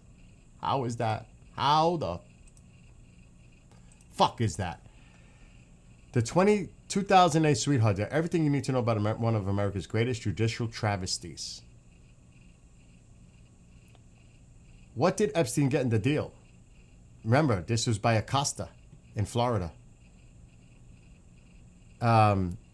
The plea deal, called a non-prosecution agreement, helped Epstein settle all potential federal criminal liability for his activities prior to 2007 by pleading guilty to a state prostitution charge. He pled guilty to 2 state prostitution charges in 2000, spent 13 months in prison in a county jail, which he could leave during the day as he pleased. The cushy deal had him registered as a sex offender and restitution to victims. Okay. It not only made him safe, but it also helped grant immunity to some of the alleged co-conspirators that weren't identified in the agreement. Oh, we need to see this. I didn't know CNN had it. Prosecutors had identified 36 victims of Epstein, most of them who had no knowledge of the plea deal, and had no opportunity to give inputs in the case. It had appeared a little out of character for Acosta, who was known to push for longer sentences. However, it was a meeting with Epstein's lawyer that allegedly smoothed in the deal. According to an investigation by Miami Herald's Julie K. Brown, the 2 former colleagues who had their career roots in Washington-based met at the Marriott in West Palm while the negotiations were still underway for Epstein's convenient deal. Look at this. At the time, Herald reports Lefkowitz's wealthy client was facing a 53-page federal indictment, could have ended up in federal prison for the rest of his life. Acosta has not denied meeting with the attorney, but has insisted that he met him after the deal had already been through. Okay, you need to testify under oath. However, negotiations going on, had a meeting that happened over breakfast. Epstein's deal was struck in September. However, the deal had been pled many times by his lawyers until June the next year. How strong was the evidence? Blah, blah, blah, blah. So, they covered up. He knows the unnamed and named co-conspirators. I would like to see the CNN document if they got it. I want to see this document. Oh, it's probably gone. It's fucking gone. We need to see that document. 7-page agreement. We need to look that up. So, who knows the names of those clients that were protected by this sweetheart deal that was struck in Florida by a Republican protecting, giving immunity to co-conspirators, named and unnamed? And he's not called to the House to the hearing, but you call Bill Clinton and Hillary Clinton, all these other people? He knows. He knows. He made that deal. Who are these people they're protecting? What about getting to the truth? Huh?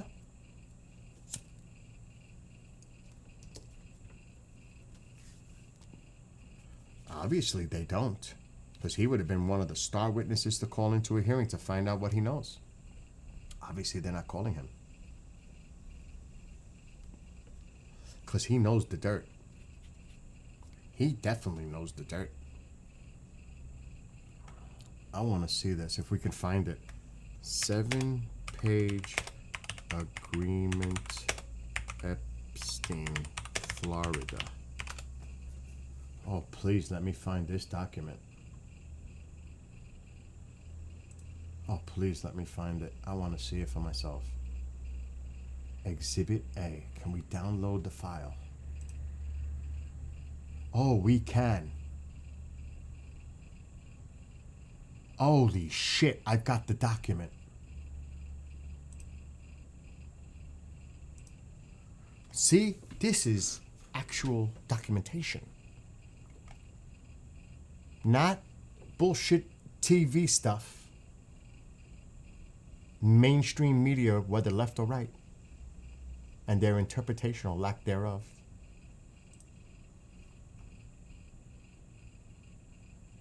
Non-prosecution agreement, investigation of Jeffrey Epstein.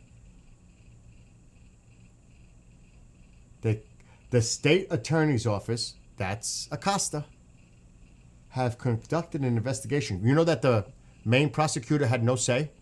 She tried to contact her supervisors, and they shut her down. They made the agreement. She had no input.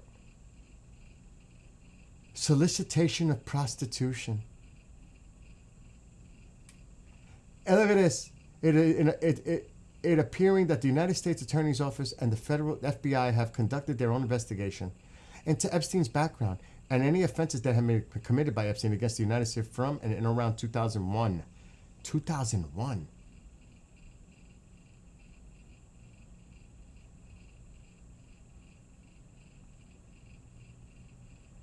Look at this. They even have the charges. Knowingly, willfully conspiring with others. That's Maxwell. And who else know? Who else? Who we don't know who else. With other known and unknown to commit an offense. That is to use a facility or means of interstate or foreign commerce, money, to knowingly persuade, induce, or entice minor females to engage in prostitution. Are you fucking kidding me?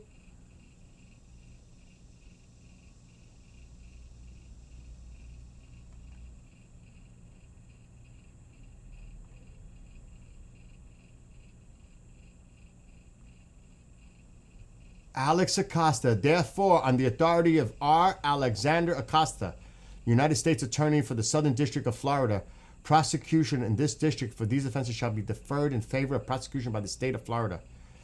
So he is responsible. He knows everything. Provided that Epstein abides by the following conditions. Are you fucking kidding me?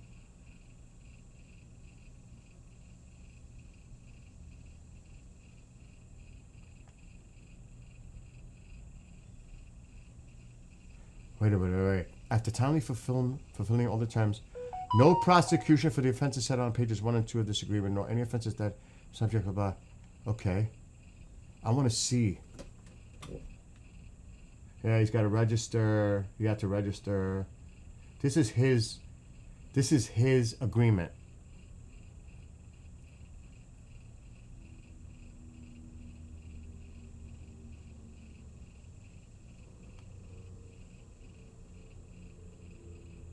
He signed. This is what he had to a civil.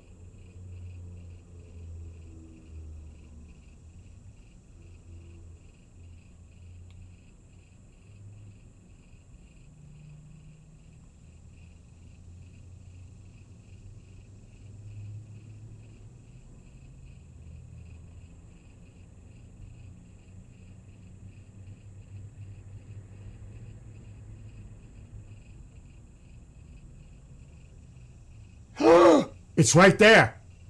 It's right there. Look at this fucking deal. Look at this deal. It's right there. In consideration of Epstein's agreement to plead guilty and to provide compensation in the manner described above, if Epstein successfully fulfills all of the terms and conditions of this agreement, the United States also agrees that it will not institute any criminal charges against any potential co-conspirators of Epstein, including but not limited to Sarah Kellen, Adriana Ross. Who are these people? Leslie Groff or Nadia Markinakova. Further, upon execution of this agreement and plea agreement with the state attorney, the federal grand jury will be suspended, and all pending federal grand jury subpoenas will be held in abeyance unless and under. Holy shit! The defendant likely agrees to withdraw his pending motion to intervene and quash. Okay. They are protecting people.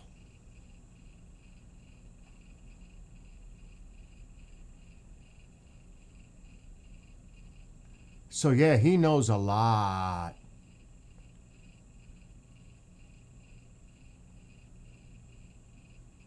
There it is. Alex Acosta, United States Attorney. And you see the assistant district, you see this name right here? You see this name?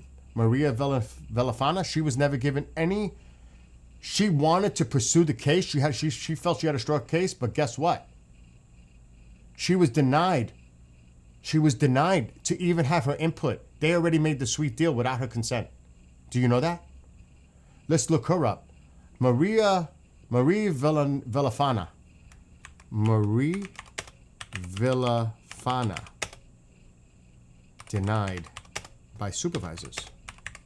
See, this is where the public doesn't do their homework and they don't know the facts. This is the New York Post, conservative newspaper. Prosecutor helped crafted Jeffrey Epstein Peel resigns from DOJ because they fucking didn't even look at the case. Oh, what? A prosecutor who was being pro for helping negotiate? She was never part of it. She was never part of it. That's a lie. Because she had no input. Absolutely no input. Look, this is more accurate. Former lead prosecutor tried to prosecute Jeffrey Epstein to the full extent of the law, but she never had the meetings. See how they twist? A conservative media outlet tried to twist it.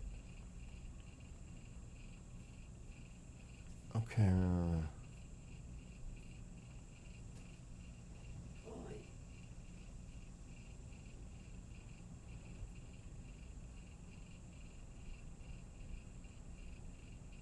Yeah, people see this needs exposure too. We hope and expect that the department will publicly release its report concerning the Epstein investigation. She looks forward to the day when the public will fully understand her role and of her superiors in the Epstein investigation. Oh, fuck yes, we need this out there. She was denied. She sent emails to her supervisors. She was denied any input. They already made the sweetheart deal. She was cut out. Cut out. Look at this. Villafana's supervisor superior during the Epstein investigation was Acosta. And this is when he resigned as President Trump's labor secretary.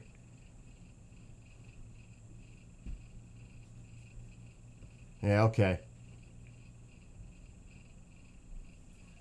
Look at that.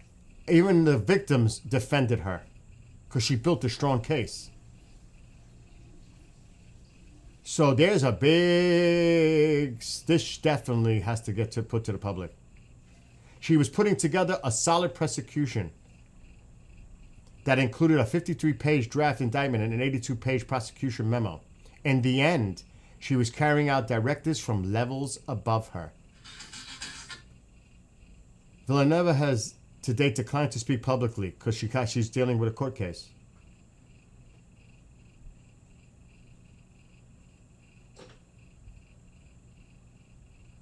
A client, she has to do that or she'll be screwed. She has to, which had prevented the disclosure of internal communications to the full extent of the law.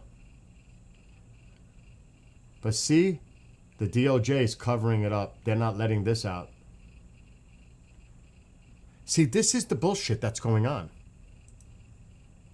And you don't call Acosta to the hearing, but you call Bill Clinton and Hillary Clinton and all these other people because it's meat for the base and they're going to love it. But you're not pulling in the most important, viable, credible person that knows what went down in Florida and gave him the sweetheart deal and gave amnesty, immunity to the named and unnamed co-conspirators of Epstein. That's where it's at. That's where it's at. Not this bullshit sideshow Banana Republic garbage that they're trying to throw meat to the base. This is where it's at. This is the real. What went down in Florida? What was the cover up there? Why did they give Epstein a sweetheart deal like that? With all those unbelievable... I mean, that deal is crazy. And what do the victims think of this? And what will the victims say about this?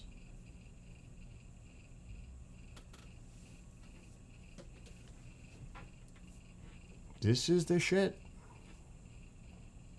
It's all a cover-up. This is all a cover-up. If they really wanted to get to the truth, truly, he would have been called to the hearing. And he's not on the list. Why? Why was he omitted from this? Why? Why? I'm going to ask it. Why was Alexander Acosta not called to hearing house? Why? Can they give me a straight answer?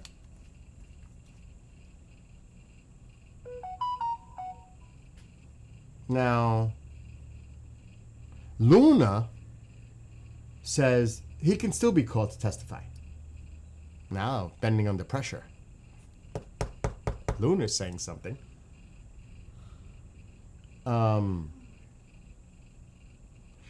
And now they're trying to say that Epstein was part of an intelligence thing because they got to throw conspiracy into it. You know what I mean? They have to. It's the only way. It's sick. It's just insane.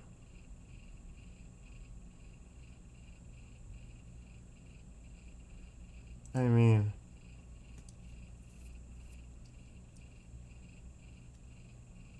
and it says it all.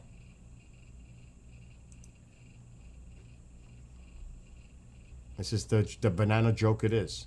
Republicans issue subpoena for Epstein files with one big exception. That one big exception is Alex Acosta. And that's why this is a show. This is bullshit. He's missing from the subpoenas. And he's the one that gave the secret plea deal for soliciting minors. And he's also the one that gave sweetheart deal about people that were involved. This is crazy, crazy. This is crazy. The main person that knows a lot of juicy details is omitted from a subpoena. How could you take a hearing like that serious otherwise? If you really want to get to the truth, you're not calling the guy who knows probably the most than anybody else about the client, not even the client list. They're connected directly. Money, who knows? Who is financing all this? Who are these named and unnamed co-conspirators that were protected? Don't you want to know? They're directly tied to him. They were part of it. It's sick. It's sick. It is really, really sick.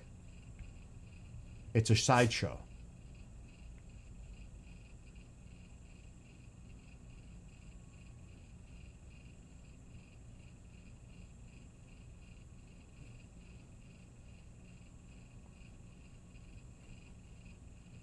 This was done under the George Bush administration, by the way.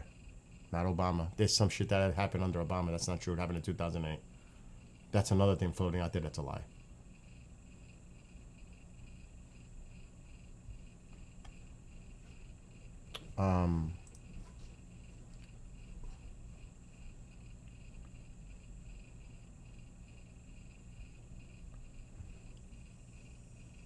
Let me see.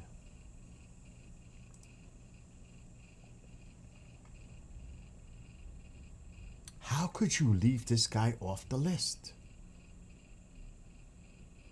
How could he be off that list? What is the House Republicans trying to pull by not bringing him? I mean, this makes no sense.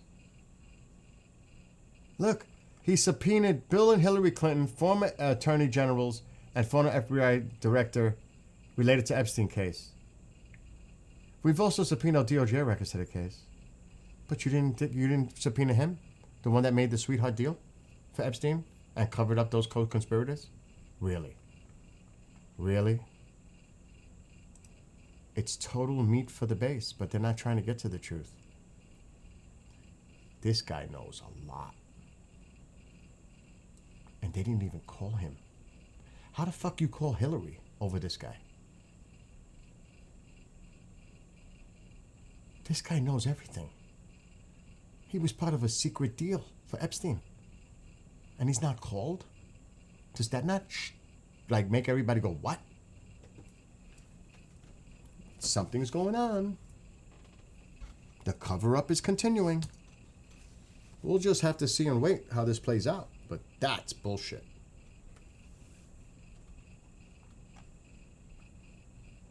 I mean, come on. But we'll see. But the big one that just came out, the news, was this one, that Ghislaine Maxwell didn't say anything incriminating against President Trump, which is not a surprise, or Bill Clinton.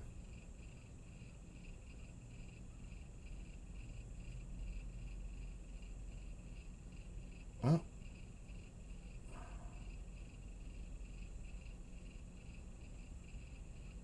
there's breaking news all over the place. But I'm not going to get into it. Actually, I'm going to get the hell off because I've been streaming too much and rambling. And nobody's watching because, you know, the people that are all Trumpies, they fled. They don't want to see this. They do not want to see this. And I downloaded the document. It's available. If you look for it, it's available. With the Epstein connection. It's out there. You just got to go do your research.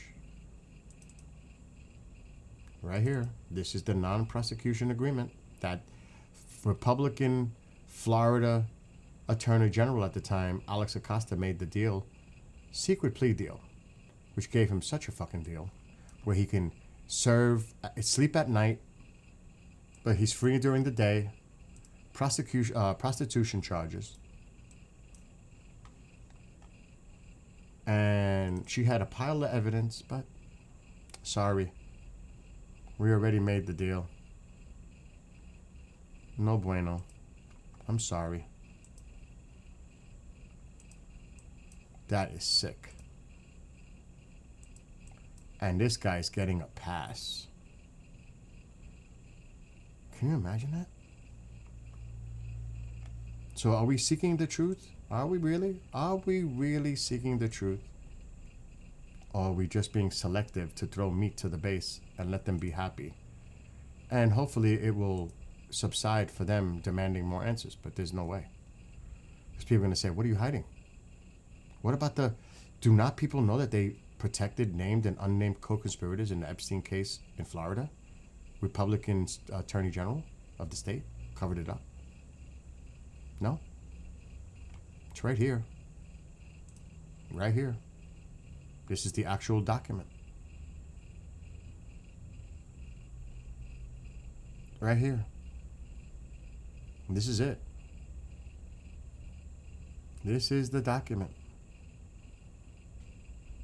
They got him for indicting with solicitation prostitution. What a fucking crazy sweetheart deal he got. Look at, I mean, this is just so insane. Foreign, knowingly and willfully conspiring with others, known and unknown, to commit an offense against the United States.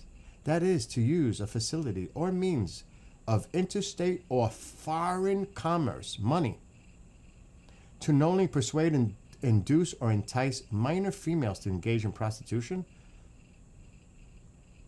knowing and willfully conspire with others, known and unknown, to travel in interstate commerce for the purpose of engaging. Look at this. Unknown and known. Who are they? Who are they? And it's at the bottom about the agreement. It's down here, signed, and its attorney, it says it right here at the bottom who was responsible. Alex Acosta, United States Attorney. Epstein signed it. Look. Wait, let's read this.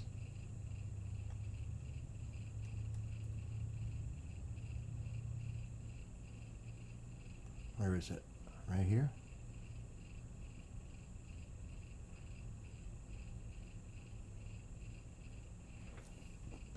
Okay.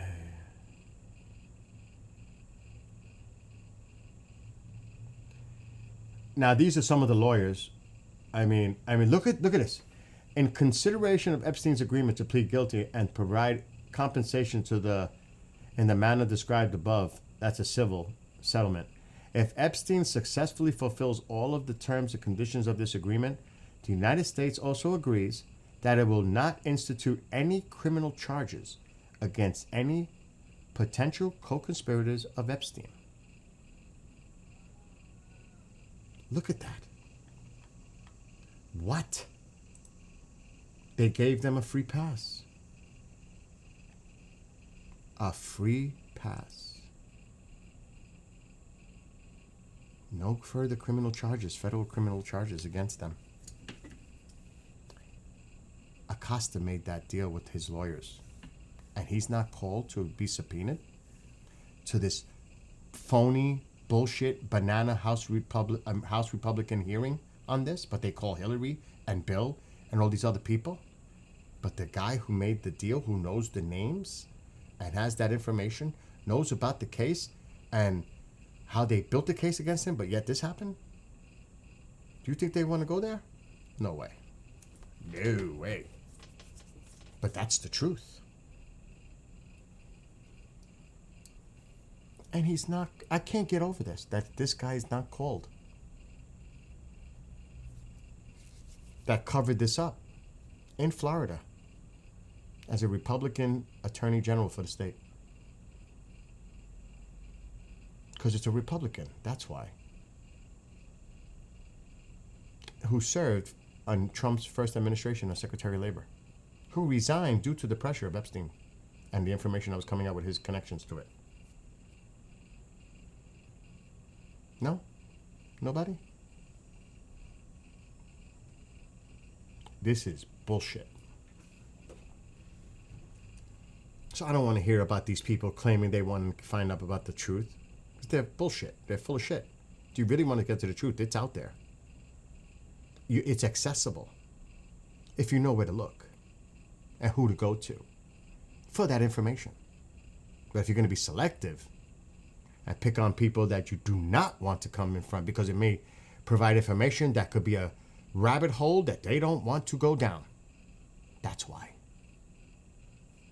Bottom line. If we're all seeking the truth, good or bad, Democrats, Republicans, whoever's there, foreign people involved, whoever it is, if people really want to get to the truth, we need to get to the truth, regardless of who it affects. And not trying to protect people because they're your side. Bottom line. Put it all out there. Let's get to the truth. Let's see who's there. I think that's what the American people want at this point, across the board, bipartisan. Let's go. Put it out there. Let's go. Enough. Put it to rest, put it to bed. Let's just end this nonsense now. But they won't. They're delaying. Drip, drip, drip. This smells of such a conspiracy on so many levels. But only the blind would not see that. Figuratively speaking.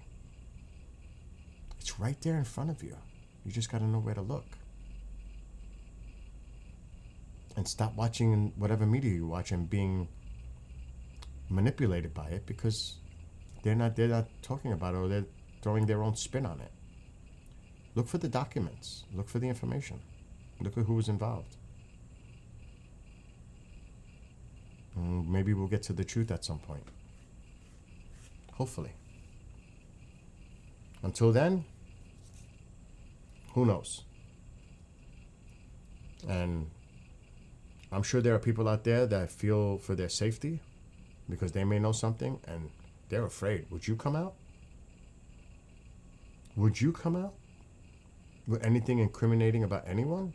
You know they're going to be attacked.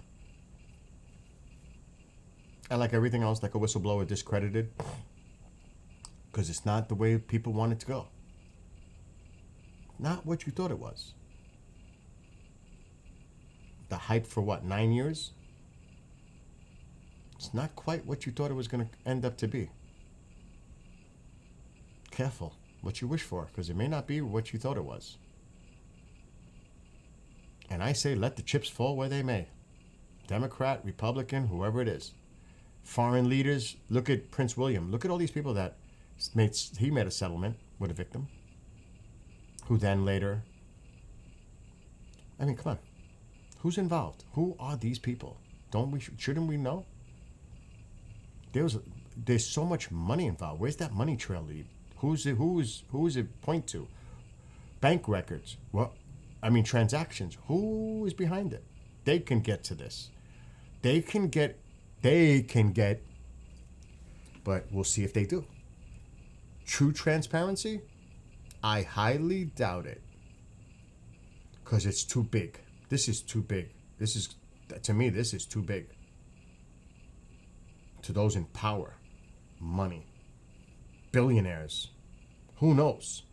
I'm speculating, but this must be really bad in order for them to go out of their way to cover it up this much and delay. They're doing everything they can to protect these people. I really would like to know who was given immunity on that named and unnamed co-conspirators of Epstein in Florida. Don't we want to know that? Who are these people that were given immunity, amnesty in Florida under a Republican state attorney general? Can't blame the Democrats on that one.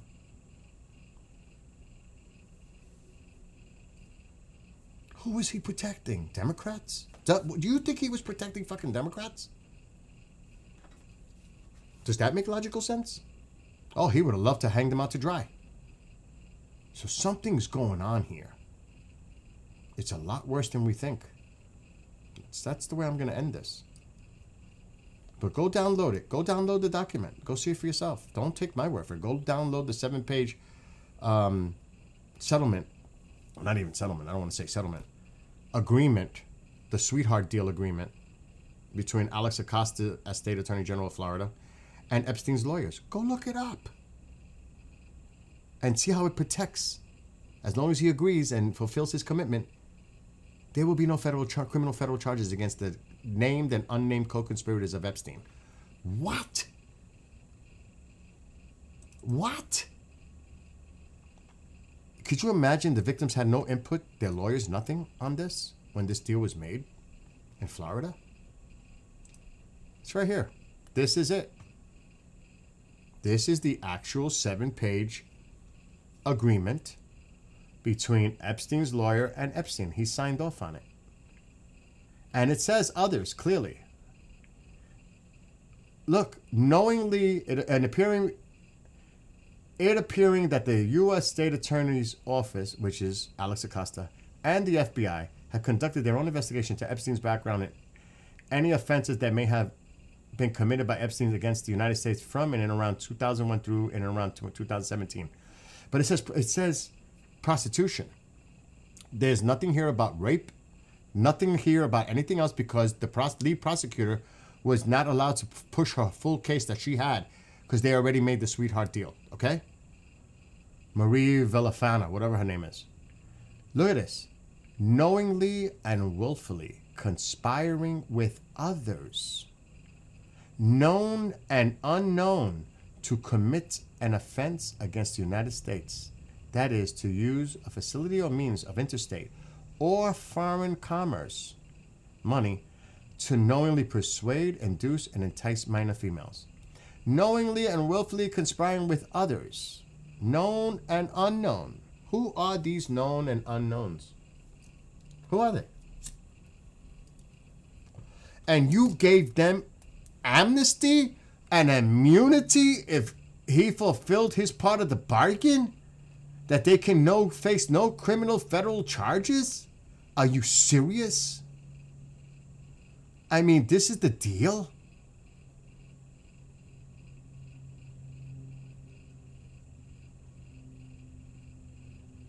I mean, what the...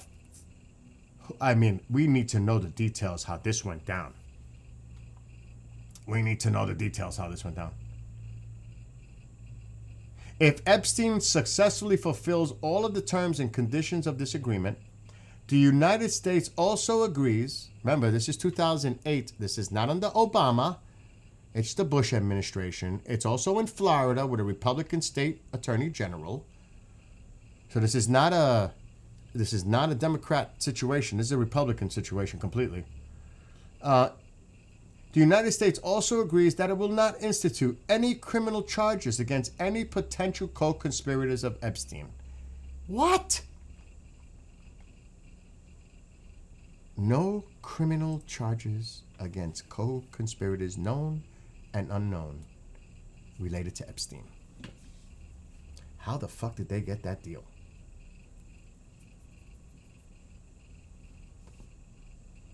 Some powerful people got protected. That's what that means. Some powerful people got protected. And again, I'll say it one more time before I get off. He's not called subpoena to the hearing, but Bill Clinton is, Hillary's there, Barr, Comey, whoever else is on that hit list for meat for the base. But the main person, who's a Republican, that was involved in this sweet deal, that knows a lot of information, is not on that list for a subpoena. That tells you right there, this is bullshit. Because if you wanted to get to the truth, you call Alex Acosta. You subpoena him. Who can you provide to us in a classified setting who these so-called named and co-conspirators are? He knows. He protected them. He knows who they are. And you don't call him? I would call Marie Villanfana, the lead prosecutor on this case in Florida. What does she know? What kind of case does she have? That was denied, though she was sending emails to her supervisors like, what's going on? I have a strong case here. Oh, we already made the deal. What? So everything I did here, that I have all these pages of criminal investigatory information, that I have a case that'll put him in jail for the rest of his life, is gone? Because you made a sweetheart deal with his lawyers? To protect who? He served 13 months in a county jail where he can go out during the day and sleep at night.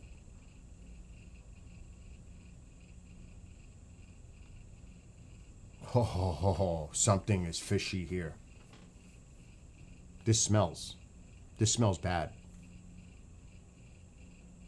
We need to know. That information needs to come out. DOJ has it. DOJ has it. FBI has it. You think they're going to reveal it? I don't think so. Now, Luna, at least Luna, floated the idea of possibly subpoenaing him. Possibly. Not that it's going to happen. But she did float it around out there that they may still call him. Why wasn't he on the original list? He should have been your number one. Luna floats idea that Acosta will be subpoenaed.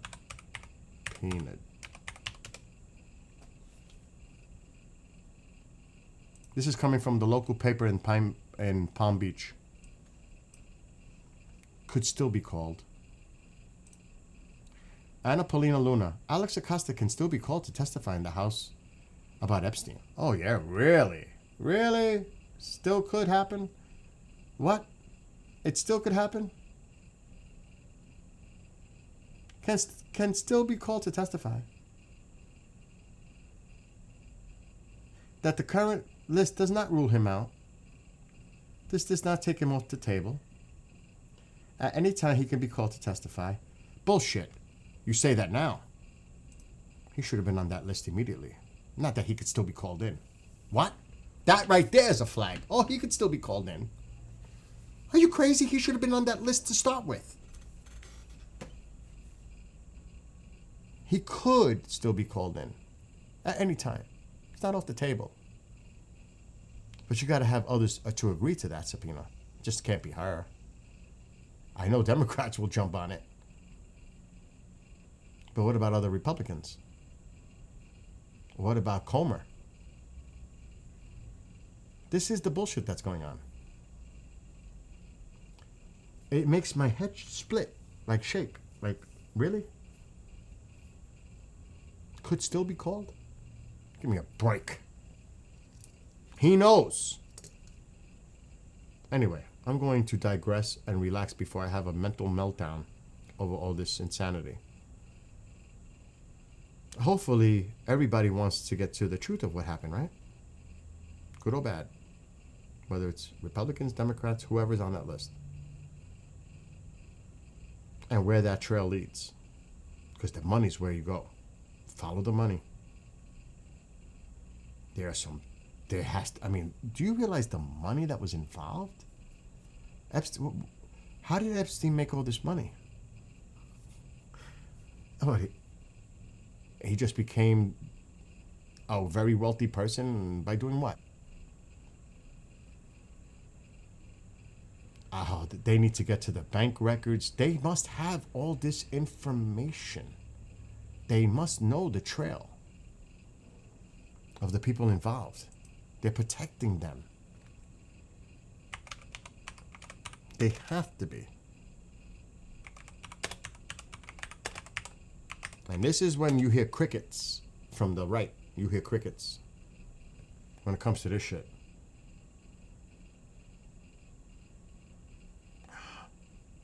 Oh my God. But that's a rumor. I'm not kidding rumors.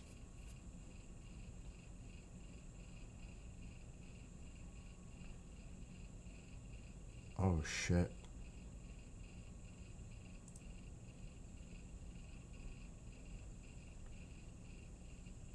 And I can't go based on what someone says.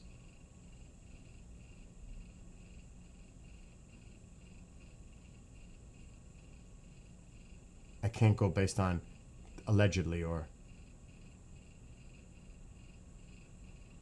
Oh my God, can you imagine if this is true? Again, I'm not saying this is.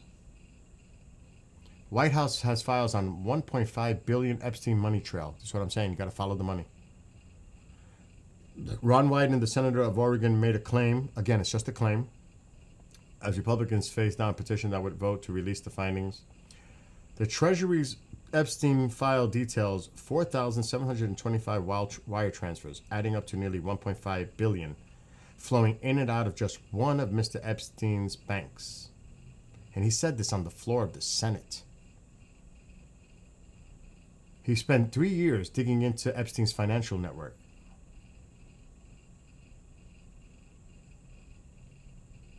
Oh, this is, see, we got to follow the money. We got to follow the money. I wonder who's involved with that money trail. Whose names are going to be associated putting money into his account. Woohoo! That alone is going to be like, what? You sent him how much money? Why?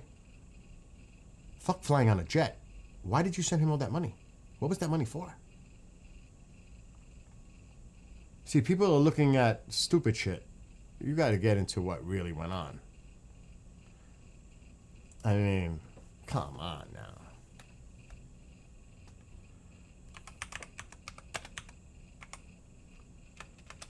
It's so BS. I want to see that money trail.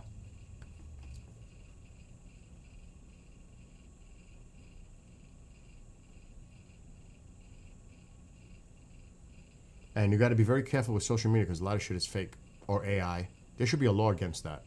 AI videos. There should be a law.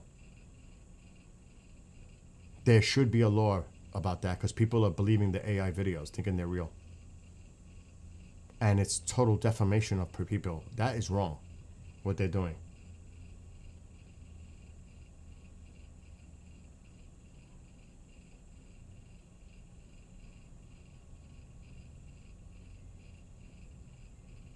So we're just going to have to wait and see how this plays out.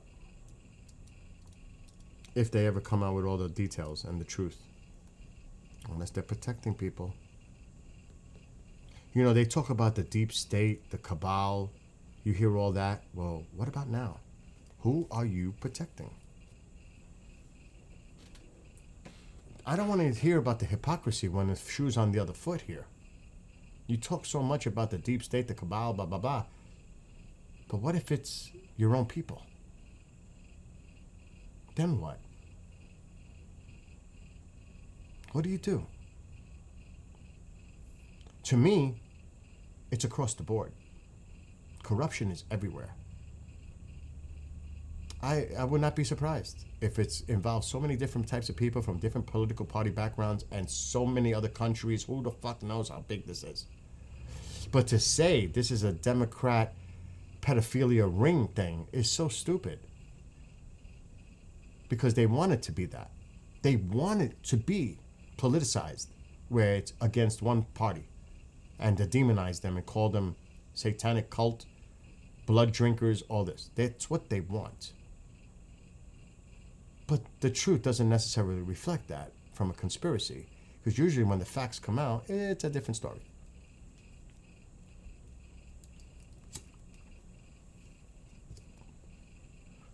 And something's going on, because if they had, you have to think, if there were Democrats on this list, this shit would have been made public when they were all smiling, holding in front of the White House the Epstein files, posing. And then all of a sudden it went silent. If they would have had juicy things, because you know that was on the agenda, that was part of the whole campaign. We're going to release the Epstein files. We're going to get to the truth. Ooh, what happened? Full stop. What happened? Democratic hoax? Do people believe that? Do people actually believe what he says?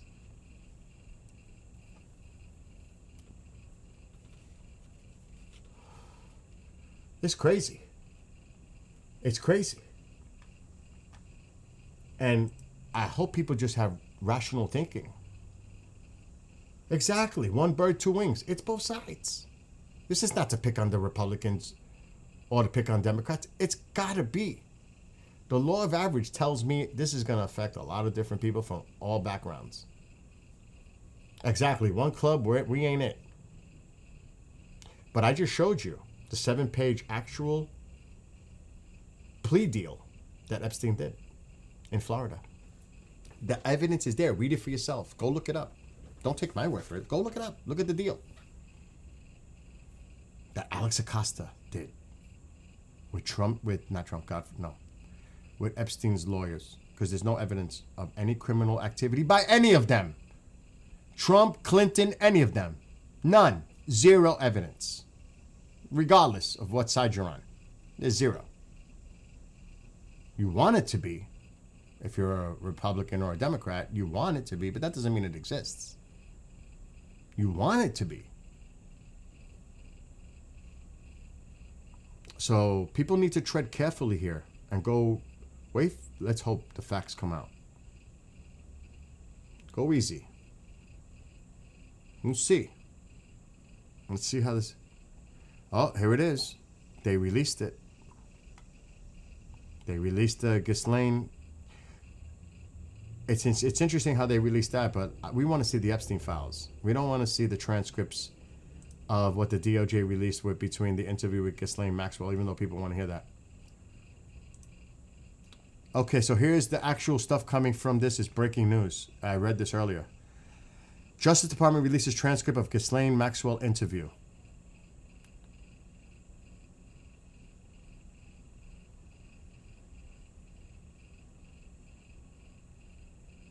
She insists that she never witnessed Trump or Bill Clinton doing anything inappropriate.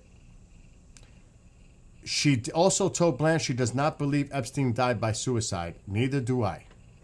And who was in office when that happened? Who was in charge? Maxwell says she didn't see Epstein taking photos or videos of others for blackmail. She claims that her attorney insists that she's innocent and praised DOJ for her releasing transcript. She never committed or participated in sexual abuse against minors or anyone else for that matter. Oh, she's done. The victims are going to come out now. She's toast. She already got caught for perjury.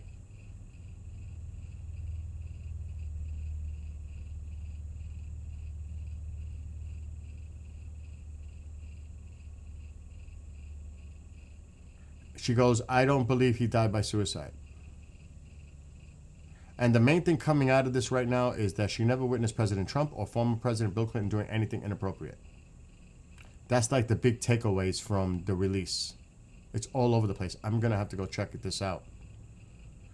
We need to see if I want to see if there is a transcript that I can get. I would love to be able to download. If they release it, it's got to be available to the public.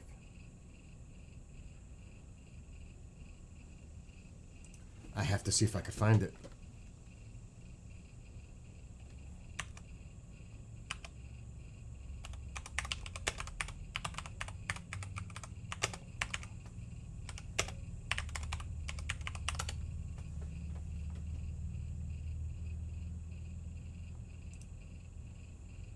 Somebody's got to have it.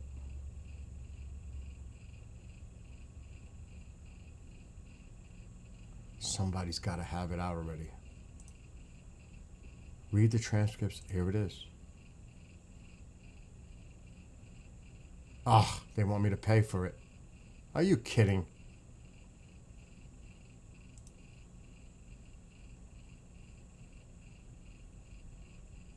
This is breaking. We need to see the whole damn transcript.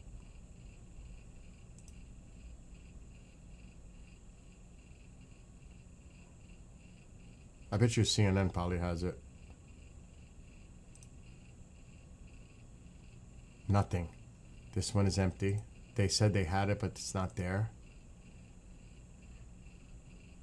Let's see if CNN has it. It might. It's 337 pages long. 4 different files. I got it. I got it. It's redacted. There's audio recordings and everything. I got it. It's coming from DOJ.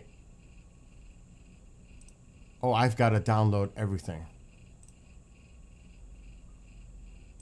I found it. Of course I did. Oh shit, I just lost it. Here we go.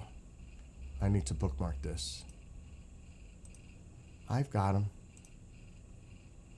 Page 1. Download. We should hear some, no?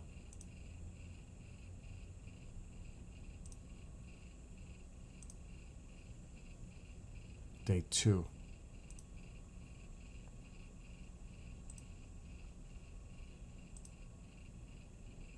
Okay, I got day 2. I need the audio recordings. They got the audio recordings. Holy shit. There's 1, 2. Download. 3, 4, 5, 6, 7. Wow, there's a lot of... It's a lot.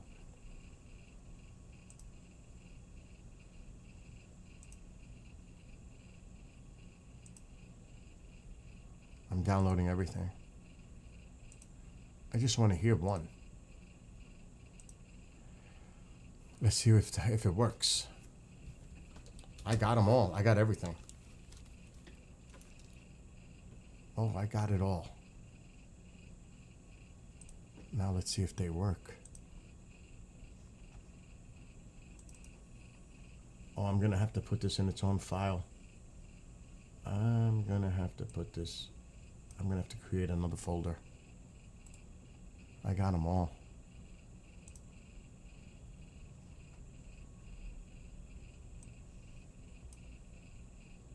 Alright, let's put this in downloads. We need to create, let's actually put it here. Create new folder. Create new folder. Fuck.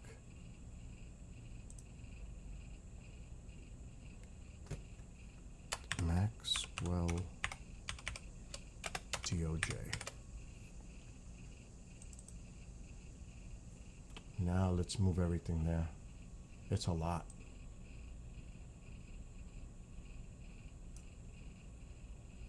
Move. I put it in pictures.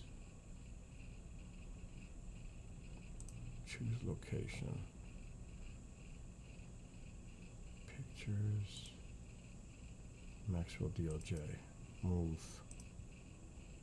There it goes. Let's just see. Part 1. Tallahassee.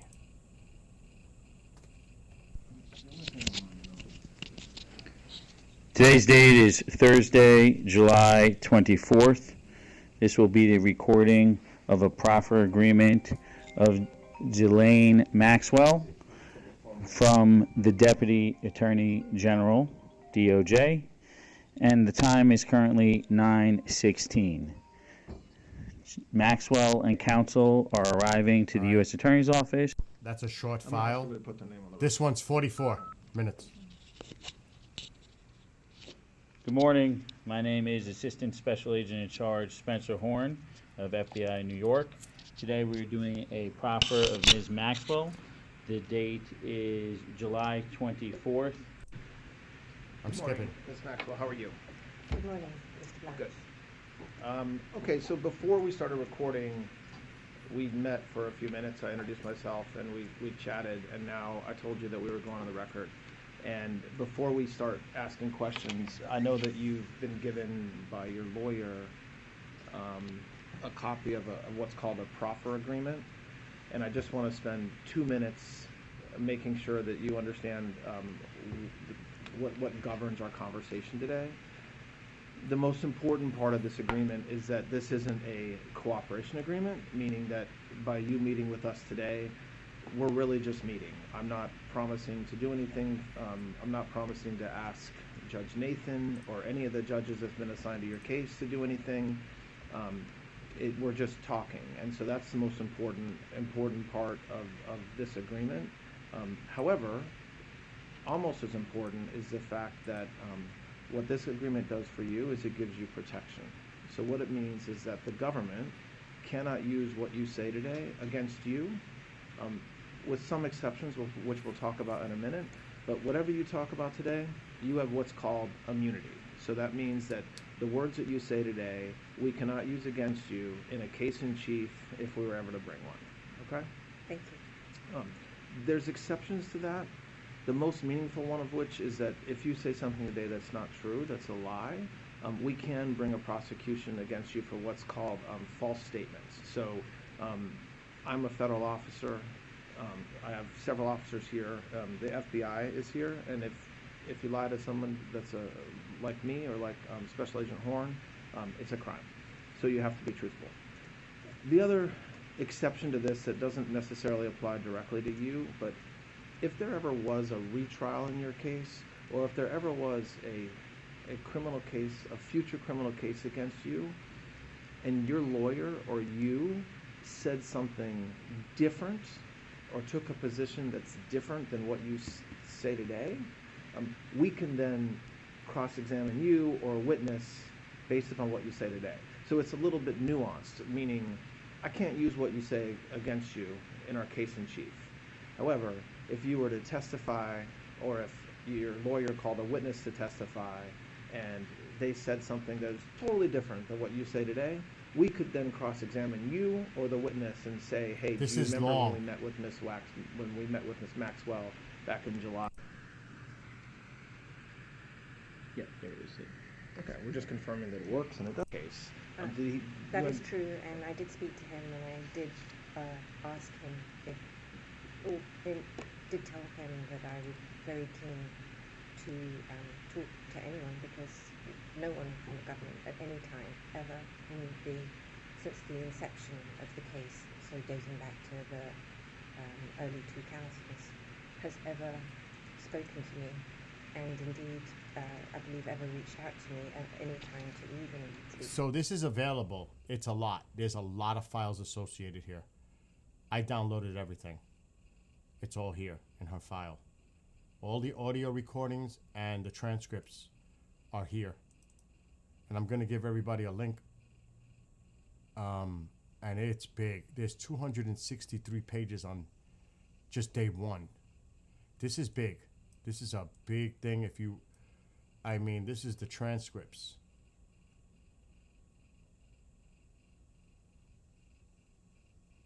Okay. They're talking about what we just heard about the exceptions.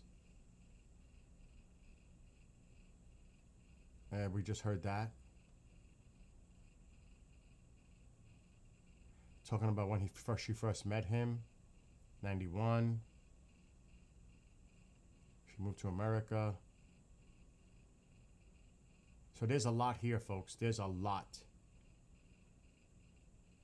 There is just a ton of information. So it's all available right now. And I'm sure the media is going over every fucking word right now. You know that.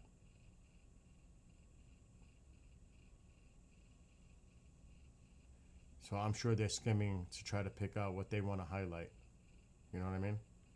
Whether it's a Democrat or Republican, they're probably going through this and make talking points about it for their media. You know what I mean? It makes sense. Father, whoa, whoa, whoa, whoa, whoa, whoa. Whoa, whoa, whoa. Whoa, whoa, whoa, whoa, whoa. Something caught my eye. Were you in a romantic relationship with him at this point? No, just friends. And while we're just, with respect to your father, there have been multiple questions about whether he worked for any intelligence agency. Her father. I think, well, certainly my father had background in intelligence because he was, I believe he did in the Second World War. He was a British intelligence officer. I think that, I sort of believe that once you're in the intelligence office, you're kind of always. It doesn't mean that you're formally employed. So you don't think my dad, so I don't think my dad in any formal sense, employed by any agency, but when you were, my father was, you just met people over time. And this is going to be an interesting fucking read. Did your father and Mr. Epstein have a business relationship over the years? They never met, so that doesn't mean none. So as far as you know, they never met. No, they never met? Yeah, but did they ever communicate? I know they never met. But how do you know they never met? But did he have communication with him? I got to see how this questioning is. Okay. But he called. So they never met. Why is he emphasizing about the met? Why is he saying that they ever communicate via phone, text, email? What the fuck? He didn't even know who he was. But they knew some of the same people. He doesn't even ask the question about other communications. Todd Blanche. Did they know other people that, you would think just because they never met doesn't mean that they never spoke. That's questionable in itself right there. But they knew some of the same people. It sounds like, certainly the Bear Stearns connection was something that you knew they had. No, well, he never had a connection with Epstein. He had a connection with the bank. Ooh. Epstein, I never heard of him or knew of him before. I want to see what his questionings are. Now, I'm going to make a point here.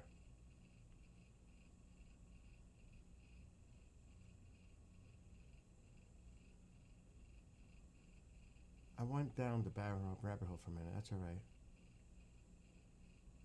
He didn't even go into it with her about a father. He didn't even go into he just said they never met. So that doesn't mean they didn't speak on the phone or anything. He just left it. This is why, in a situation like this, you get a person who's familiar with the case and knows the nuances of the case, the details of the case, and you just don't bring somebody coming in that knows nothing about the background of the case, and you just start asking questions.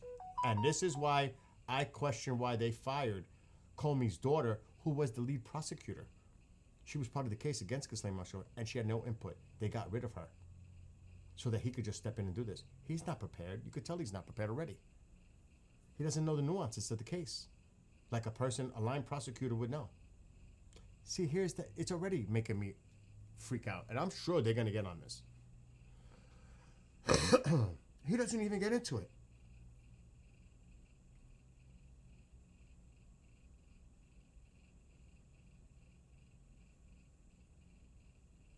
I'm looking at his questioning. But you, he doesn't even know how to. But you said a minute ago that you had slept with him on some occasion at the time. Remember thinking, that this meant you were in a relationship. Well, I thought did that change over between 1990? Okay. So we go to his house in Palm Beach. He only had that house. Actually, no, that's not true. He had the house in Palm Beach and he had a house in Ohio. In where, Ohio? Okay. So, see, I'm not...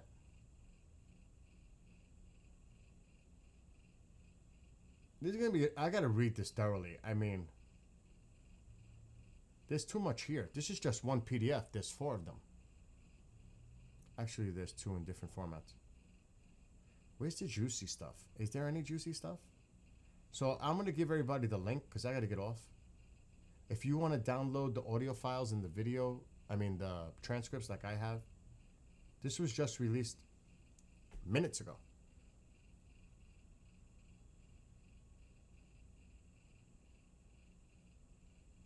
I'm trying to read what he's asking. You were paid by him to go along. Tell them again. I want to just make sure that we're talking about that, like keeping between, like the late '90s and maybe, I guess in a little to the early 2000s. Why? Why not just expand on everything? Why is he being very selective in the timing here?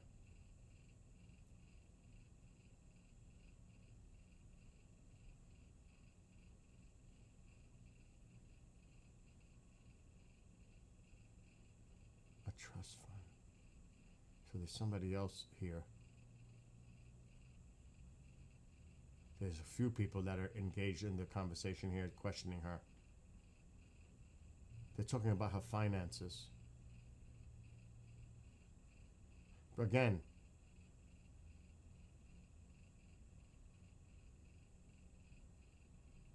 they're looking at the money. This is all about the money. Finances.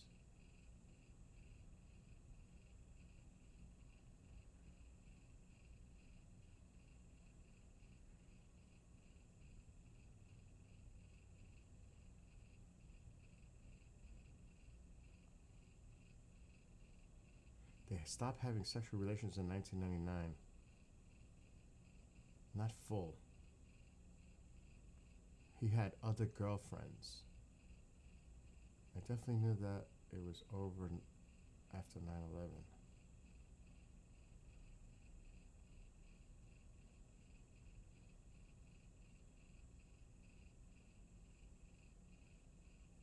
She's still getting paid by him even though they broke up.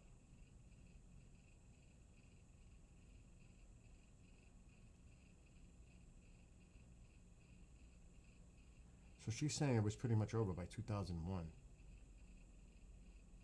They stopped having physicality. That doesn't mean we weren't friends.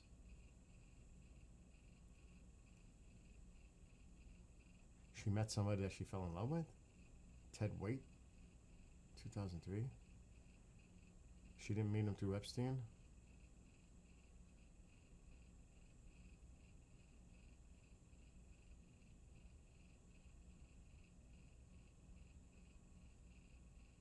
These questions look fucking stupid. To be honest. You were on the plane, yeah. Who else that you can remember? I'm not sure that you only remember what you remember. Was President Clinton on the plane? Clinton, he would have had his guy Doug Vance, maybe Jason Cooper, maybe the two. And so why? So how did you meet? So what did you, this guy, his questioning sucks. So why did you say that's when you met him and that you met him through Clinton? Well, it was I don't think Ted would have been there had it not been for, it was President Clinton, it was at a President Clinton dinner and Ted came to be with President Clinton. I see. Not to be with Mr. Epstein. Does that make sense? Okay, so they're trying to tie Clinton into this. The questioning is going toward Clinton.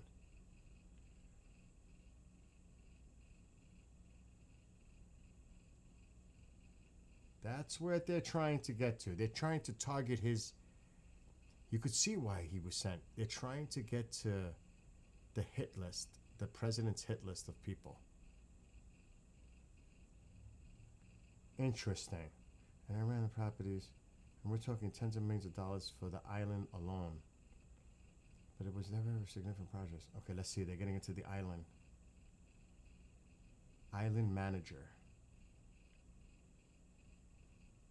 When did he purchase the island? 96 or 97?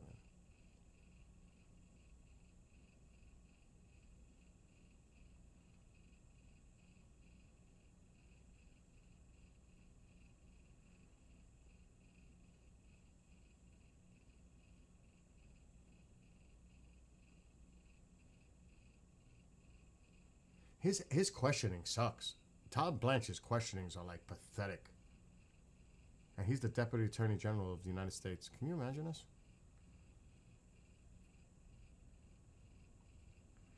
He's dwelling on their relationship so heavily. Managing his properties. I get they're trying to make the connection to the money.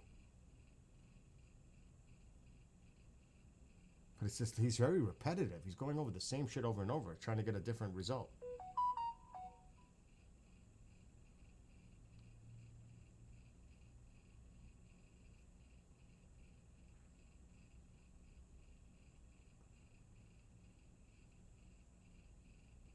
Okay.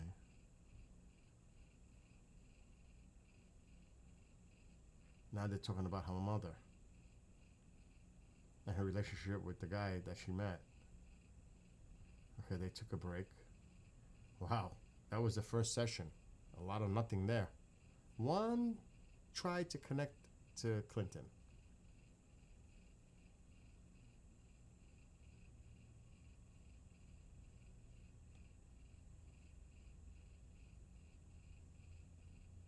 She's saying that, did you like the feds never talk to you? No.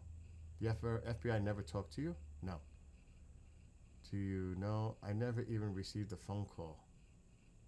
So you didn't receive a subpoena? This is interesting. No. Did the state law enforcement ever reach out to you? No. How the fuck did they not reach out to her?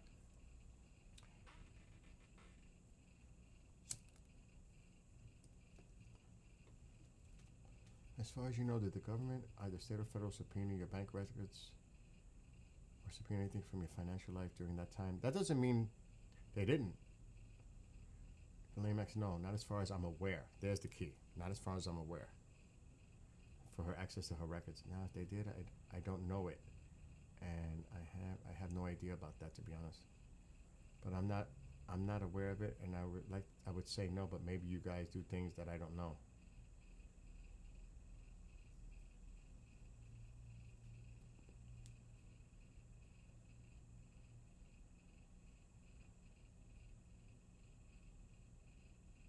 She was still around. She was with Ted. That's her alibi in this.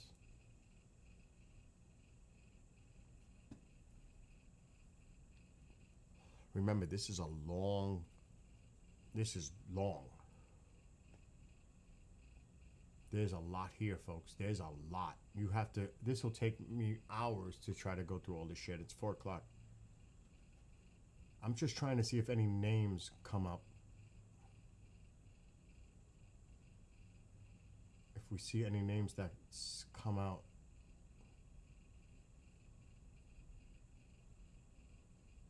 He keeps talking about the relationship with the other guy. And how he continued to pay her. $250,000 a year. When was that stop? 2008 or 2009? When did he come out of jail? This is all about the money that she was getting.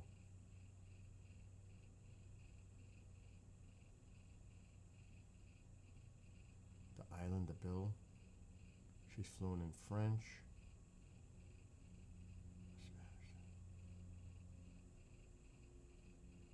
This is too long to go through right now. I'm trying to see if I see names.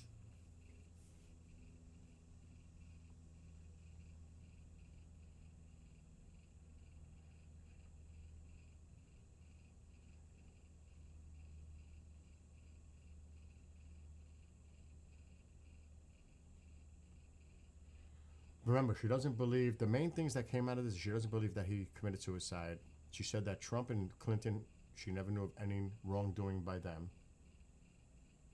That's so far what's coming out. I have not looked into it. That's what the media is reporting.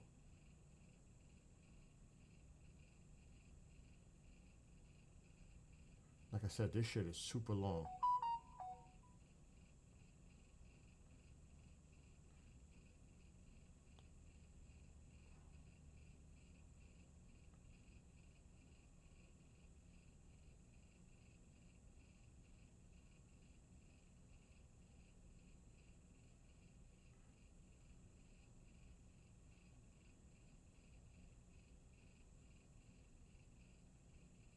really breaking down her relationship with him.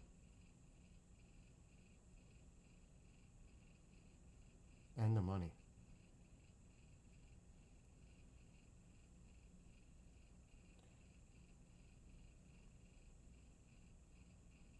But Epstein's strategy would be most sophisticated, said Mr. Wexner.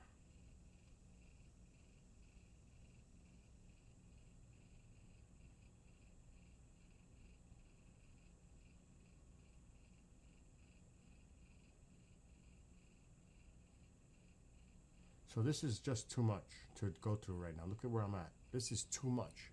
But I'm going to give everybody access a link. Because I'll put a link in chat. You can look at all these transcripts yourself, and the audio files are there, the recordings are there. Everything is there. It's been released. Right here. The DOJ released everything. It's all right here. I'm going to put this link if you want to download it, look at it. It's just too much to do right now.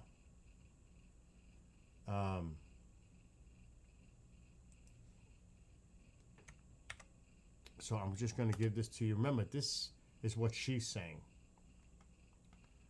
And she's already been caught a few times lying. I'm putting it in all the chats. I'm going to put the link in all of them because I need to get off. But it's all over the news. It's funny how this is released the same day that they're supposed to drop the DOJ Epstein files. I wonder if this is a distraction in itself. Just saying. But let's go. I wonder, I don't want to even see what the media outlets are doing because I'm sure they're feeding on either thing right now. It would be interesting to see what, just to see comparison. I can only imagine.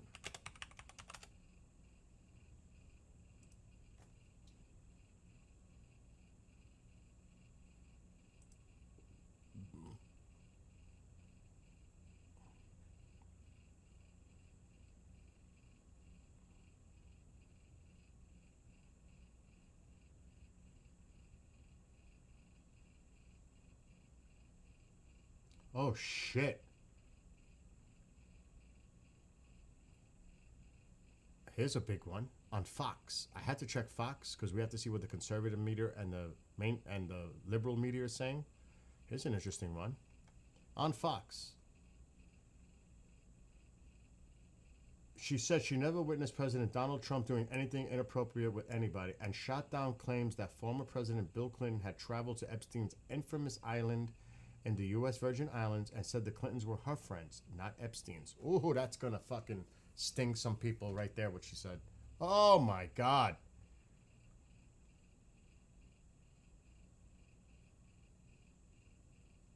And shot down claims that former President Bill Clinton had traveled to Epstein's infamous island and said the Clintons were her friends, not Epstein's. Interesting.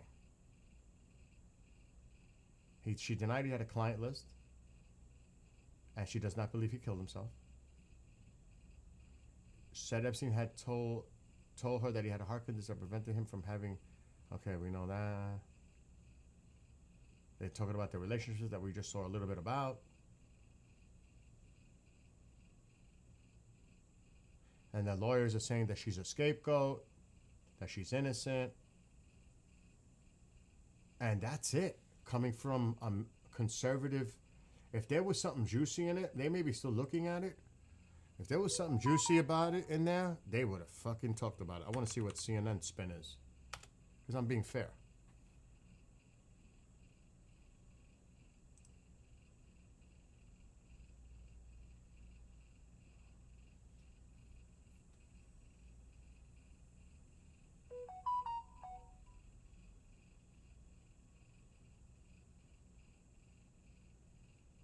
Oh shit.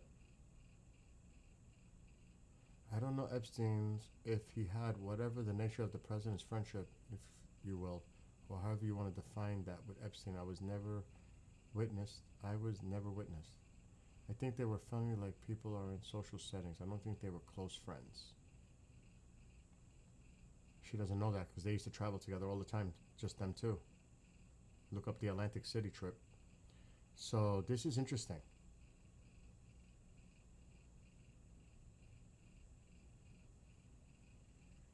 She didn't believe he died by suicide.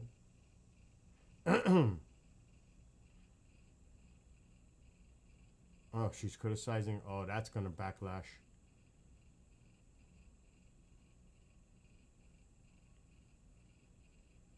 So it doesn't say anything about Bill Clinton, and I'm surprised. Maybe here.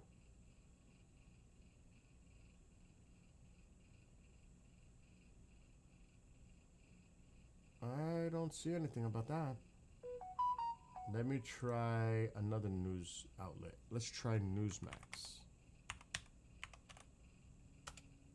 Let's see what their twist is. Oh God, it's crazy.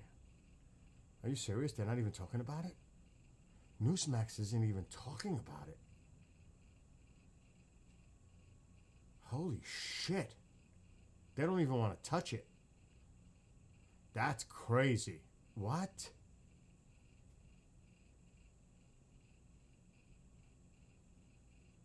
Is that for real? Breaking news. The breaking news is the Dow. Holy shit. They're not even up. Backs the Epstein file release. That has nothing to do with this. Wow, Newsmax isn't even touching this. I'm surprised. They gotta be. Look at this.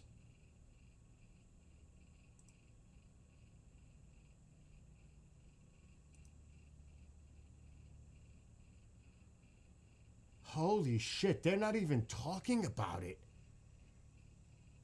Do you see what I mean about the slant in the media? That makes me like, what? You're not talking about it? You know why? Because there's nothing there for them. That's why. If there was something there juicy about Clinton or anybody else, that shit would be all over the place. All over the place.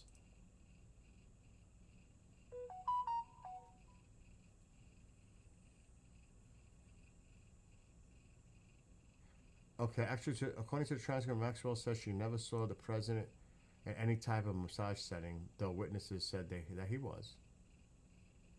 The president was never inappropriate with anybody. In the times that I was with him, he was a gentleman.